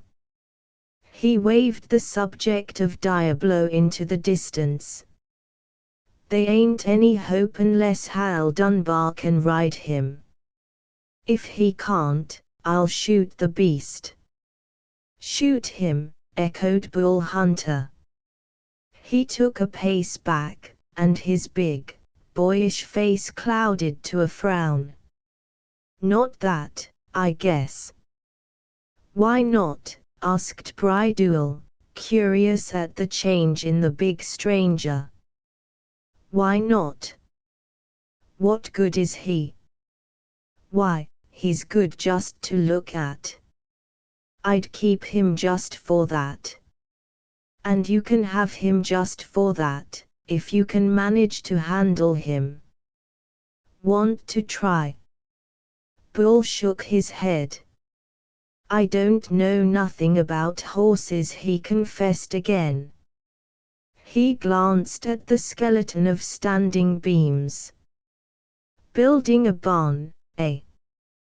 You wouldn't call it pitching hay or shoeing a hose that I'm doing, I guess," said the old fellow crossly. "I'm fussing at building a barn, but a fine chance I got. I get all my timber here, look at that." He indicated the stacks of beams and lumber around him. "And then I get some men out of town to work with me on it. But they get lonely. Don't like working on a ranch. Besides, they had a scrap with me. I wouldn't have 'em loafing around the job. Rather have no help at all than have a loafer helping me. So they quit. Then I tried to get my cowhands to give me a lift, but they wouldn't touch a hammer. Specialists in cows is what they say they are, ding bust 'em. So here I am trying to do something and doing nothing. How can I handle a beam that it takes 3 men to lift?" He illustrated by going to a stack of long and massive timbers and tugging at the end of one of them. He was able to raise that end only a few inches. You see. Bull nodded. Suppose you give me the job handling the timbers, he suggested. I ain't much good with a hammer and nails, but I might manage the lifting. All by yourself. One man. He eyed the bulk of Bull hopefully for a moment, then the light faded from his face. Nope, you couldn't raise 'em. Not them joists yonder. I think I could, said Bull. Old Bridewell thrust out his jaw. He had been a combative man in his youth, and he still had the instinct of a fighter. I got $10, he said, that says you can't lift that beam and put her up on end. That one right there, that I tried to lift a minute ago. All right, Bull nodded. You're on for the bet, the old man chuckled gaily. All right. Let's see you give a heave. Bull Hunter obediently stepped to the timber. It was a 12-footer of bulky dimensions, heavy wood not thoroughly seasoned. Yet he did not approach one end of it. He laid his immense hands on the center of it. Old Bridewell chuckled to himself softly as he watched. He was beginning to feel that the big stranger was a little simple-minded. His chuckling ceased when he saw the timber cant over on one edge. Look out, he called, for Bull had slipped his hand under the lifted side. You'll get your fingers smashed plumb off that way. I have to get a hold under it, you see, explained Bull calmly. And so saying his knees sagged a little, and when they straightened the timber rose lightly in his hands and was placed on his shoulder. Where'd you like to have it? Asked Bull. Bridewell rubbed his eyes. Yonder, he said faintly. Bull walked to the designated place, the great timber teetering up and down, quivering with the jar of each stride. There he swung one end to the ground and thrust the other up until it was erect. Is this the way you want it? Said Bull. By this time Bridewell had recovered his self-possession to some degree, yet his eyes were wide as he approached. Yep. Just let it lean agin that corner piece, will you, Hunter? Bull obeyed. That might make a fellow's shoulder sort of sore, he remarked, if he had to carry those timbers all day. All day, gasped Bridewell, and then he saw that the giant, indeed, was not even panting from his effort. He was already turning his attention to the pile of timbers. Here, he said, reluctantly drawing out some money. Here's your 10. But Bull refused it. Can't take it, he explained. I just made the bet by way of talk. You see, I knew I could lift it, and you didn't have any real idea about me. Besides, if I'd lost I couldn't have paid. I haven't any money. He said this so gravely and simply that old Bridewell watched him quizzically, half suspecting that there was a touch of irony hidden somewhere. It gradually dawned on him that a man who was flat broke was refusing money which he had won fairly on a bet. The idea staggered Bridewell. He was within an ace of putting Bull Hunter down as a fool. Something held him back, through some underlying respect for the physical might of the big man and a respect, also, for the honesty which looked out of his eyes. He pocketed the money slowly. He was never averse to saving. "But I've been thinking," said Bull, as he sadly watched the money disappear, "that you might be needing me to help you put up the barn. Do you think you could hire me?" Grumbled Bridewell. "You think you could handle these big timbers all day?" "Yes," said Bull, "if none of 'em are any bigger than that last one. Yes, I could handle 'em all day easily." It was impossible to doubt that he said this judiciously and not with a desire to overstate his powers. In spite of himself, the old rancher believed. "You see," explained Bull eagerly, "you said that you needed 3 men for that work. That's why I ask. And I suppose you'd want the pay of 3 men." Bull shook his head. "Anything you want to pay me," he declared. The rancher frowned.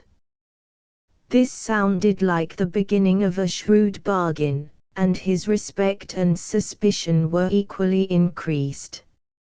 "Suppose you say what you want," he asked. "Well," Bull said slowly, "I'd have to have a place to sleep. And I'm a pretty big eater." "I guess you are," said Bridewell. "But if you do 3 men's work, you got a right to 3 men's food. What else do you want?" Bull considered, as though there were few other wishes that he could express. "I haven't any money," he apologized. "Do you think maybe you could pay me a little something outside of food and a place to sleep?" Bridewell blinked, and then prepared himself to become angry, when it dawned on him that this was not intended for sarcasm. He found that Bull was searching his face eagerly, as though he feared that he were asking too much. "What would do you?" suggested Bridewell tentatively. "I dunno," said Bull, sighing with relief. "Anything you think." It was plain that the big man was half-witted, or nearly so. Bridewell kept the sparkle of exultation out of his eyes. "You leave it to me, then, and I'll do what's more 'n right by you. When do you want to start work?" "Right now." Chapter 15. When Bull left the dining room that night after supper, Mrs. Bridewell looked across the table at her husband with horror in her eyes. "Did you see?" she gasped.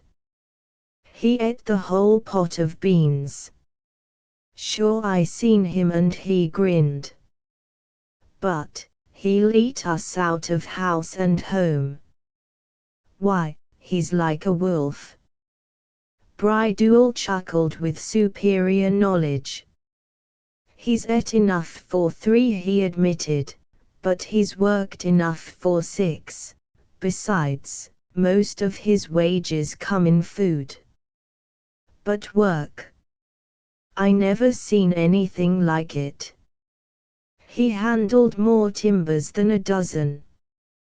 When it come to spiking them in place, he seen me swinging that 12-pound sledge and near breaking my back. I think it's easier this way," he says. "Besides, you can hit a lot faster if you use just one hand." And he takes the hammer, and sends that big spike in all the way to the head with one lick. And he wondered why I didn't work the same way. Ain't got any idea how strong he is. Mrs. Bridewell listened with wide eyes. "The idea," she murmured. "The idea. Where's he now?" Her husband went to the back door. "He's sitting over by the pump talking to Todd." "Sitting talking like they was one age. I reckon he's sort of half-witted." "How come?" sharply asked Mrs. Bridewell. Ain't Todd got more brains than most growed-up men? I reckon he has, admitted the proud father. And if they had put the same question to Bull Hunter, the giant would have agreed with them emphatically. He approached the child tamer of Diablo with a diffidence that was almost reverence.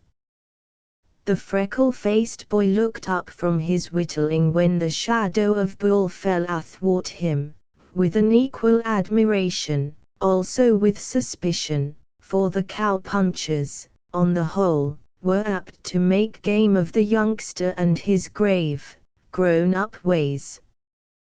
He was, therefore, shrewdly suspicious of jests at his expense. Furthermore, he had seen the big stranger heaving the great timbers about and whirling the sledge with one hand. He half suspected that the jokes might be pointed with the weight of that heavy hand.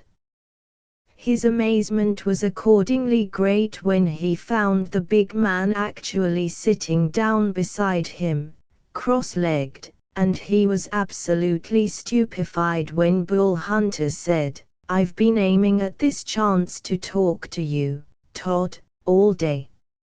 H.M. grunted Todd noncommittally, and examined the other with a cautious side glance. But the face of Bull Hunter was unutterably free from guile. Todd instantly began to adjust himself. The men he most worshipped were the lean, swift, profanely formidable cowpunchers. But there was something in him that responded with a thrill to this accepted equality with such a man as Bull Hunter. Even his father he had seen stricken to an awed silence at the sight of Bull's prowess. "You see," explained Bull frankly, "I been wondering how you managed to handle Diablo the way you do."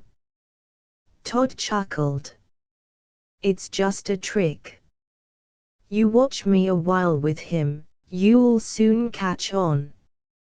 But Bull shook his head as he answered, "Maybe a mighty bright man might figure it out, but I'm not good at figuring things out, Todd." The boy blinked. He was accustomed to the studied understatement of the cowpunchers, and he was accustomed, also, to their real vanity which underlay the surface shyness. But it was patent that Bull Hunter, in spite of his size, was truly humble. This conception was new to Todd and slowly grew in his brain. His active eyes ran over the bulk beside him. He almost pitied the giant. "Besides," pondered Bull heavily, "I guess there's a whole lot of bright men that have seen you handle Diablo, but they couldn't make out what you did. They tried to ride Diablo and got their necks nearly broken. They were good riders, but I'm not. You see, Diablo's the first horse I've ever seen that could really carry me." He added apologetically, "I'm so heavy. No vanity, certainly." He gestured toward himself as though he were ashamed of his brawn, and the heart of Todd warmed and expanded. He himself would never be large, and his heart had ached because of his smallness many a time. "Yep," he said judiciously, "you're pretty heavy. About the heaviest I ever seen, I guess. Maybe Hal Dunbar is as big, but I never seen Hal. I've heard a good deal about Hal, but..." He stopped short and stiffened. Todd saw that the eyes of the big man had fixed on the corral in which stood Diablo. A puff of wind had come, and the great black had thrown up his head into it, an imposing picture with mane and tail blown sidewise.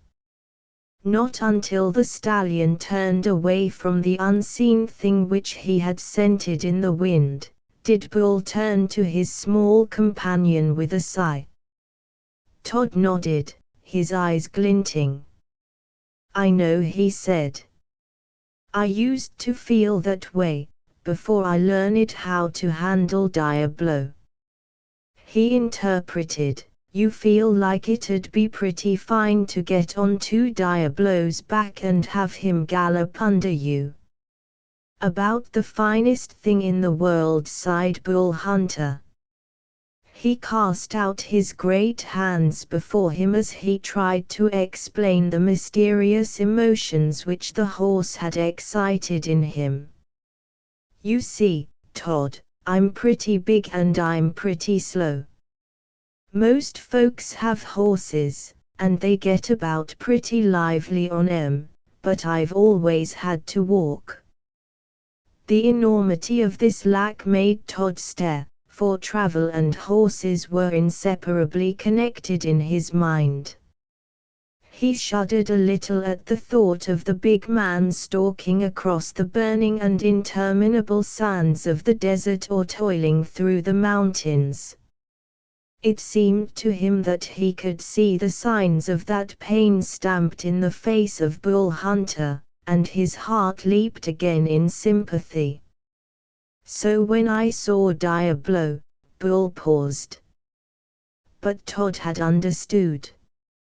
Suddenly the boy became excited.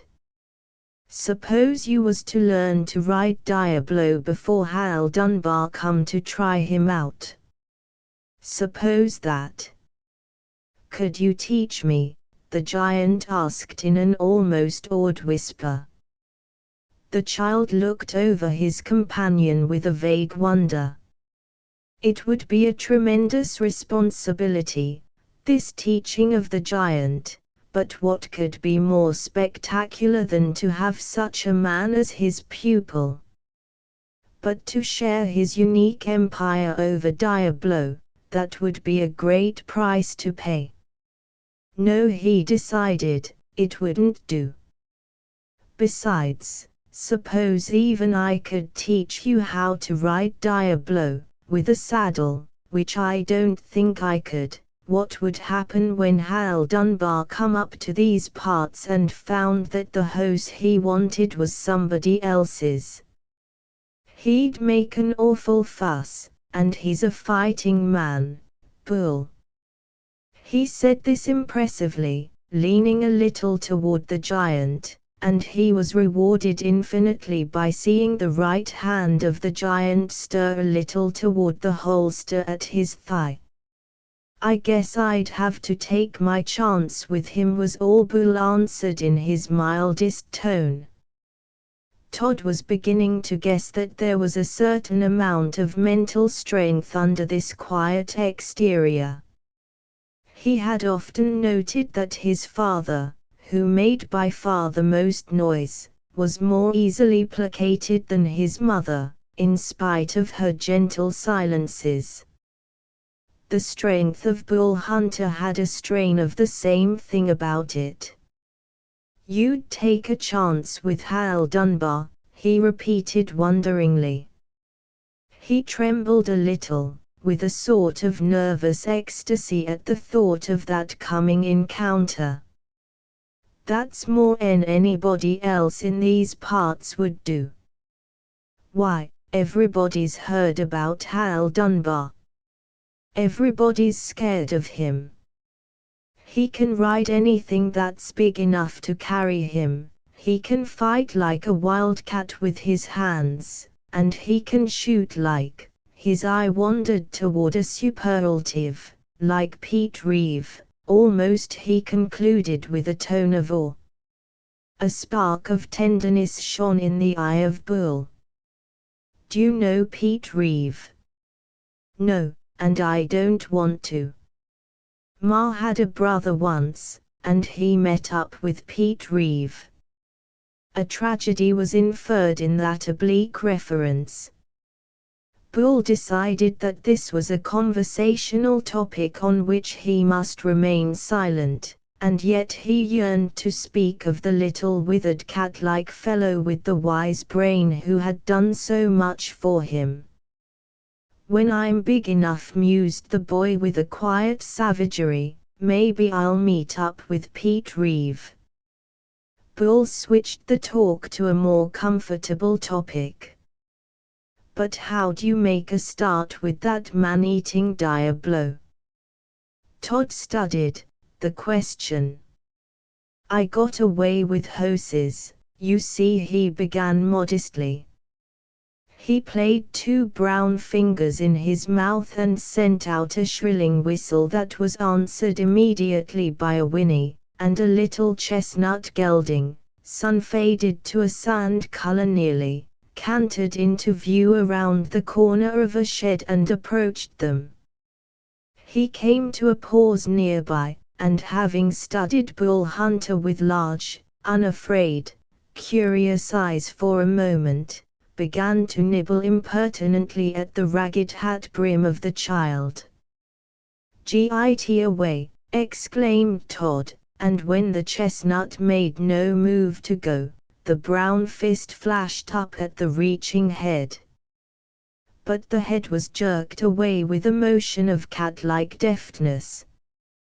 "He's a terrible bother, Crackerjack is," said the boy angrily, and from the corner of his eye he stole a glance of unspeakable pride at the big man. "He's a beauty," exclaimed Bull Hunter. "A regular beauty." For Crackerjack combined the toughness of a Mustang and the lean, strong running lines of a thoroughbred in miniature. His legs were as delicately made as the legs of a deer. His head was a little model of impish intelligence and beauty. "You and Crackerjack are pals," said Bull. "I guess that's what you are." "We get on tolerable well," admitted the boy, whose heart was full with this praise of his pet. Bull continued on the agreeable topic. "And I'll bet he's fast, too. He looks like speed to me.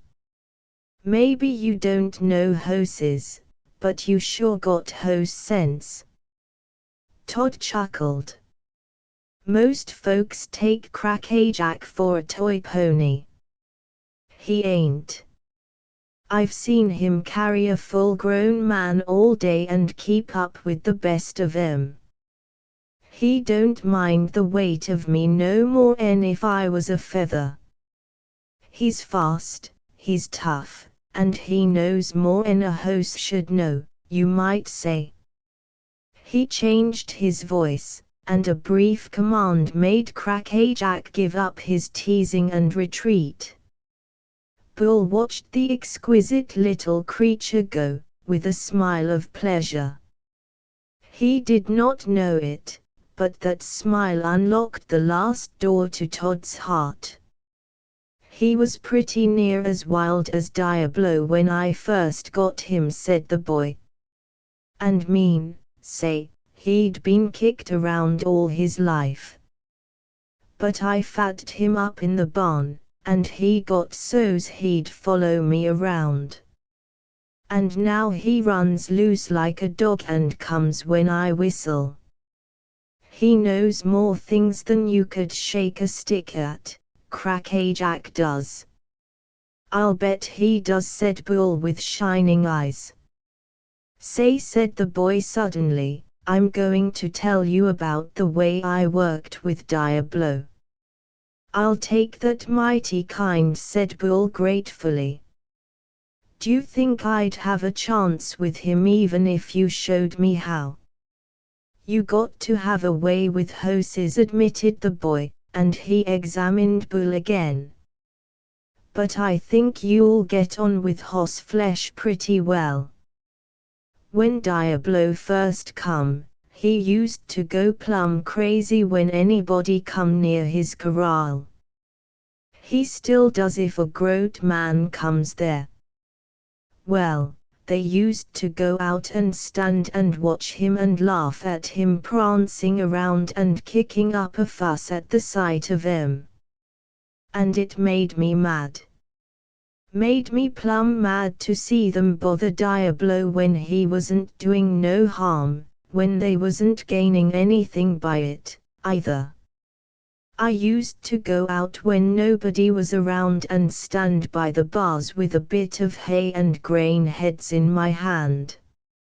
First off he'd prance around even at me, but pretty soon he seen that I wasn't big enough to do him no harm, and then he'd just stand still and snort and look at me.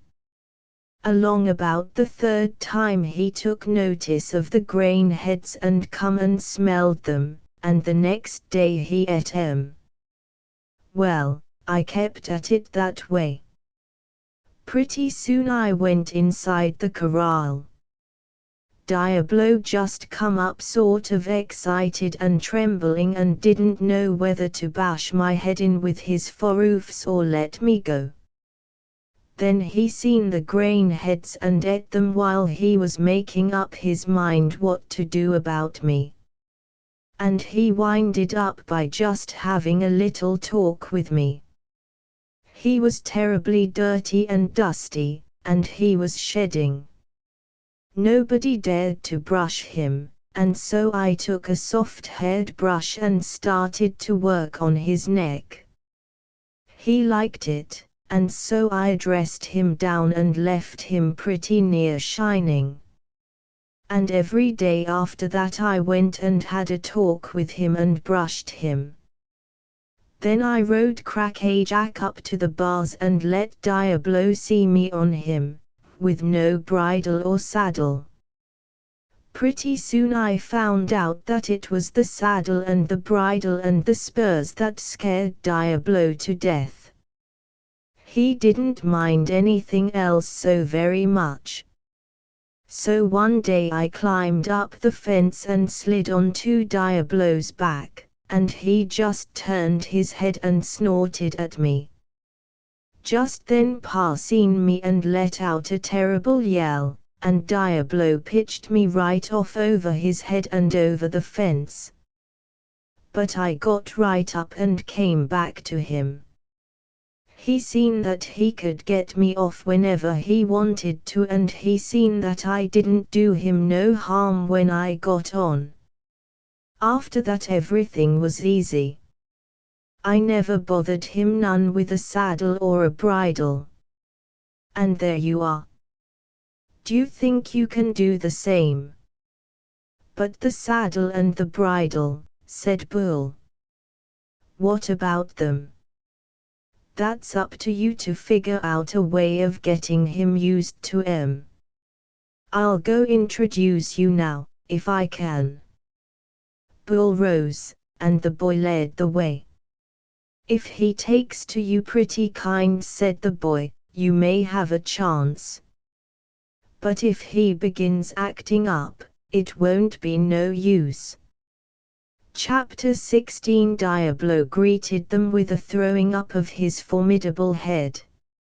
He took his place in the very middle of his corral, but when Bull Hunter and his small guide reached the bars, the black stallion seemed to go suddenly mad. He flung himself into the air and came down bucking. Back and forth across the corral he threw himself in the wildest swirl of pitching that Bull Hunter had ever seen or ever dreamed of.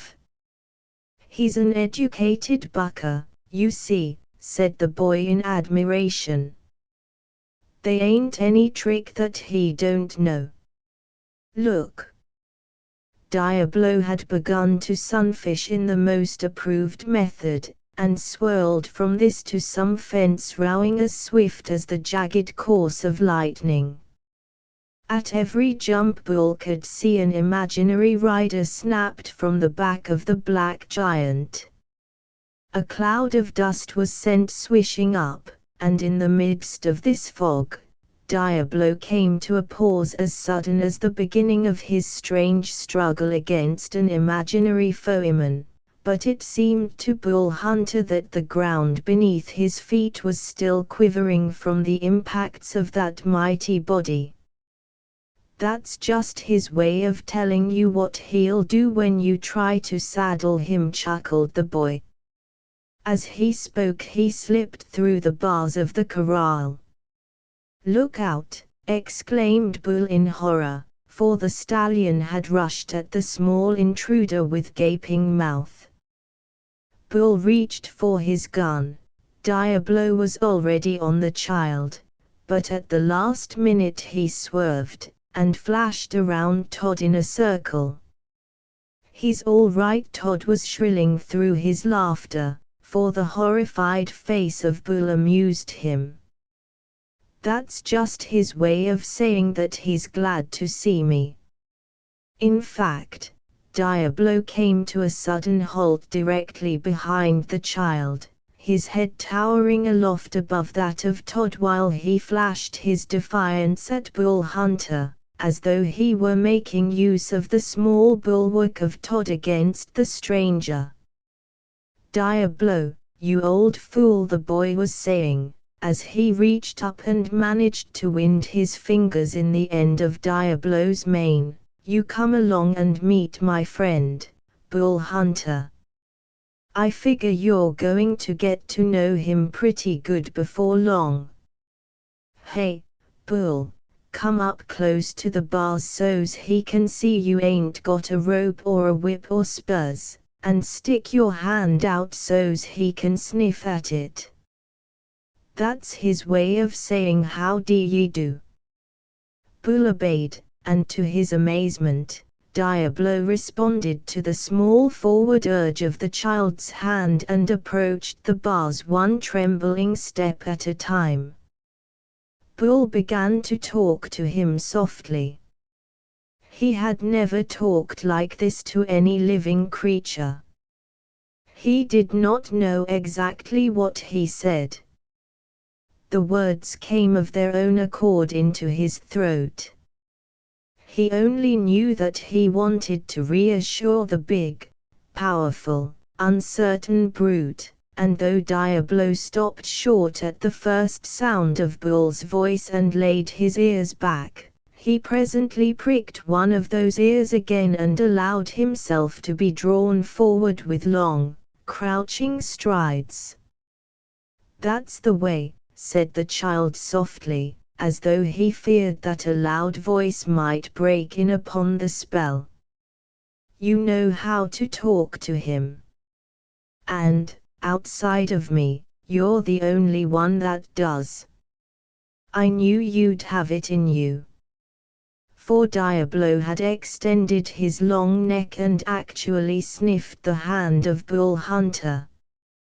He immediately tossed his head aloft, but he did not flinch away. That's half the fight, one already advised the boy in the same soft voice. Do you want to try the saddle on him now? The saddle? Now, exclaimed Bull. I should say not. Why, he don't hardly know me. I'll have to get acquainted before I try anything like that. He discovered that Todd was nodding in hearty approval. You do know, he said. Don't tell me that you ain't been around horses a pile. Yep, you got to get acquainted. What you want to do now? Bull considered. I'd like to have something to show him that it isn't unpleasant having me around. I'd like to have him see some good results, you know. Is there anything I could feed him? The boy chuckled. Best thing is some dried prunes with the pits taken out of 'em. I have some at the house.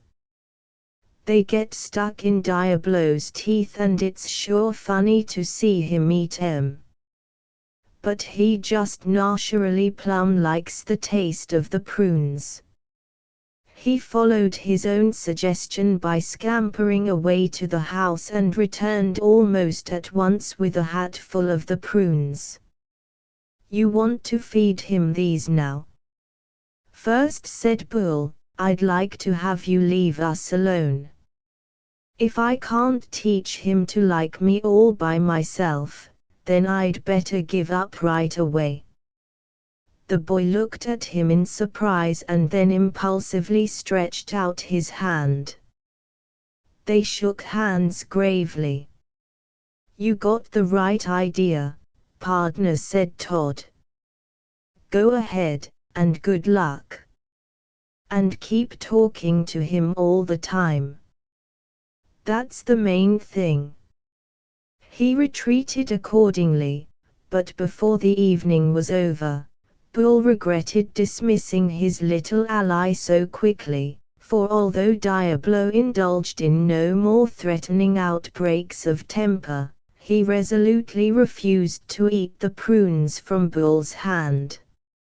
Several times he approached the bars of the corral and the patiently extended hand, but always he drew back, snorting, and sometimes he would run around the corral, shaking his head and throwing up his heels after the manner of a horse tempted but still afraid of being overruled.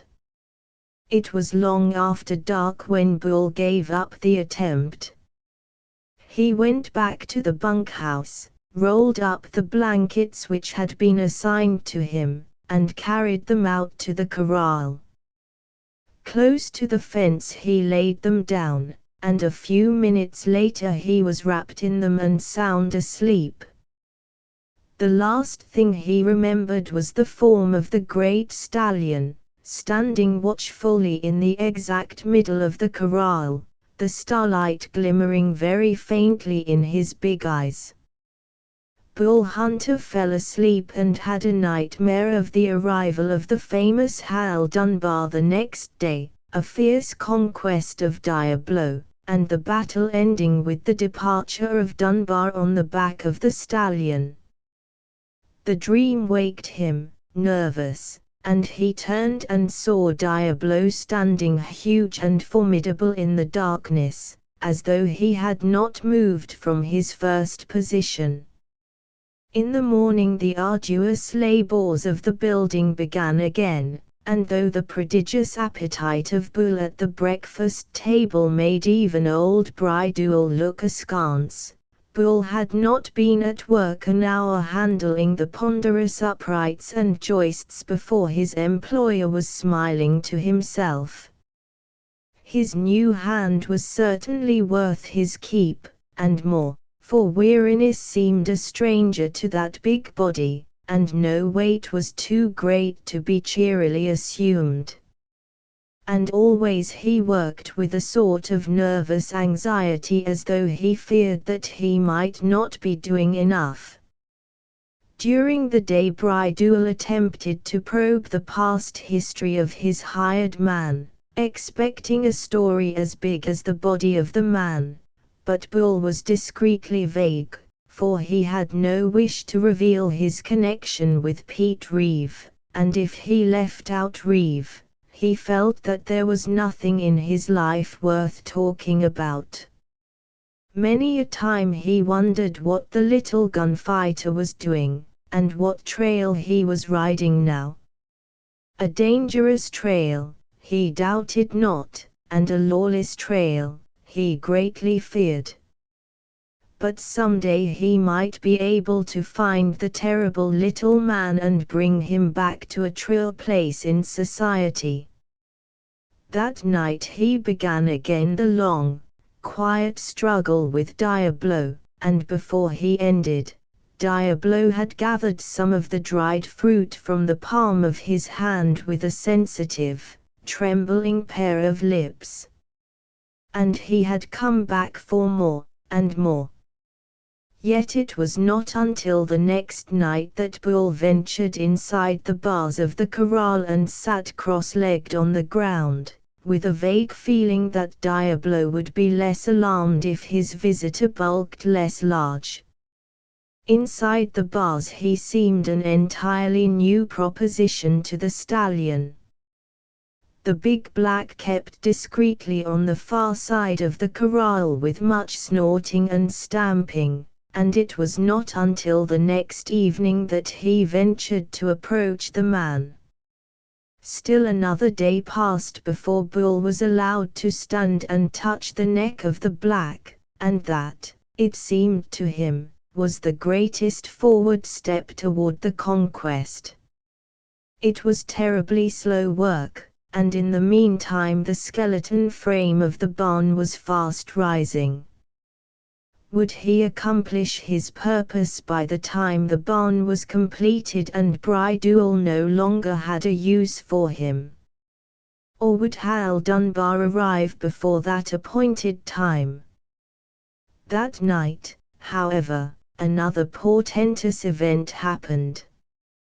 Waking in the night, Bull heard a sound of deep, regular breathing close to him, and, turning on his side, he saw that Diablo had lain down as close to him as the corral fence would allow, and there he slept, panther black, sleek in the starlight. Bull stretched out his hand. The head of the stallion jerked up, but a moment later he carelessly sniffed the extended fingers and resumed his position of repose. And the heart of Bull Hunter swelled with triumph. That event gave him a new idea, and the following evening he made a groundwork of branches in the corner of the corral itself, and put down his blankets on the evergreens. Diablo was much concerned and walked about examining the new work from every angle. There Bull slept, and the next night he found that during the day the stallion had torn the boughs to pieces and scattered them about. He patiently laid a new foundation, and after this the bed was left strictly alone. In the meantime Bull had made a light, strong halter of rawhide, and after several attempts he managed to slip it onto the head of Diablo. Once in place, it was easy to teach Diablo that he must follow when he felt a pull on the halter. The first steps were rewarded with dried prunes, and after that it was simple. On that evening, also, Bull made his next step forward toward the most difficult proposition of all. He took a partly filled barley sack and put it on the back of Diablo. The next moment the sack was shot into the air as Diablo leaped up and arched his back like a cat at the height of his leap. He came down trembling and snorting, but Bull picked up the fallen sack and allowed him to smell it. Diablo found that the smell was good and that the hateful sack even contained things very good to eat. The next time the sack was put on his back he quivered and shrank, but he did not buck it off. After that, Bull spent his evenings in gradually increasing the weight of that sack until a full 100 pounds caused Diablo no worry whatever, and when this point had been attained, Bull decided that he might venture his own bulk on the back of Diablo. He confided his purpose to Todd, and the boy, greatly excited, hid himself at a distance to watch. In the beginning it was deceptively easy. Diablo stood perfectly unconcerned as Bull raised himself on the bars of the fence. And when the long legs of Bull were passed over his back, Diablo merely turned his head and sniffed the shoe tentatively. Slowly, very softly, steadying himself on the top bar of the fence, Bull lowered his weight more and more until the whole burden was on the back of the stallion, and then he took his hands from the top rail. But the moment he released that grip there was a change in Diablo, as though he realized that the man had suddenly trusted himself entirely to his mount. Bull felt a sudden wincing of all that great body, the quarters sank and trembled. He thought at first that it was because the horse was failing under the weight of this ponderous burden, but instinct told him a moment later that it was fear, and a mixture of suspicious anger. Diablo took one of his long, cat-like steps, and paused without bringing up his other foot. In vain Bull spoke to him, softly, steadily. Diablo took another step, quickened to a soft trot, and stopped suddenly. That weight on his back failed to leave him. He began to tremble violently. Bull felt the sudden thundering of the great heart beneath the pressure of his knee. To the stallion, this man had been a friend, a constant companion. The touch of his hand was pleasant. Pleasanter still was the continual deep murmur of the voice, reassuring, telling him of a superior and guardian mind looking out for his interests. Now that hand was stroking his sleek neck and that voice was steadily in his ear. But the position was the most hated one. To be sure, there was no saddle, no cutting, binding cinch, no drag of cruel Spanish curb to control his head, no tearing spurs to threaten him. But his flanks twitched where the spurs had dug in many a time, and he panted, remembering the cinches. Those memories built up a panic. He became unsure. The voice reached him less distinctly. Moreover, it was a strange time of the evening. The light of the day was nearly done, the moon was barely up, and all things were ghostly and unreal in that slant light. Something of all that went through the mind of Diablo was understood by Bull Hunter. It was telegraphed to him by the twitching and vibration of great muscles, by the stiff arching of the neck, and the snorting breathing. But he was beginning to forget fear. The stallion danced lightly forward, and as the wind struck the face of Bull Hunter he suddenly rejoiced. This was what he had dreamed of, to be carried thus lightly, easily. The weight that had crushed other horses was nothing to Diablo. It made him feel buoyant. He became tinglingly alert. On the back of Diablo not a horse of the mountains could overtake him if he fled, and not a man of the mountains could escape him if he pursued on the back of the stallion. That thought had hardly formed in his excited mind when Diablo sprang, cat-footed, to one side.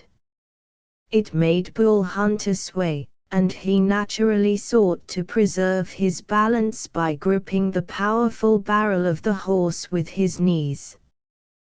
But at the first touch of the knee Diablo went suddenly mad. Exactly what he did Bull Hunter never knew. Indeed, it seemed that Diablo left his feet, shot a dizzy height into the air, and at the crest of his rise did 3 or 4 things at once. At any rate, as the stallion landed, Bull pitched from the arched back and hurtled forward and to the right side. He landed heavily against the ground, his head striking a small rock, and he lay there a moment, stunned. Far off he heard Todd shrilling at him, "Bull! Are you hurt?" He gathered himself together and arose, "I'm all right." "Stay where you are. Don't try him again. He'll kill you, Bull." "Maybe. But I'm going to try." Diablo stood on the far side of the corral in the moonlight, a splendid figure with haughty tail and head. Inwardly he was trembling, enraged. He knew what would come. He had thrown men before, and usually he had tried to batter them to pieces after they fell. This man he had no desire to batter. There had been no saddle, no bridle, no spurs, no quirt. Nevertheless, he must not be controlled by the hand of any man. But having thrown the fellow, now other men would run on him, swinging the accursed ropes over their heads, shouting, cursing at him in strident voices. Vitally he yearned to break through the bars of the corral and flee, but the bars were there and he must stay in the enclosure with this friendly enemy. It was not the prostrate man he feared so much as vengeance from other men, for that had always been the way. But no one came. No shouts were heard except from the small, thin, familiar voice of Todd. And presently the giant arose from the ground where he had fallen and came toward him. Diablo flattened his ears expectantly. At the first throat-tearing curse he would charge. But no curse came. The man approached, as always, with extended hand, and the voice was the smooth, gentle murmur that carries peace into the shadowy mind of a horse. Something relaxed in Diablo. If the man did not resent being thrown off, if that were a sort of game, as it were, why should he, Diablo, resent having the man on his back? The hand touched his nose gently, another hand was stroking his neck. Presently he was led to the fence and again that heavy weight slid onto his back. He crouched again, with waves of blind panic surging up in him, but the panic did not master his sense this time, and as his brain cleared he began to discover that there was no urging, no will of another imposed upon him. He could walk where he pleased, following his own sweet will, or else he could stand still. It made no difference, but the soft touching hand and the deep, quiet voice were assuring him that the man was glad to be up there on his back. Diablo turned his head. One ear quivered and came forward tentatively, then the other. He had accepted Bull Hunter. Afterward Bull found Todd. The boy wrung his hand ecstatically. "That's what I call game," he said. "Why, Todd," the big man smiled, "you did the same thing." He knew I was nothing. "But you're a grown man." "But, what's this, Bull? Your back's all wet." "It's nothing much," said Bull calmly. "When I fell, my head hit a stone. There's some things worth paying for, and Diablo's one of them." Chapter 17. The cut proved, as he had said, to be a small thing, but it turned out that Diablo was far from one. He was haltered and he would carry Bull bareback. The saddle was quite another affair. So Bull returned to the idea of the barley sack, with gradual additions. On each side of the sack he attached hanging straps. Diablo snorted at these and tried them with his teeth. They reminded him vaguely of the swinging stirrups that had so often battered his tender sides. He discovered that the straps were not alive, however, and were not harmful. And when their length was increased and an uncovered stirrup was tied on each side, he gradually became accustomed to these also. The next stage was passing the straps under his belly. They were tied there loosely, the circle was completed, and Diablo, examining them critically, found nothing wrong. Then, a dozen times in a single evening, the straps were drawn up, tighter and tighter, until they touched him. At this he became excited, and it required all the resourcefulness of Bull to quiet him. But in 3 days the barley sack and its queer-looking additions had been changed for a true saddle, with the cinches drawn up tight enough for riding. And this without eliciting a single bucking spasm from Diablo. Not even to Todd did Bull Hunter impart his great tidings. He had not yet climbed into that real saddle, Diablo had not yet heard the creak of the stirrup leathers under the weight of his rider. Indeed, there was still much to be done before the happy day when he saddled the black stallion and took down the bars of the corral gate and rode him out. And rode him without a bit. For on the point of steel in the mouth of Diablo, Bull Hunter knew that the horse would be against it resolutely. So he confined himself to a light hackamore alone. That was enough, for Diablo had learned to rein over the neck and stop at the slightest pull of the reins. The next morning he went out to his work with a light heart. They had had the help of several new men during the past 10 days and now the frame of the roof was almost completed. It would not be long before Bull's services could be dispensed with, and he connected the idea of the completion of the barn in a symbolic fashion with the completion of his conquest of the stallion. The two would be accomplished in the same moment, as it were. No wonder, then, that as he climbed the ladder up the side of the barn, with the ladder quaking beneath his weight, Bull Hunter began to sing, his thundering bass ringing among the ranch buildings until Mrs. Bridewell opened the kitchen window to hear the better, and old Bridewell stopped his ears in mock dismay at the thunder of Bull's voice. But the work was not 2 hours old when little Todd scampered up to his side. "Bull," he whispered, "Hal Dunbar is down yonder with a couple of men. He's come to ride Diablo." "What'll we do, Bull?" "What'll we do?" "Diablo will throw him," said Bull with conviction. "But he won't. He can't," stammered the boy in his excitement.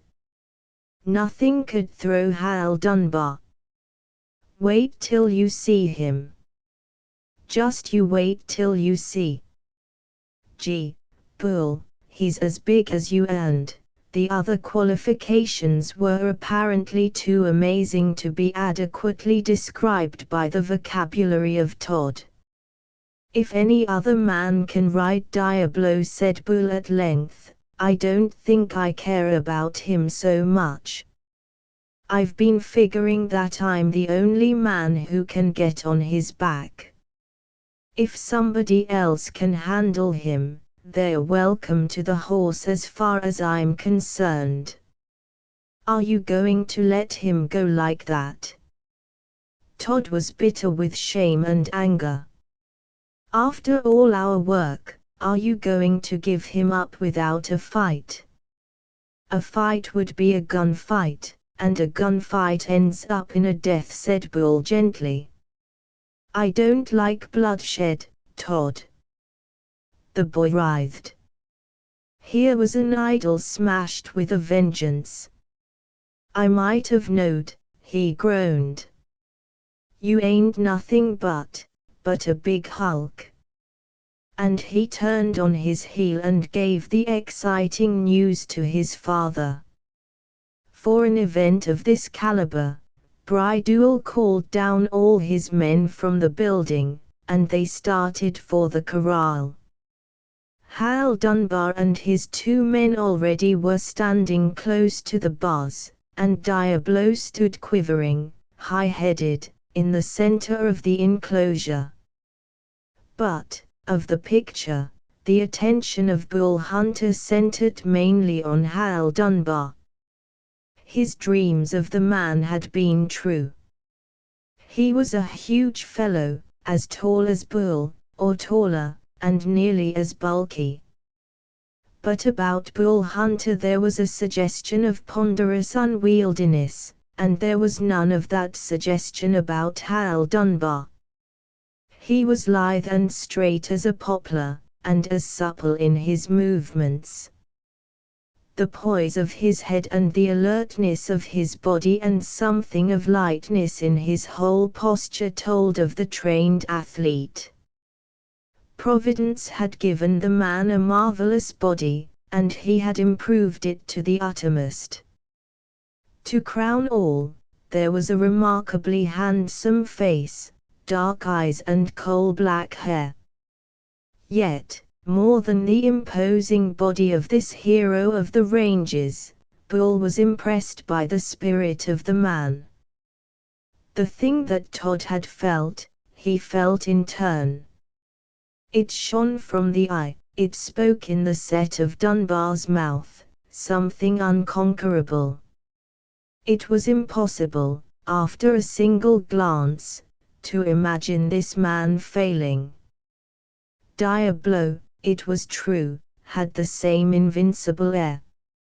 Indeed, they seemed meant for each other, this horse and this man. They might have been picked from a crowd and the one assigned to the other.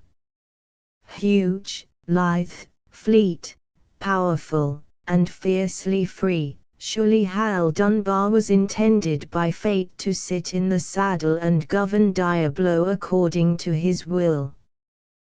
The heart of Charlie Hunter sank. Here was the end, then, of all the love he had put into his work, of all the feminine gentleness with which he had petted Diablo and soothed him. And he discovered, in that bitter moment, that he had not worked merely to gain control of the horse. There would be no joy in making Diablo bend to his will. His aim was, and from the first unconsciously had been, to win Diablo so that the stallion would serve him joyously and freely out of the love he bore him. As he thought of this, his glance rested on the long, spoon-handled spurs of big Hal Dunbar. Dunbar was shaking hands with Bridewell, leaning a trifle over the little old man. "Here's one that'll be sorry to see you ride, Diablo," said Bridewell. He pointed to Hunter. "He's been working weeks, trying to make a pet out of the horse." "A pet out of him?" "A pet," echoed Dunbar. He measured Bull Hunter with a certain bright interest. The sleeves of Bull were rolled up to the elbows and down the forearms ran the tangling masses of muscle. But the interest of Dunbar was only monetary. Presently his lip curled slightly, and he turned his haughty head toward the great stallion. "I'll do something more than pet him. I'll make something useful out of the big brute. Saddle him, boys." He gestured carelessly, and his 2 attendants started toward the corral, one with a heavy saddle and one with a rope.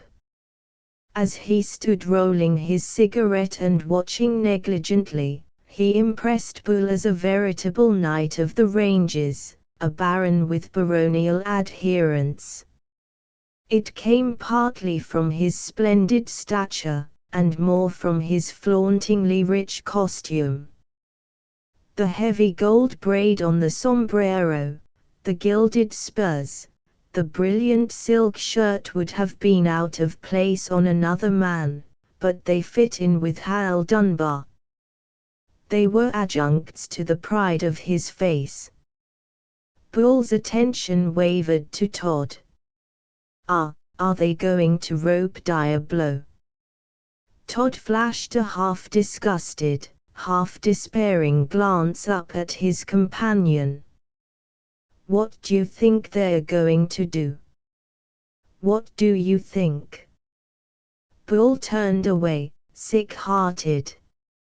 He could not bear the thought of the great stallion struggling helpless in the snaky coils of the rope. But of course there was no other way.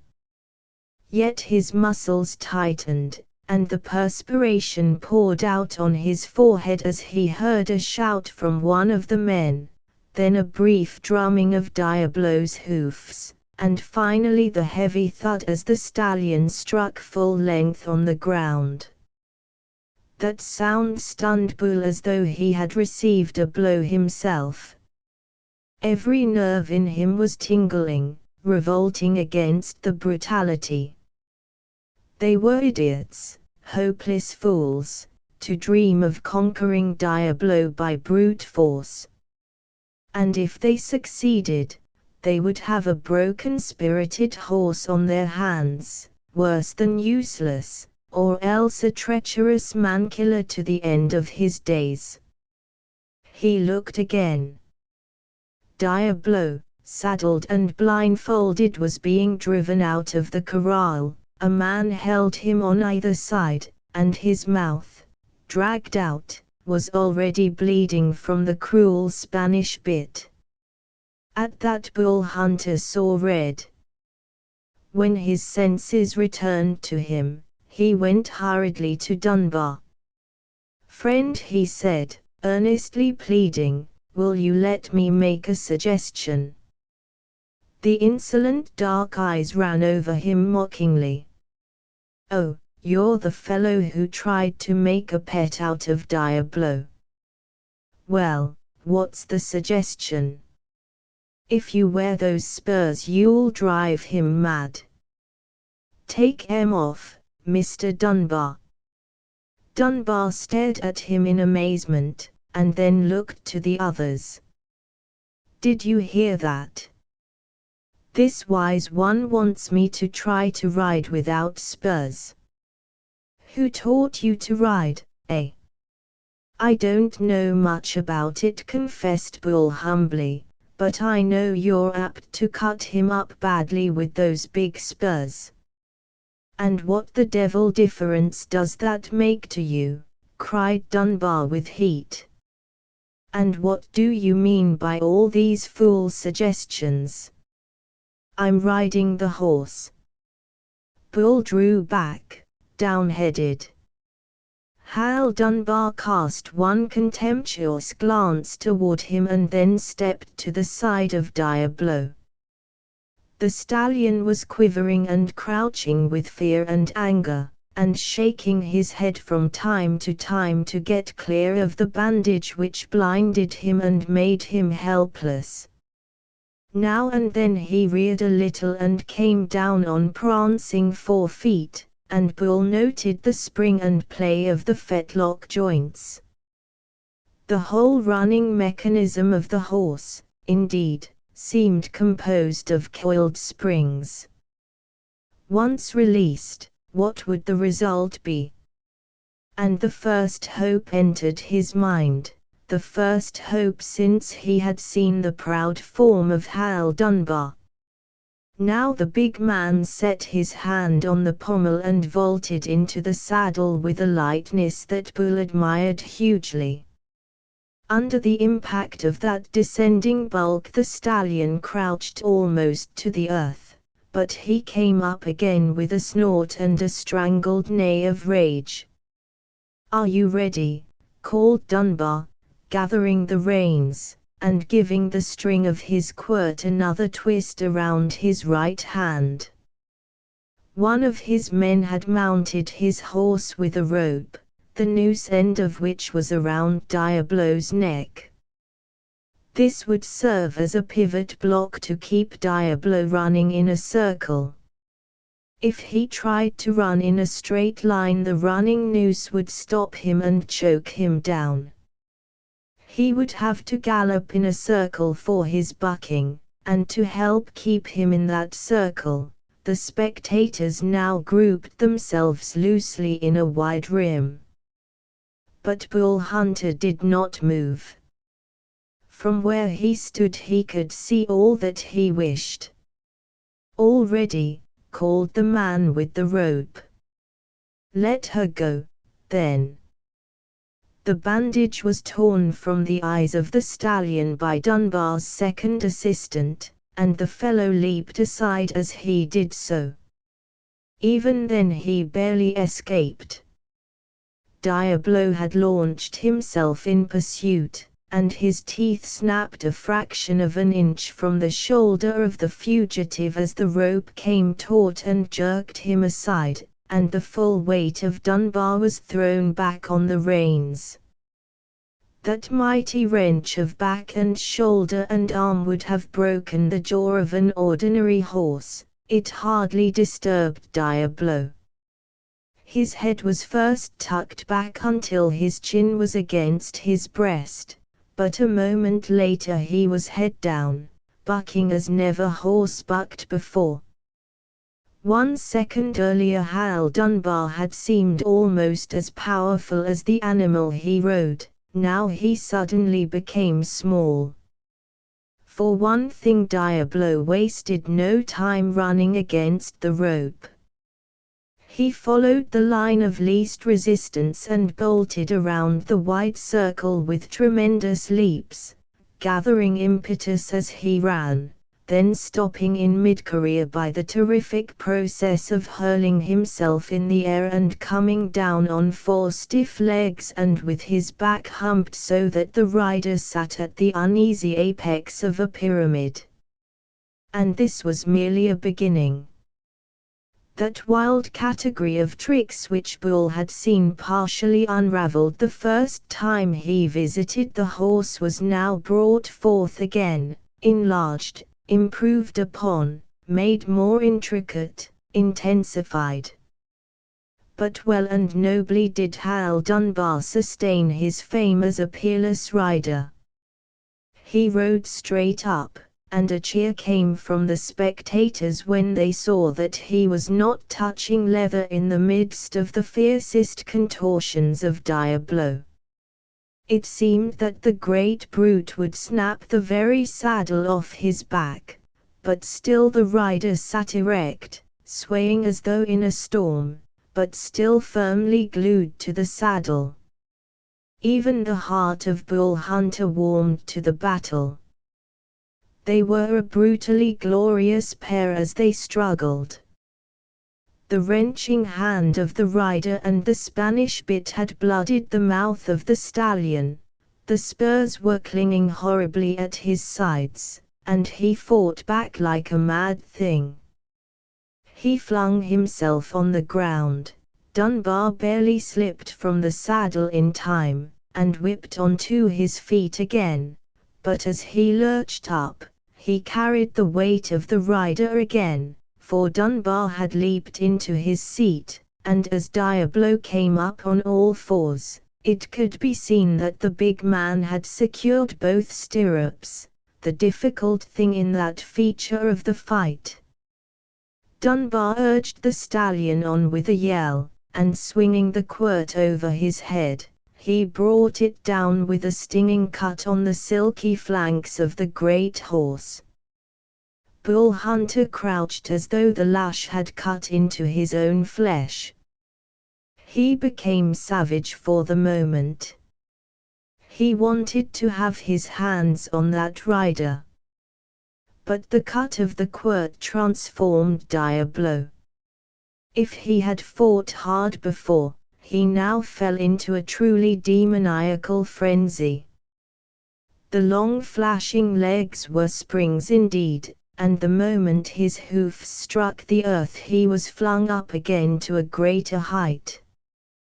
He was sunfishing now in that most deadly manner when the horse lands on one forehoof, the rider receiving a double jar from the down shock and then the whiplash snap to the side. Hal Dunbar was no longer using his quirt. It dangled idly at his side. The joy had gone from his face. In its place, as shock after shock benumbed his brain, there was an expression of fierce despair. Neither was he riding straight up, but he was pulling leather. Otherwise, nothing human could have retained a seat in the saddle for an instant. Diablo, squealing, snorting, and grunting with effort, was dashing back and forth, flinging himself aloft, coming down on one stiff leg, doubling back with jackrabbit agility. There was no longer applause from the onlookers. Old Bridewell himself in all of his years had never seen riding such as this, and it seemed that Diablo at last had met his master. Never had he fought as he fought now, never had he been stayed with as he was now. With foam and sweat the great black was reeking, but never once were the efforts relaxed. It was too terrible a sight to be applauded.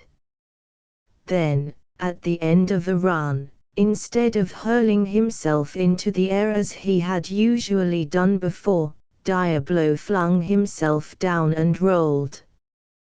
It caught Dunbar by surprise, but the yell of horror from the bystanders stimulated him to sharp action, and he was out of the saddle in the last hair's breadth of time. Diablo had been carried on over to his feet by the impetus of the fall, and he was already rising when Dunbar leaped for the saddle.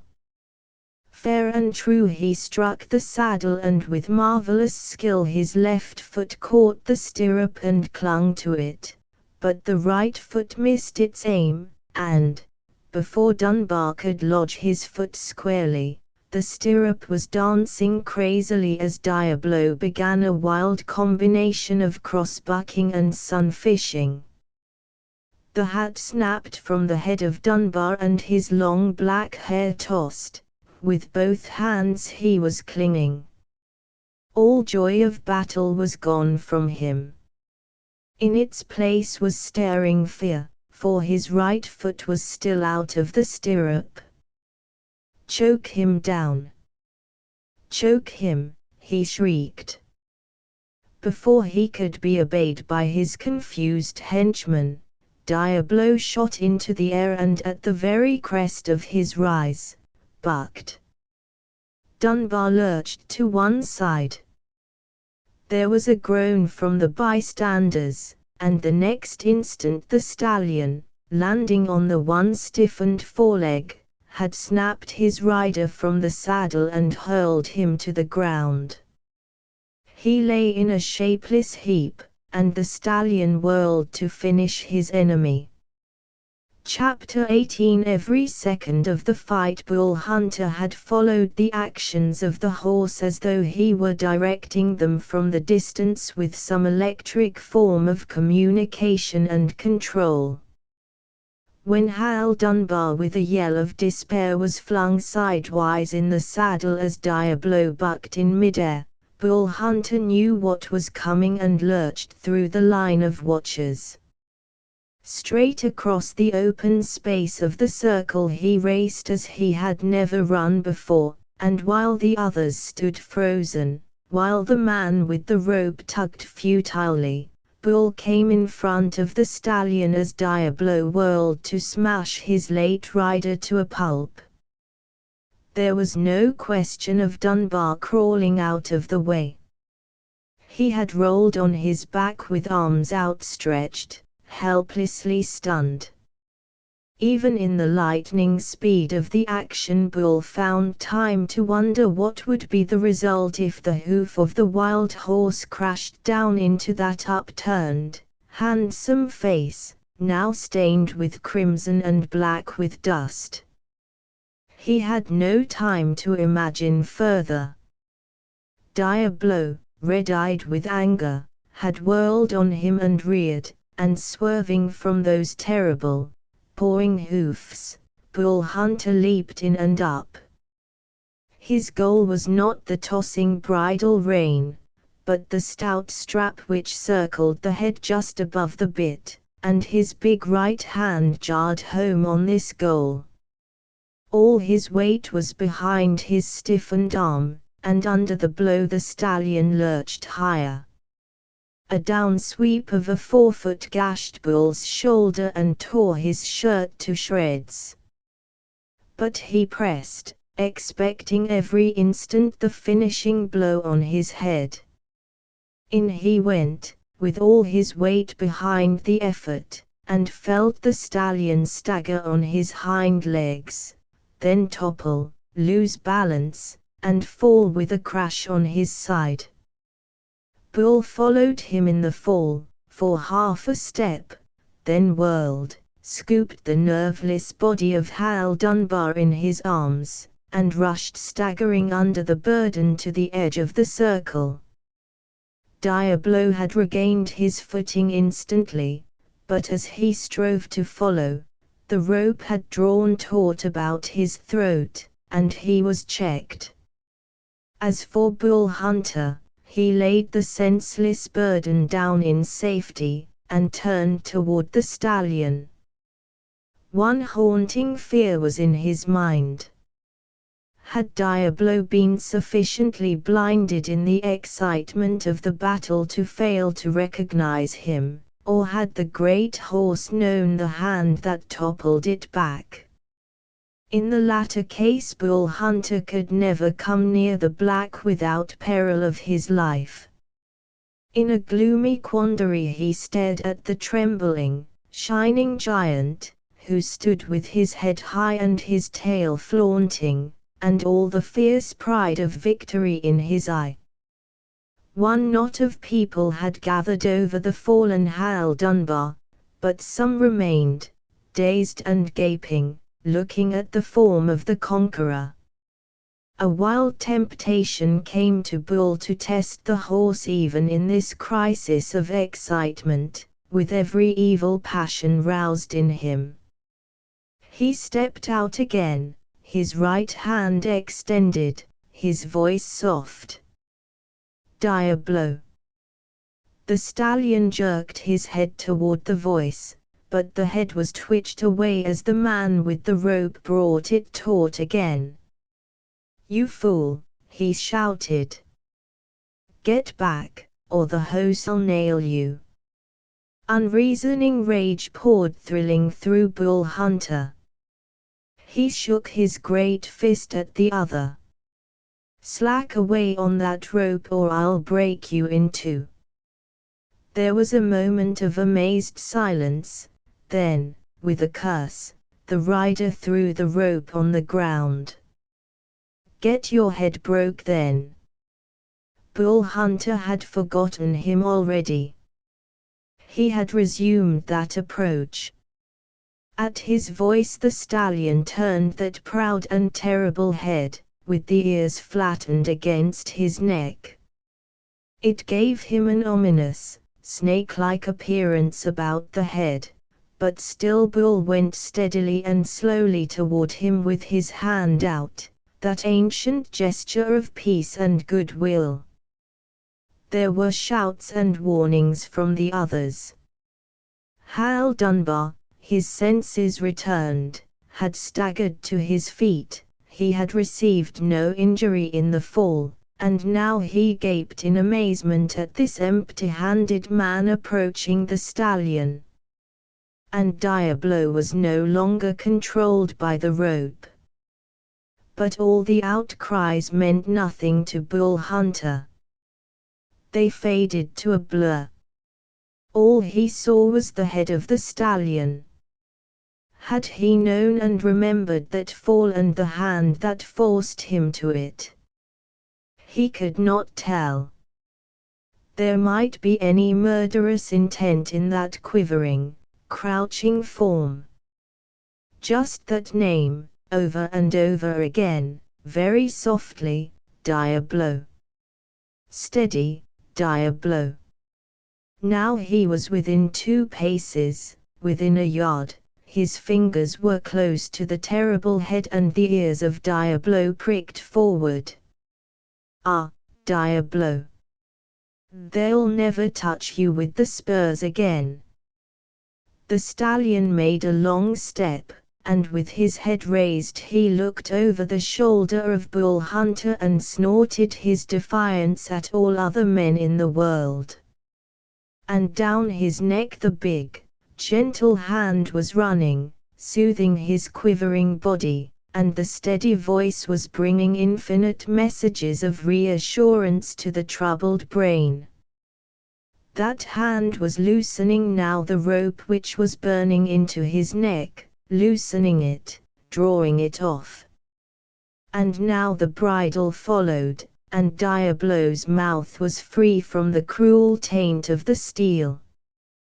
The head of the stallion turned, great, soft eyes looked into the face of Bull Hunter and accepted him as a friend forever. Hal Dunbar, groggy from the shock of the fall, staggered toward them. "Get away from the horse," he commanded. "Hey, Riley, grab Diablo for me again. I'll ride him this time." He was too unsteady to walk in a straight line, but the fire of battle was in his eyes again. There was no doubting the gameness of the big man. Old Bridule caught his arm and drew him back. "If Diablo gets a sniff of you on the wind, he'll come at you like a wolf. Stand back here, and watch." Hal Dunbar was too dazed to resist. Besides, he began to see that all eyes were focused on the black stallion and the man beside him. That man was the huge, cloddish stranger who had advised him to ride without spurs. Then the full meaning came to Dunbar. The rope was no longer around the neck of the stallion. The very bridle had been taken from his head, and yet the stranger stood undaunted beside him, and the stallion did not seem to be angered by that nearness. The next thing Dunbar heard was the voice of Bridule saying, "Nerviest thing I ever seen. I been putting this Bull Hunter down for a half-wit, pretty near. All his strength in his back and none in his head. But I changed my mind today. When you hit the ground, Diablo whirled on you, and he'd have smashed you to bits before they could choke him down and pull him away, but Bull came out of the crowd on the run, grabbed the bridle, made Diablo rear, took that cut on his shoulder, and threw him fair and square. Finest, coolest, headiest thing I ever seen done with a hose in a pinch. And he saved your skin, Dunbar. You'd be a mess this minute, if it wasn't for Hunter. He threw Diablo and turned around and picked you up as if you was a baby and packed you over here. Then he went back, and you see what's he's doing." "He saved my life," muttered Dunbar. "That big, he saved my life." Gratitude, for the moment at least, was obscured in his mind. All he felt vividly was a burning shame.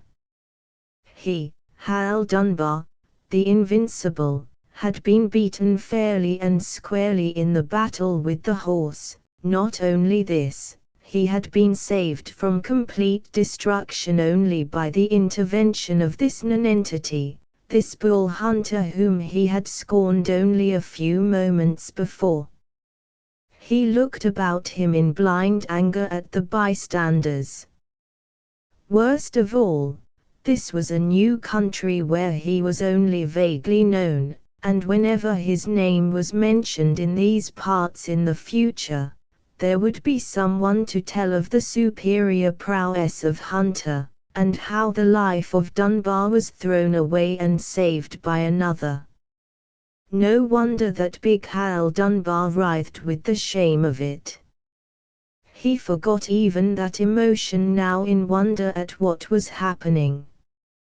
Hunter had stepped to the side of the horse, raised his foot, and put it in the stirrup.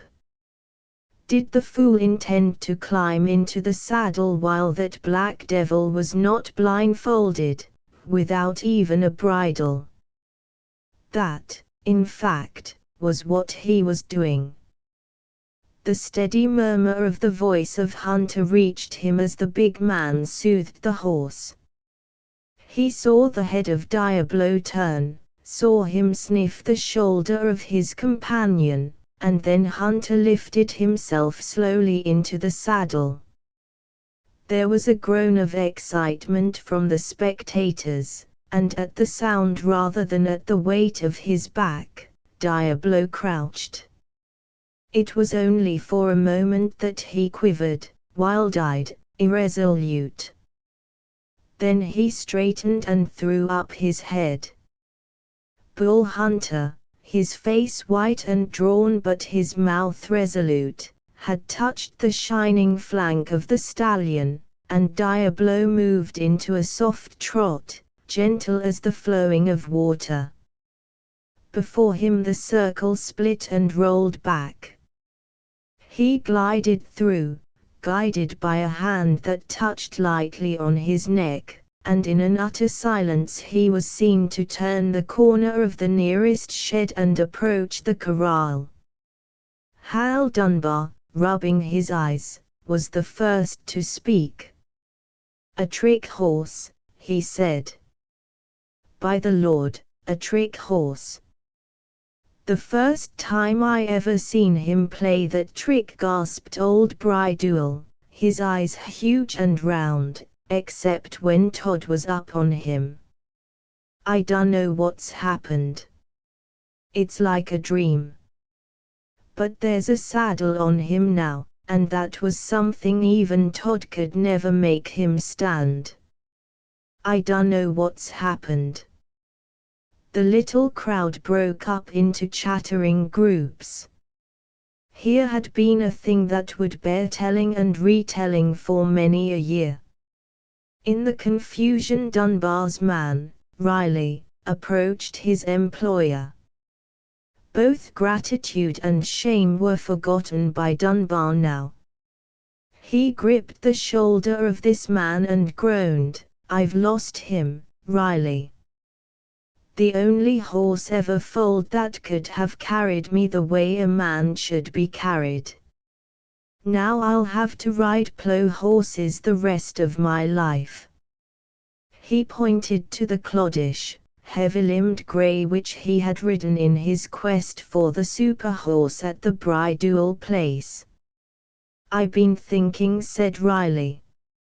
"I been thinking a pile the last few minutes." "What you been thinking about?" "What good does thinking do me? I've lost the horse, haven't I, and that half-wit has him."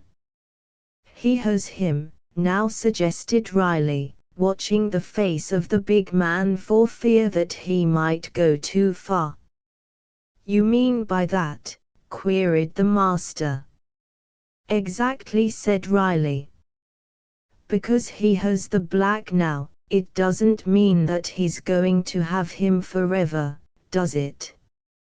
"Riley, you're a devil. That fellow saved my life, they tell me. I don't mean you're going to bump him off. But suppose you get him to come and work on your place. There might be ways of getting the horse, buying him or something. Get him there, and we'll find a way. Besides, he can teach you how to handle the horse before you get him. I say it's all turned out for the best." Dunbar frowned. "Take him with me. And every place I go I hear it said, "There's the man who rode the horse that threw Dunbar." No, curse him, I'll see him in Hades before I take him with me. How else are you going to get the hose? Tell me that. That's it, muttered Dunbar. I've got to have him. I've got to have him. Did you watch? I felt as if the big black devil had wings. He had you in the air most of the time, all right, and Riley grinned. Shut up, snapped his master. But the chief thing is, I want to show that big black fiend that I'm his master. He's beaten me once. But one beating doesn't finish me. Then go get Hunter to come with us when we ride back. Dunbar hesitated another instant and then nodded. It has to be done. He strode off in pursuit of Bull and presently found the big man in the corral rubbing down the stallion. The little bright-eyed Todd was close beside them. It had been a great day for Todd. First he had felt that his giant pupil was disgraced, a man without spirit. And then, in the time of blackest doubt, Bull Hunter had become a hero and accomplished the great feat, ridden Diablo, before all the incredulous eyes of the watchers. All of Todd's own efforts had been repaid 1,000-fold when he heard Bull say to one of those who followed with questions and admiration, "It's not my work. Todd showed me how to go about it. Todd deserves the credit." That was the reason that Todd's eyes now were supernally bright when Big Hal Dunbar approached. Diablo showed signs of excitement, but Charlie Hunter quieted him with a word and went to the bars of the corral. The hand of Dunbar was stretched out, and Bull took it with humble earnestness. "I'm glad you weren't hurt bad," he said. "For a minute or two I was scared that Diablo, I know, cut in Dunbar, for he detested a new description of the scene of his failure. Then he made himself smile. But I've come to thank you for what you did, Hunter. Between you and me, I know that I talked rather sharp to you a while back. I'm sorry for that. And now, why, man, your side must be wounded." "It's just a little scratch," said Bull good-naturedly. "It isn't the first time that Diablo has made me bleed, but now, well, isn't he worth a fight, Mr. Dunbar?" And he gestured to the magnificent, watchful head of the stallion. The heart of Hal Dunbar swelled in him. By fair means or foul, he must have that horse, and on the spot he made his proposition to Hunter. He had only to climb on the back of Diablo and ride south with him. The pay would be anything, double what he got from Bridewell, who, besides, was almost through with him, Dunbar understood. "But I'm not much good," and Bull sighed reluctantly. "I can't use a rope, and I don't know cattle, and I'll find uses for you. Will you come?" So it was settled. But before Bull climbed into the saddle and started off after Dunbar, little Todd drew him to one side. "There ain't any good in Dunbar. Watch him and remember me, Bull." Chapter 19. That ride to the southern mountains seemed to Bull Hunter to mark a great point of departure between his old life and a new life. He had not heard Riley, fox-faced and wicked of eye, say to his master, what this big fool needs is a little kidding. Make him think that we figure him to be a big gun." He had not seen Hal Dunbar make a wry face before he nodded. All that Bull Hunter could know was that the three men, Riley, Dunbar, and Joe Castor, were all exceedingly pleasant to him on the way. Of all the men in the world, only Pete Reeve had treated him as these men were now doing, and it was sweet beyond measure to Bull Hunter to be treated with considerate respect, to have his opinion asked, to be deferred to and flattered. As for the 1,000 little asides with which they made a mock of him, they were far above his head. It seemed only patent to Bull Hunter that he had been accepted freely into the equal society of men. He drew a vague comparison between that success and his mastery of Diablo. The big stallion was like a kitten under his hand. It required much coaxing during the first half-day of riding to bring Diablo within speaking distance of the other men, but gradually he discovered that they could do him no harm so long as the gentle voice of Hunter was near him. Thereafter he was entirely amenable to reason. One could see that the stallion was learning difficult lessons, but he was learning them fast. Eye and ear and scent told him that these creatures were dangerous. Old experience told him that they were dangerous, and only a blind trust in Bull Hunter enabled him to conquer the panic which surged up in his brain time and again. But he kept on trying, and the constant struggle against men which had featured his life made him astonishingly quick to pick up new facts. The first step had been the hard one, and it seemed to Bull Hunter that the close-knit, smooth-flowing muscles beneath him were carrying him onward into the esteem of all men. To Diablo he gave the praise, and after Diablo to little freckled Todd, and to Pete Reeve, the fighter. As for taking any credit for himself, that idea never came to him for a moment. The long trip took 2 days. They crossed the green, rolling hills, they passed the foothills, and climbing steadily they came onto a broad, high plateau. It was a natural kingdom, this ranch of the Dunbars. The fence around it was the continuous range of mountains skirting the plateau on all sides, and in every direction up to those blue summits as far as the eye carried, stretched the land which owned Hal Dunbar as master. To Bull Hunter, when they reached the crest, and the broad domain was pointed out to him, this seemed a princely stretch indeed, and Hal Dunbar was more like a king than ever. It was easy to forgive pride in such a man and a certain asperity of temper. How could so rich and powerful a man be like others? The ranch house was worthy of such a holding.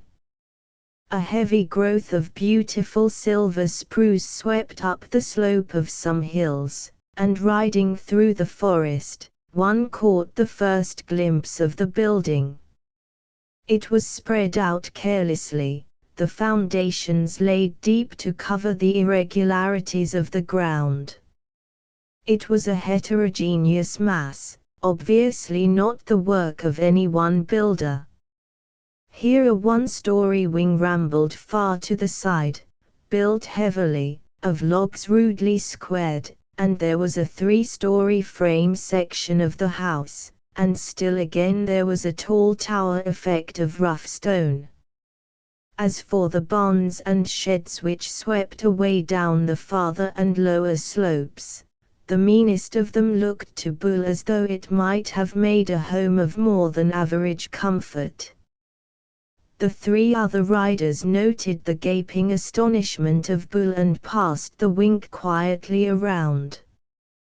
To Hal Dunbar it was growing more and more annoying that he had to trouble himself with such a clod of a man and use diplomacy where contemptuous force would have been so much more after his heart. But he continued to follow the scheme first laid down for his pursuit by clever Riley, and when they came to the wide-ranging stable he assigned the black stallion to a roomy box stall. Bull Hunter thanked him for the courtesy as though it had been a direct personal favor. As a matter of fact, Hal felt that he was merely taking care of a horse which was already as good as his. Coming back toward the house, Bull walked slowly in the rear of the little party. He wanted to take plenty of time and drink in the astonishing details of what to him was a palace.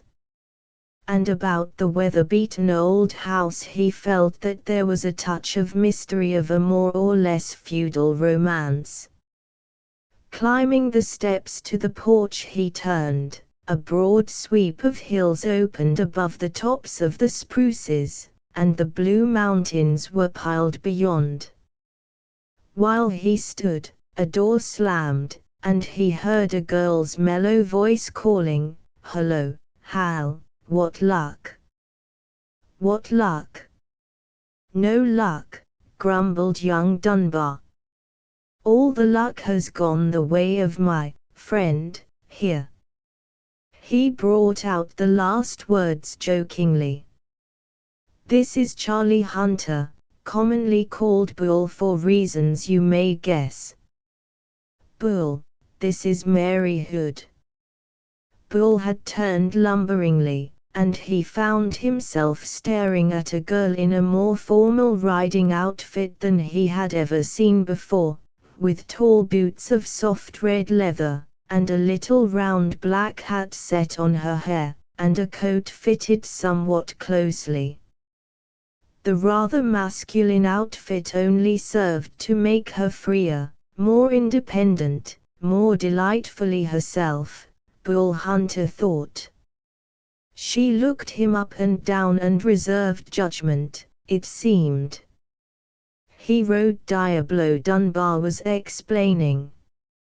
"And that's why you brought him?" she asked, flashing a queer glance at Hal. Then she came a pace down the steps and shook hands with Bull. He took the small hand carefully, with a fear that the bones would break unless he were excessively gentle. At last she laughed so frankly that a tingle went through his big body, and he peered closely at her. As a rule the laughter of others made him hot with shame, but this laughter was different, it seemed to invite him into a pleasant secret. "I'm glad to meet the man who conquered Diablo," she was saying. "I didn't beat Diablo," he hastened to explain. "We just sort of reached an understanding. He saw that I didn't mean him any harm, so he let me ride him. That's all there was to it." He saw her eyes narrow a trifle as she looked down at him, for she had drawn back to the level of the porch. Was she despising him and condemning him merely because he had told her the truth? He flushed at the thought, and then he was called into the house by Dunbar and brought to a room. The size of it inspired him with a profound awe, and he was still gaping when Dunbar left him. In the hall the master of the house met Riley, and the fox-faced lieutenant drew him aside. "I've got a plan," he said. "You're full of plans," muttered Dunbar evilly. All the way home he had been striving to find some way of explaining his lack of success with the stallion to Mary Hood. She had grown up on the ranch with him, for her father had been the manager of the ranch for 20 years, and she had grown up with the feeling that Hal Dunbar was infallible and invincible. "Did you see the big Hulk look at Mary Hood?" Riley asked. The name came pat with the unpleasant part of Hal's brooding, and his scowl grew blacker. "What about it?" Looked at her as though she was an angel, touched her hand as though it was fire. "I tell you, Hal, she knocked Hunter clean off his balance." "Not the first she's done that to," said Hal with meaning. "Maybe not." "Maybe not," said Riley rather hastily. "But I been thinking. Suppose you go to Mary and tell her that you're dead set on keeping this Hunter with you. Tell her that he's a hard fellow to handle, that he likes her, and that the best way to make sure of him is for her to be nice to him. She can do that easy. She takes natural to flirting. Flirt with that thick head. She'd laugh in my face. She'd do more than that for you, Hal." Grunted Dunbar, greatly mollified. "I ask her to make Hunter happy. What comes of it? If her father sees Hunter make eyes at her, he'll blow the head off the clodhopper." "I know." Riley nodded. "He's always afraid she'll take a fancy to one of the hands and run off with him, or something like that. He's dead set agin her saying 2 words to anybody like me, say." He gritted his teeth and flushed at the thought. Then he continued. "But that's just what you want. You want to get Hunter's head blown off, don't you?" Dunbar caught the shoulder of Riley and whirled him around. "Are you talking murder to me, Riley?" "I'm talking sense," said Riley. "By the Lord," growled Dunbar, "you're a plain bad one, Riley. You like deviltry for the sake of the deviltry itself. You want me to get, how much do you want the Black Horse, Chief?" Dunbar sighed. "You can't touch him, after him saving your life, and I can't touch him, because everybody knows that I'm your man. But suppose you get the girl and Hunter planted. Then when Jack Hood rides in this afternoon, I'll take him where he can see 'em together. Leave the rest to me. Will you? I'll have Jack Hood scared she's going to elope before morning, and Jack will do the rest. You know his way. Suppose Hood gets killed." "Killed, by that? Jack Hood? Why, you know he's near as good as you with his gat." Dunbar nodded slowly. After all, the scheme was a simple one. "Well," whispered Riley. "You and the devil win," said Hal. "After all, what's this Hunter amount to? Nothing. And I need the horse." He executed the first step of the scheme instantly. He went downstairs and found the girl still on the veranda. She began to mock him at once. "You'll go to heaven, Hal, giving a home to the man who beats you." He managed to smile, although the words were poison to him. He had loved her as long as he could remember, and sooner or later she would be his wife, but the period remained indefinitely in the future as the whims of the girl changed. It was for that reason, as Hal very well knew, that her father became furious when she smiled at another man. The rich marriage was his goal, and when a second man stepped onto the stage, old Jack Hood was ready to fight. Hal saw a way of stopping her jibes and proving his good intentions toward Hunter all in a breath. "He saved my life, Mary. I lost a stirrup, and the devil of a horse threw me." Briefly he sketched in the story of the rescue, and how Bull Hunter afterward had ridden the horse without spurs, without a bridle. Before he ended, her eyes were shining. That's what he meant when he said he hadn't beaten Diablo. I understand now. At the time I thought he was a little simple, Hal. "He's not exceptionally clever," Mary said. "Hal, and that's where the point comes in of what I want you to do. Hunter is apt to take a fancy that he isn't wanted here, that he's being kept out of charity because he saved my life. Nothing I can say will convince him. I want you to give him a better reason for staying around. Will you do it, as a great favor?" She dropped her chin into her hand and studied him. "Just what are you driving at, Hal? You know what I mean well enough. I want you to waste a smile or two on him, Mary. Will you do that? Make him think you like him a good deal, that you're glad to have him around. Will you? Take him out for a walk this afternoon and get him to tell you the story of his life.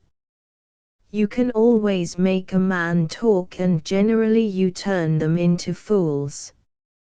You've done it with me, often enough," he added gloomily. "Flirt with that big, quiet fellow," she said gravely. "Hal, you're criminal. Besides, you know that I don't flirt. It's just the opposite. When I like a man I'm simply frank about it. But you have a way of being frank so that a poor devil usually thinks you want to marry him, and then there's the devil to pay.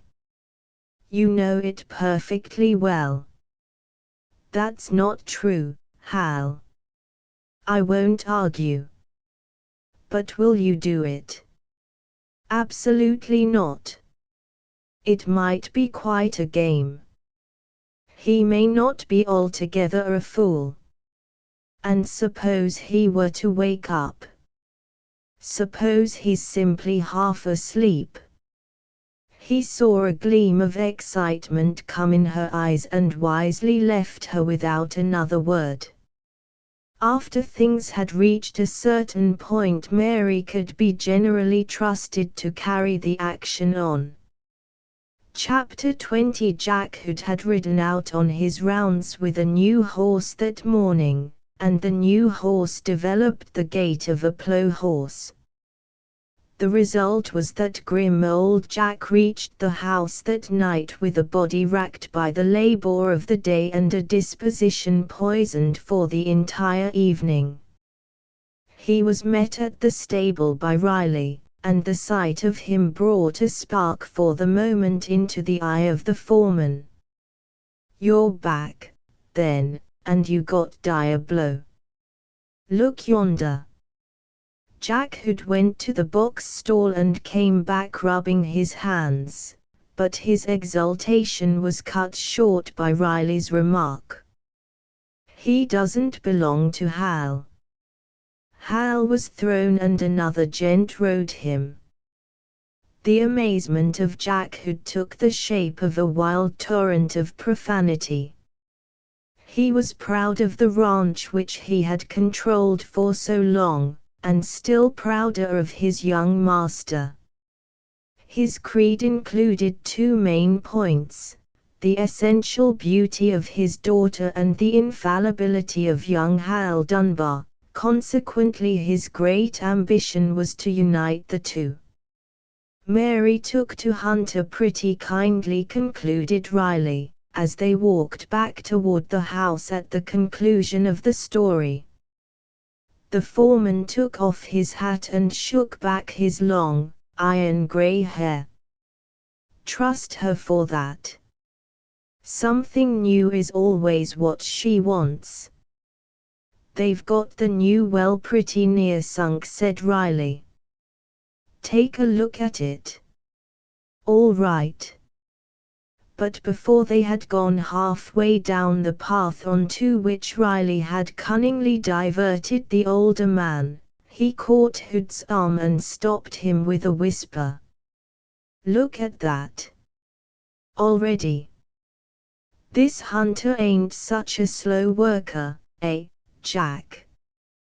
They had come in view of the little terraced garden which was Mary's particular property. It was screened from the house by a rank or two of the spruce, and on a rustic bench, seated with their backs to the witnesses, were Mary and Bull Hunter. The girl was wrapped in attention, and her eyes never left the face of Hunter. As for Bull, he was talking steadily, and it seemed to Jack Hood that as the big stranger talked he leaned closer and closer to the girl. The hint which Riley had already dropped was enough to inflame the imagination of the suspicious foreman. What he now saw was totally conclusive, he thought. Now, under his very eyes, he saw the big man stretch out his hand, and he saw the hand of Mary dropped into it. It was more than Riley had dared to hope for. He caught Jack Hood by the shoulders, and whirled him around, and half dragged him back to the house.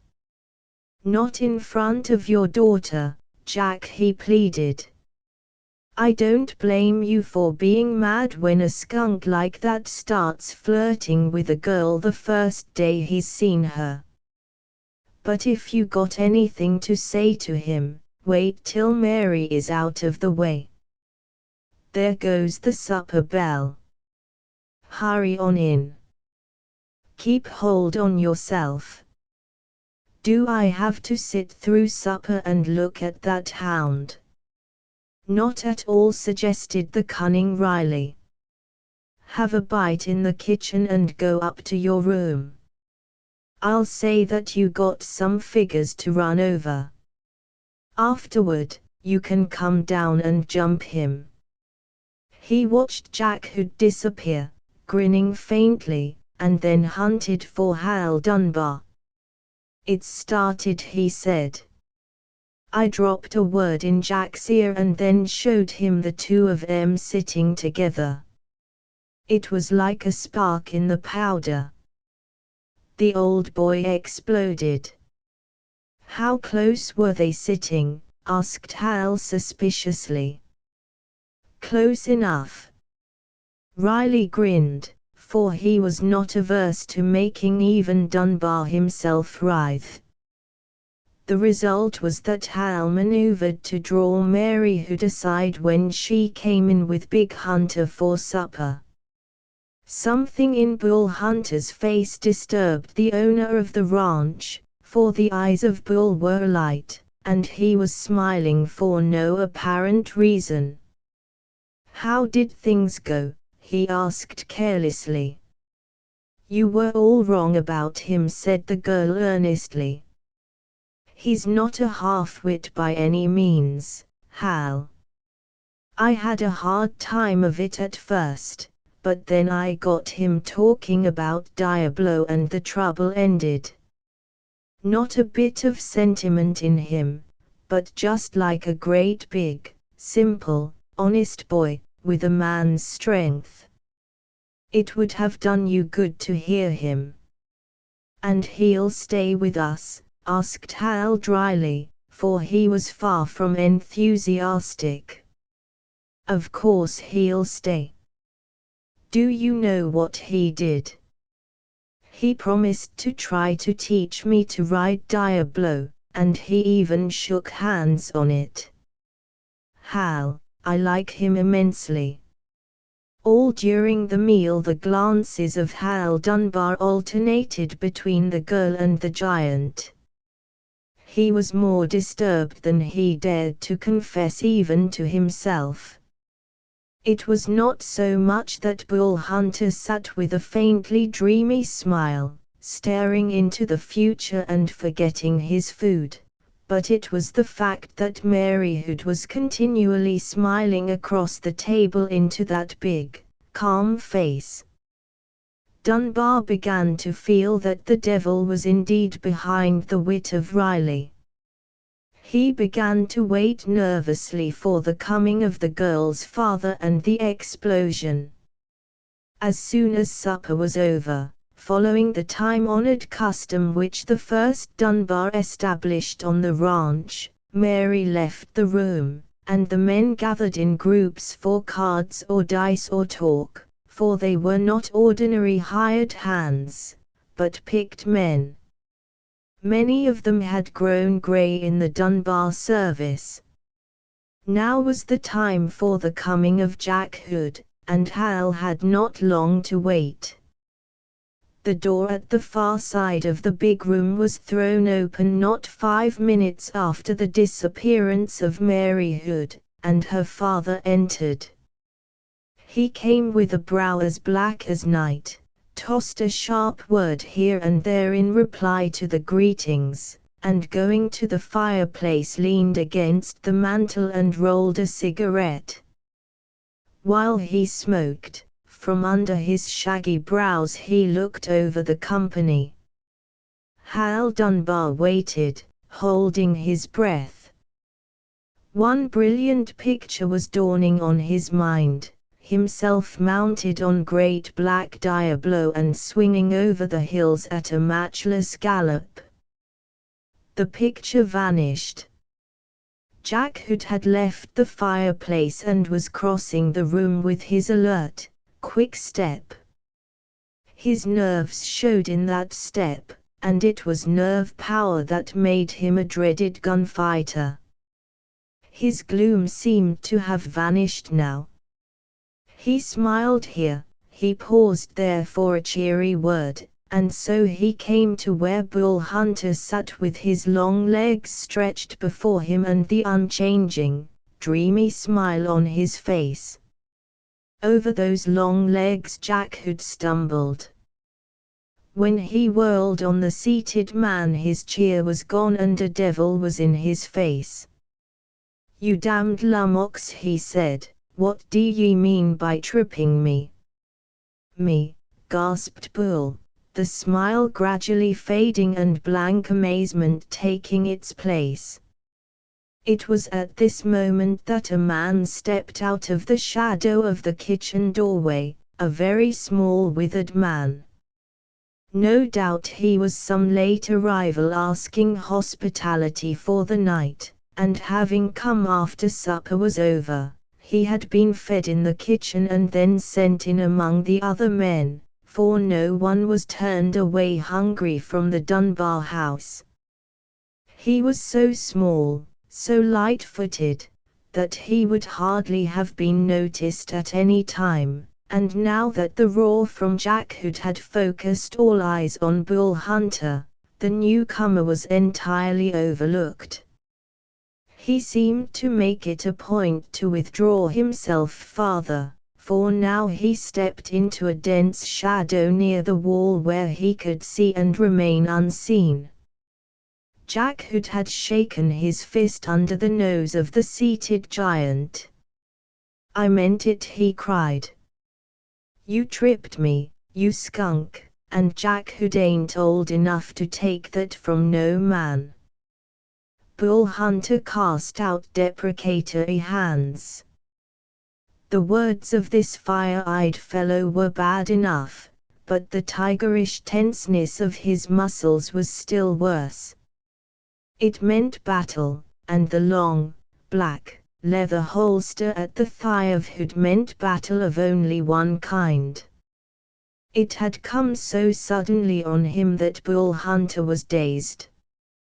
"I'm sorry," he said. "I sure didn't mean to trip you, but maybe my foot might have slipped out a little and—" "Slipped out," sneered Hood. He stopped, panting with fury. That a comparative stranger should have dared to speak familiarly with his daughter was bad enough. That a blank-faced coward should have dared flirt with her, dared take her hand, was maddening. "You infernal sneak," he growled. "Are you going to try to get out of it, now that you've seen you can't bluff me down, that I won't stand for your tricks?" Bull Hunter rose, slowly, unfolding his great bulk until he towered above the other, and yet the condensed activity of Hood was fully as formidable. There were panther-like suggestions of speed about the arm that dangled beside his holster. The withered little man in the shadow by the kitchen door took one noiseless step into the light, and then shrank back as though he had changed his mind. "It looks to me," said Bull Hunter mildly, "that you're trying to force a fight on me. Stranger, I can't fight a man as old as you are." Perhaps it was a tactless speech, but Bull was too dazed to think of grace in words. It brought a murderous snarl from the other. "I'm old enough to be Jack Hood, maybe you've heard of me. And I'm young enough to polish off every unlicked cub in these parts. Now, curse you, what do ye say to that?" "I can only say," said Bull miserably, feeling his way, "that I don't want to fight." With an oath Hood exclaimed, "A coward! They're all like that, every one of the big fellas. A yaller-hearted sneak." "Easy, Jack," broke in one of the men. "Let Jack alone," called the commanding voice of Hal Dunbar. "I saw Hunter trip him." "But," pleaded Bull Hunter, "I give you my word, shut up. I've heard enough of your talk." Bull Hunter obediently stopped his talk. A sickening quiet drew through the room. Men bowed their heads or turned them away, for such cowardice was not pleasant to see. The little man in the shadow raised one hand and brushed it across his face. "I'll let you off one way," said Jack Hood. "Stand up here, and face the crowd and tell 'em you're a liar, that you're sorry for what you done." Bull faced the crowd. A shudder of expectancy went through them, and then they saw that his face was working, not with shame or fear but with a mental struggle, and then he spoke. "Gents, it seems like I may be wrong. I may have tripped him, which I didn't mean to. But not knowing that I tripped him, I got to say that I can't call myself a liar. I can't apologize." They were shocked into a new attention. They saw him turn and face the frown of Jack Hood. "You're forcing this fight, stranger. And, if you keep on, you'll drop, sir. I promise you that." The sudden change in affairs had astonished Jack Hood. Now his astonishment gave way to a sort of hungry joy. "I never was strong on words. I got two ways of talking and here's the one I like best." As he uttered the last word he reached for his gun. The little man glided out of the shadow, crouched, intense. It seemed to him that the hand of Bull Hunter hung motionless at his side while the gun flashed out from Hood's holster. He groaned at the thought, but in the last second, there was a move of Hunter's hand that no eye could follow, that singular convulsive twitch which Pete Reeve had taught him so long before. Only one gun spoke. Jack Hood spun sidewise and crashed to the floor, and his gun rattled far away. By the time the first man had rushed to the fallen figure, the gun was back in Bull's holster. The little man in the shadow heard him saying, "Pardners, he's not dead. He's shot through the right shoulder, low, beneath the joint. That bullet won't kill him, but get him bandaged quick." A calm, clear voice, it rang through the room. The little man slipped back into his shadow, and straightened against the wall. "He's right," said Hal Dunbar, stepping back from the cluster. "Riley and Jerry, get him up to his room and bandage him, quick. The rest of you stay here. We got a job."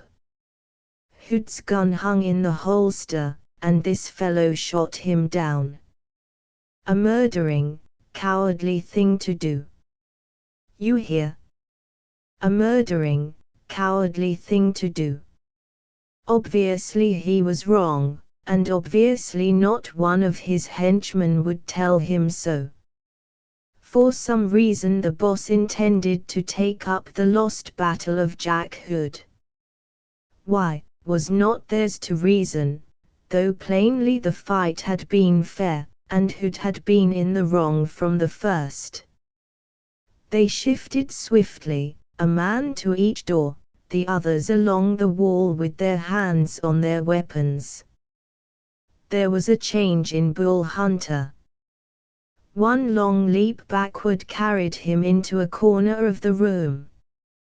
He stood erect, and they could see his eyes gleaming in the shadow.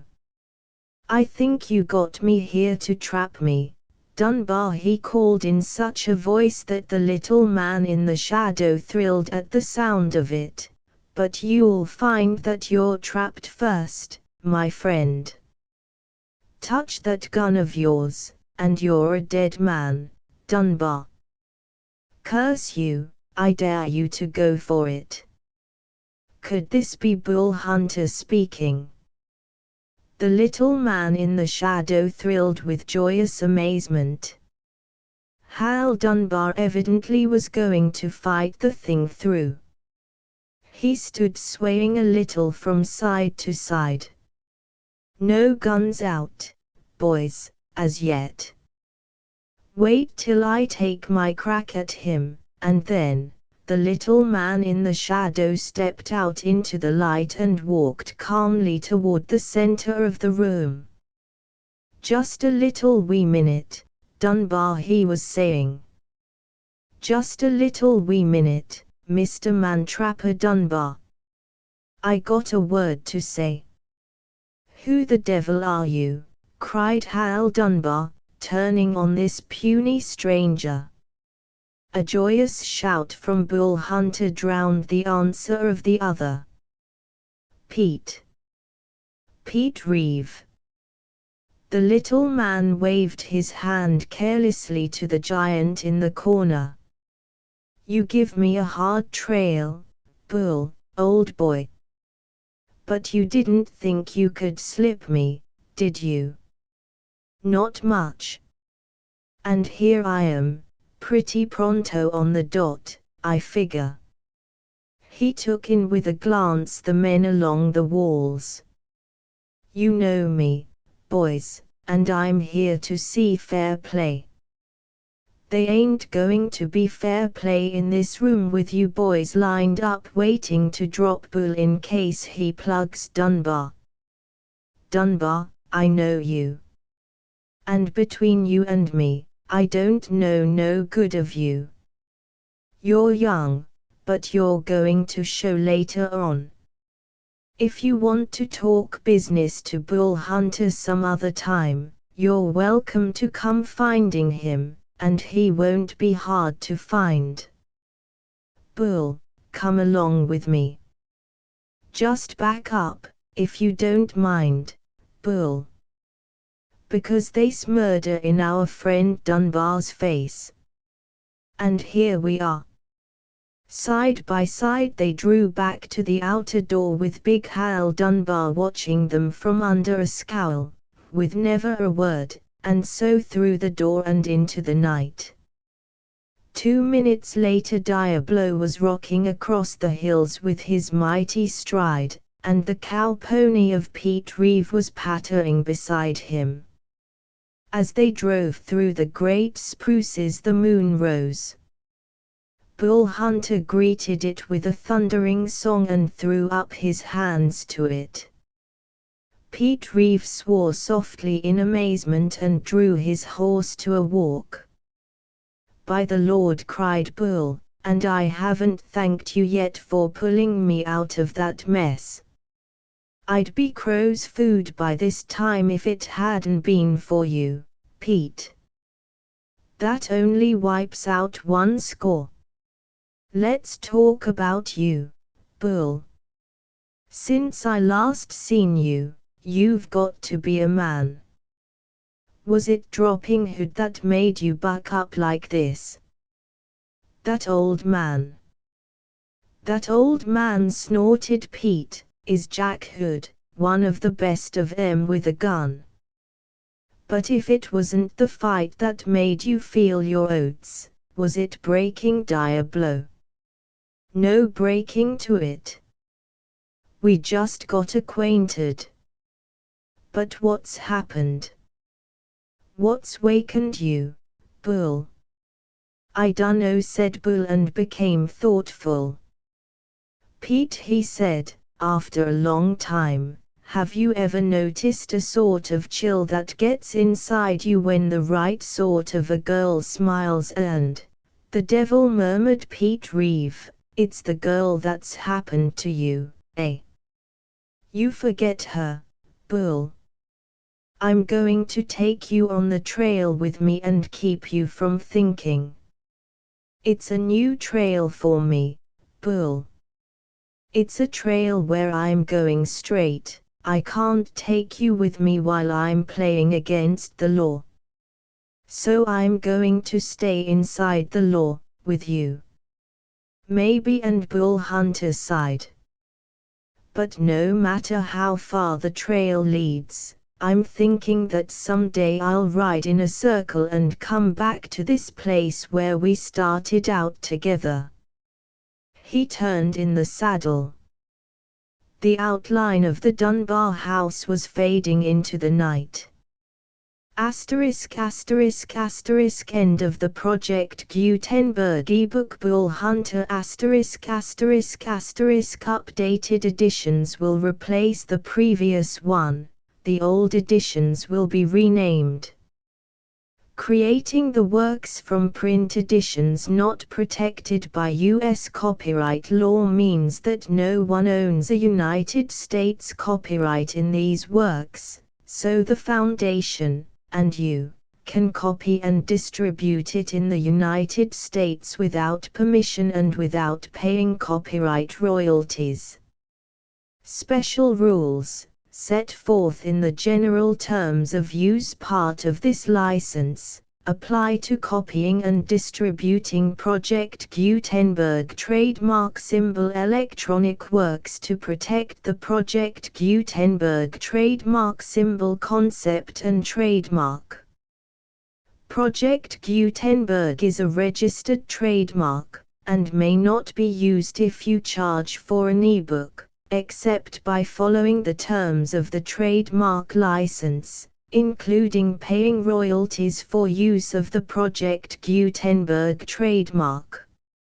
If you do not charge anything for copies of this ebook, complying with the trademark license is very easy.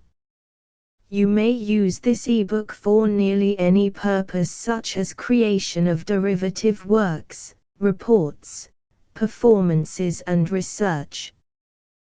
Project Gutenberg ebooks may be modified and printed and given away. You may do practically anything in the United States with ebooks not protected by U.S. copyright law. Redistribution is subject to the trademark license, especially commercial redistribution.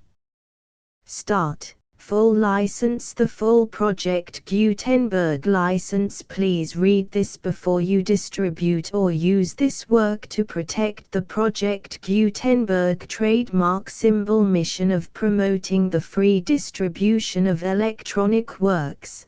By using or distributing this work, or any other work associated in any way with the phrase Project Gutenberg, you agree to comply with all the terms of the full Project Gutenberg trademark symbol license available with this file or online at www.gutenberg.org/license. Section 1.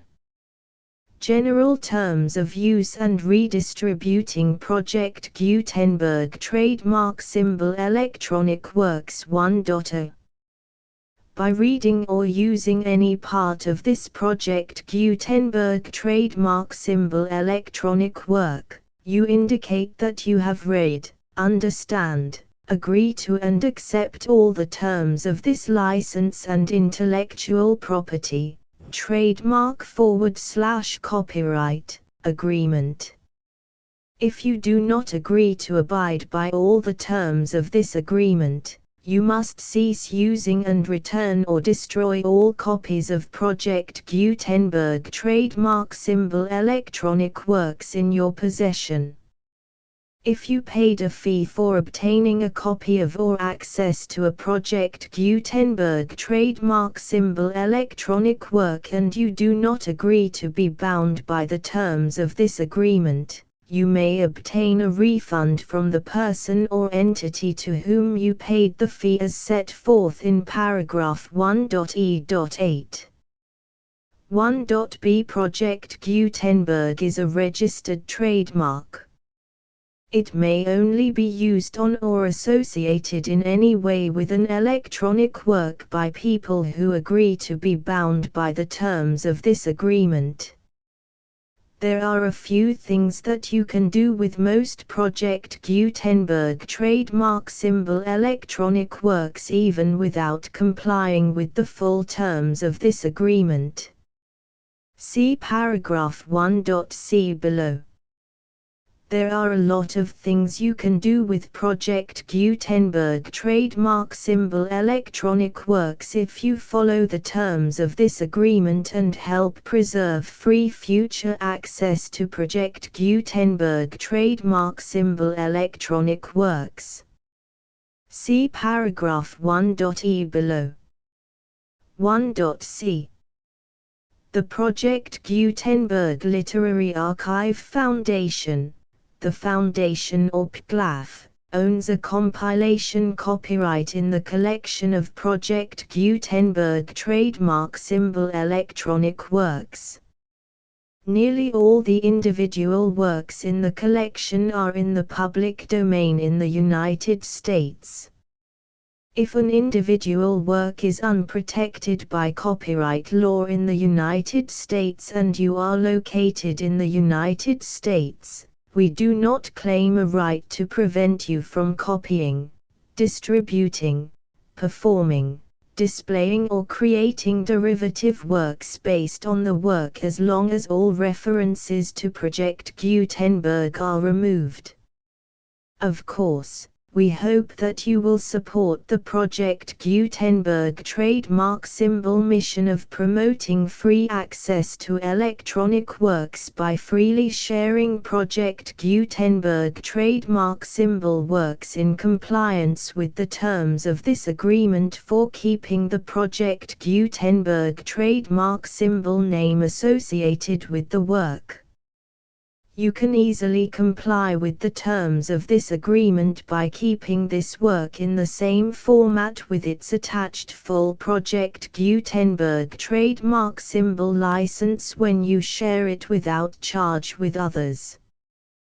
1.d. The copyright laws of the place where you are located also govern what you can do with this work. Copyright laws in most countries are in a constant state of change. If you are outside the United States, check the laws of your country in addition to the terms of this agreement before downloading, copying, displaying, performing, distributing or creating derivative works based on this work or any other Project Gutenberg trademark symbol work. The Foundation makes no representations concerning the copyright status of any work in any country other than the United States.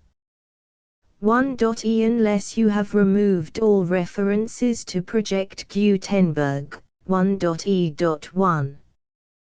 The following sentence, with active links to, or other immediate access to, the full Project Gutenberg trademark symbol license must appear prominently whenever any copy of a Project Gutenberg trademark symbol work, any work on which the phrase Project Gutenberg appears, or with which the phrase Project Gutenberg is associated, is accessed, displayed, performed, viewed, copied or distributed.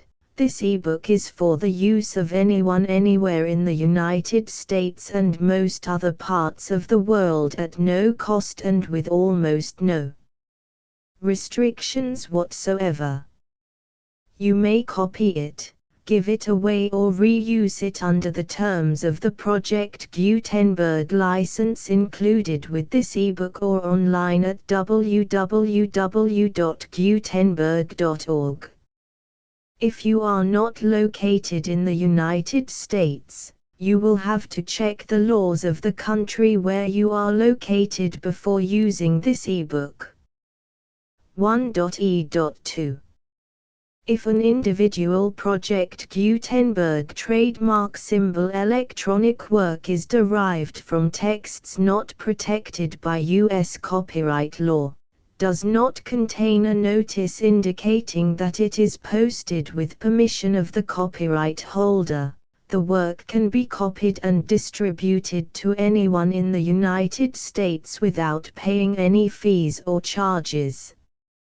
If you are redistributing or providing access to a work with the phrase Project Gutenberg associated with or appearing on the work, you must comply either with the requirements of paragraphs 1.e.1 through 1.e.7 or obtain permission for the use of the work and the Project Gutenberg trademark symbol trademark as set forth in paragraphs 1.e.8 or 1.e.9. 1.e.3. If an individual Project Gutenberg trademark symbol electronic work is posted with the permission of the copyright holder, your use and distribution must comply with both paragraphs 1.e.1 through 1.e.7 and any additional terms imposed by the copyright holder. Additional terms will be linked to the Project Gutenberg trademark symbol license for all works posted with the permission of the copyright holder found at the beginning of this work. 1.e.4. Do not unlink or detach or remove the full Project Gutenberg trademark symbol license terms from this work, or any files containing a part of this work or any other work associated with Project Gutenberg trademark symbol. 1.e.5. Do not copy, display, perform, distribute or redistribute this electronic work, or any part of this electronic work, without prominently displaying the sentence set forth in paragraph 1.e.1 with active links or immediate access to the full terms of the Project Gutenberg trademark symbol license. 1.e.6. You may convert to and distribute this work in any binary, compressed, marked up, non-proprietary or proprietary form, including any word processing or hypertext form. However, if you provide access to or distribute copies of a Project Gutenberg trademark symbol work in a format other than plain vanilla ASCII or other format used in the official version posted on the official Project Gutenberg trademark symbol website, www.gutenberg.org, you must, at no additional cost, fee or expense to the user, provide a copy, a means of exporting a copy, or a means of obtaining a copy upon request, of the work in its original plain vanilla ASCII or other form. Any alternate format must include the full Project Gutenberg trademark symbol license as specified in paragraph 1.e.1. 1.e.7. Do not charge a fee for access to, viewing, displaying, performing, copying or distributing any Project Gutenberg trademark symbol works unless you comply with paragraph 1.e.8 or 1.e.9. 1.e.8. You may charge a reasonable fee for copies of or providing access to or distributing Project Gutenberg trademark symbol electronic works provided that you pay a royalty fee of 20% of the gross profits you derive from the use of Project Gutenberg trademark symbol works calculated using the method you already use to calculate your applicable taxes. The fee is owed to the owner of the Project Gutenberg trademark symbol trademark, but he has agreed to donate royalties under this paragraph to the Project Gutenberg Literary Archive Foundation. Royalty payments must be paid within 60 days following each date on which you prepare, or are legally required to prepare, your periodic tax returns. Royalty payments should be clearly marked as such and sent to the Project Gutenberg Literary Archive Foundation at the address specified in Section 4, Information about donations to the Project Gutenberg Literary Archive Foundation. You provide a full refund of any money paid by a user who notifies you in writing, or by email, within 30 days of receipt that he does not agree to the terms of the full Project Gutenberg trademark symbol license. You must require such a user to return or destroy all copies of the works possessed in a physical medium and discontinue all use of and all access to other copies of Project Gutenberg trademark symbol works. You provide, in accordance with paragraph 1.f.3, a full refund of any money paid for a work or a replacement copy, if a defect in the electronic work is discovered and reported to you within 90 days of receipt of the work. You comply with all other terms of this agreement for free distribution of Project Gutenberg trademark symbol works. 1.e.9. If you wish to charge a fee or distribute a Project Gutenberg trademark symbol electronic work or group of works on different terms than are set forth in this agreement, you must obtain permission in writing from the Project Gutenberg Literary Archive Foundation, the manager of the Project Gutenberg trademark symbol trademark. contact the Foundation as set forth in Section 3 below. 1.f1.f.1 Project Gutenberg volunteers and employees expend considerable effort to identify, do copyright research on, transcribe and proofread works not protected by U.S. copyright law in creating the Project Gutenberg trademark symbol collection. Despite these efforts, Project Gutenberg trademark symbol electronic works, and the medium on which they may be stored, may contain defects such as, but not limited to, incomplete, inaccurate or corrupt data, transcription errors, a copyright or other intellectual property infringement, a defective or damaged disk or other medium, a computer virus, or computer codes that damage or cannot be read by your equipment. 1.f.2 Limited warranty, disclaimer of damages, except for the right of replacement or refund described in paragraph 1.f.3, the Project Gutenberg Literary Archive Foundation, the owner of the Project Gutenberg trademark symbol trademark, and any other party distributing a Project Gutenberg trademark symbol electronic work under this agreement, disclaim all liability to you for damages, costs and expenses, including legal fees. You agree that you have no remedies for negligence, strict liability, breach of warranty or breach of contract except those provided in paragraph 1.f.3.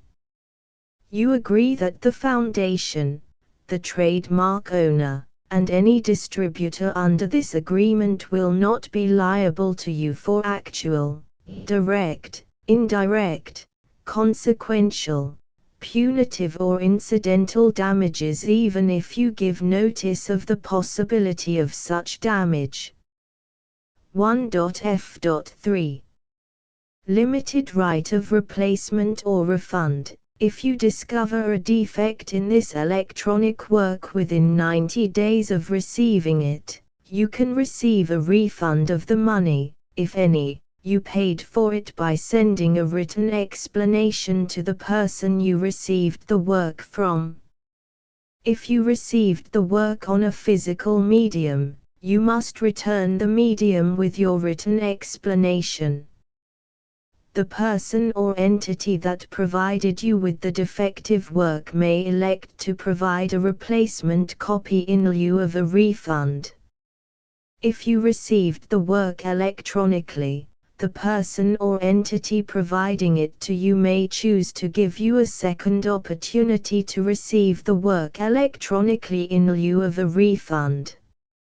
If the second copy is also defective, you may demand a refund in writing without further opportunities to fix the problem.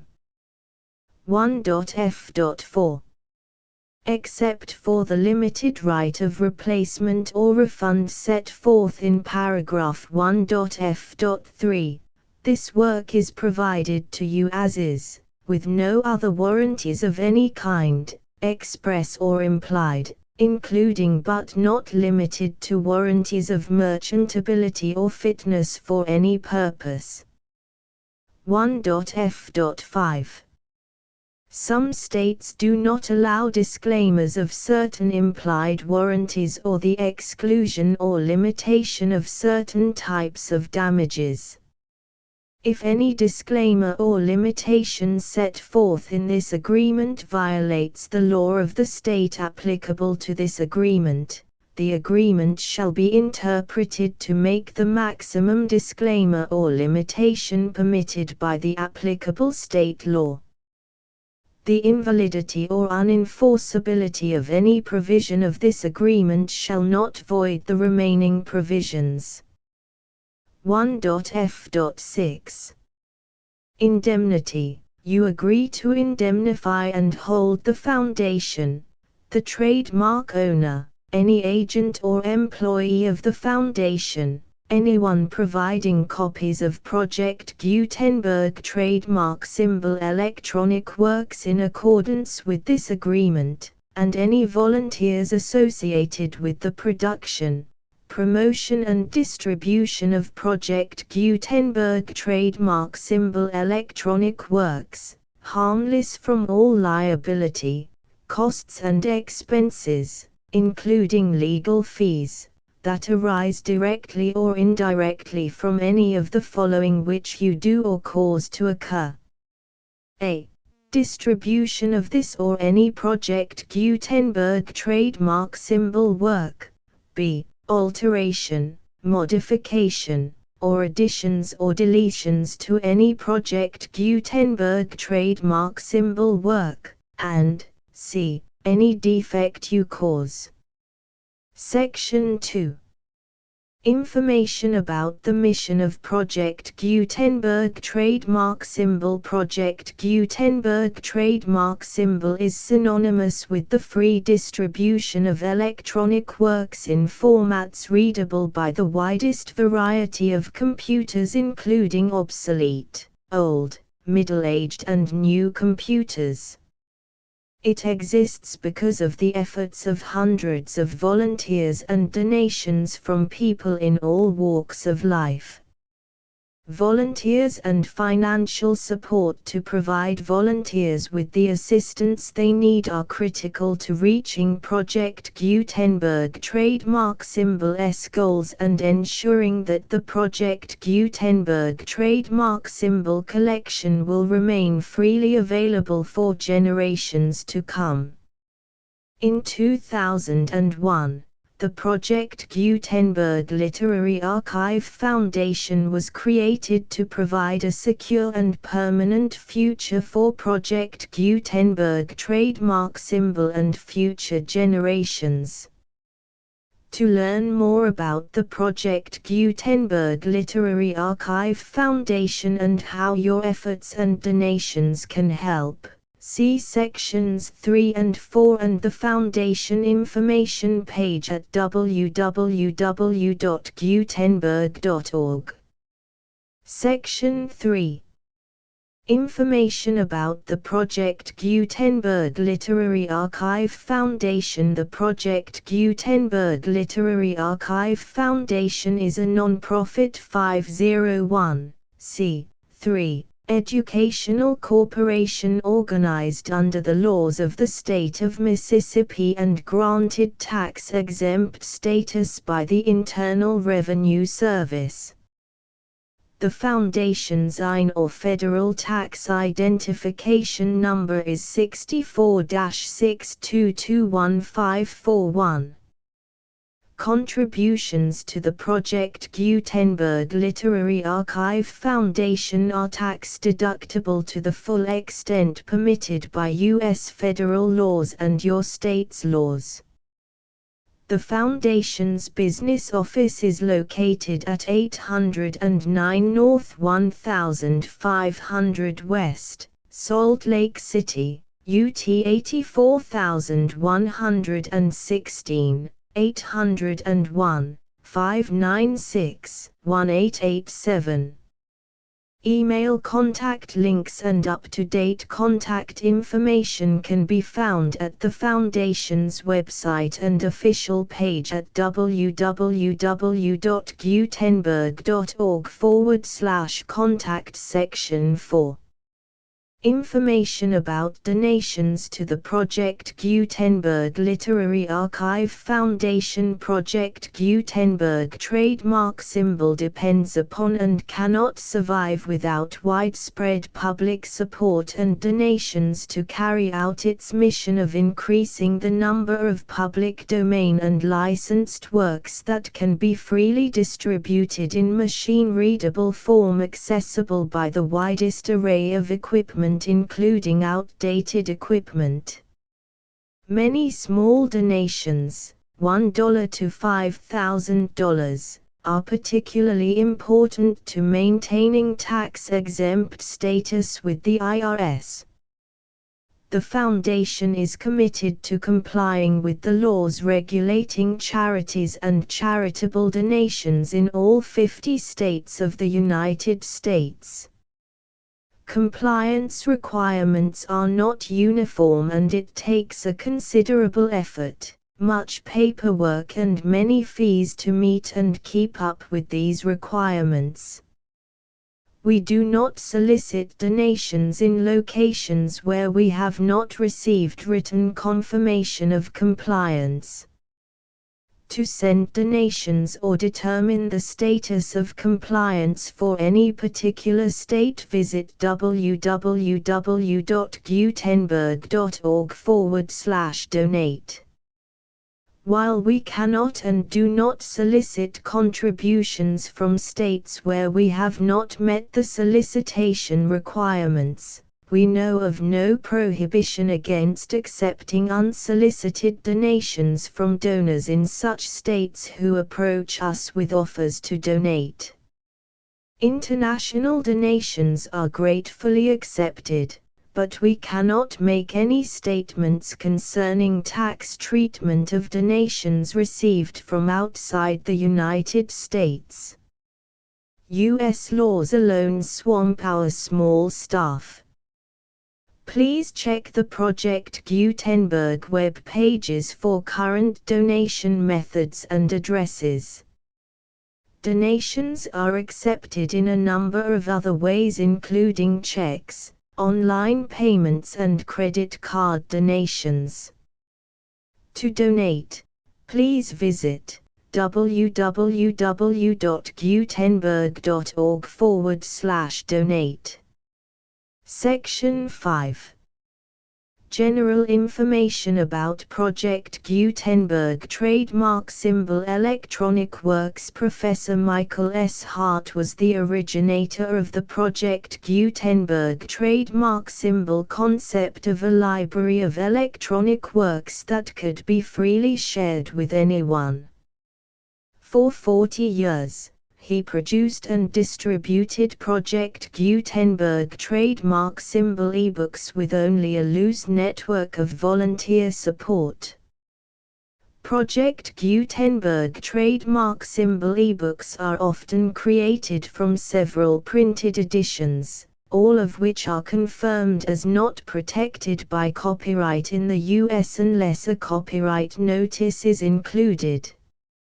Thus, we do not necessarily keep ebooks in compliance with any particular paper edition. Most people start at our website, which has the main PG search facility, www.gutenberg.org. This website includes information about Project Gutenberg trademark symbol, including how to make donations to the Project Gutenberg Literary Archive Foundation, how to help produce our new ebooks, and how to subscribe to our email newsletter to hear about new ebooks. Bull Hunter Chapter 2 Chapter 3 Chapter 4 Chapter 5 Chapter 6 Chapter 7 Chapter 8 Chapter 9 Chapter 10 Chapter 11 Chapter 12 Chapter 13 Chapter 14 Chapter 15 Chapter 16 Chapter 17 Chapter 18 Chapter 19 Chapter 20. The full Project Gutenberg license.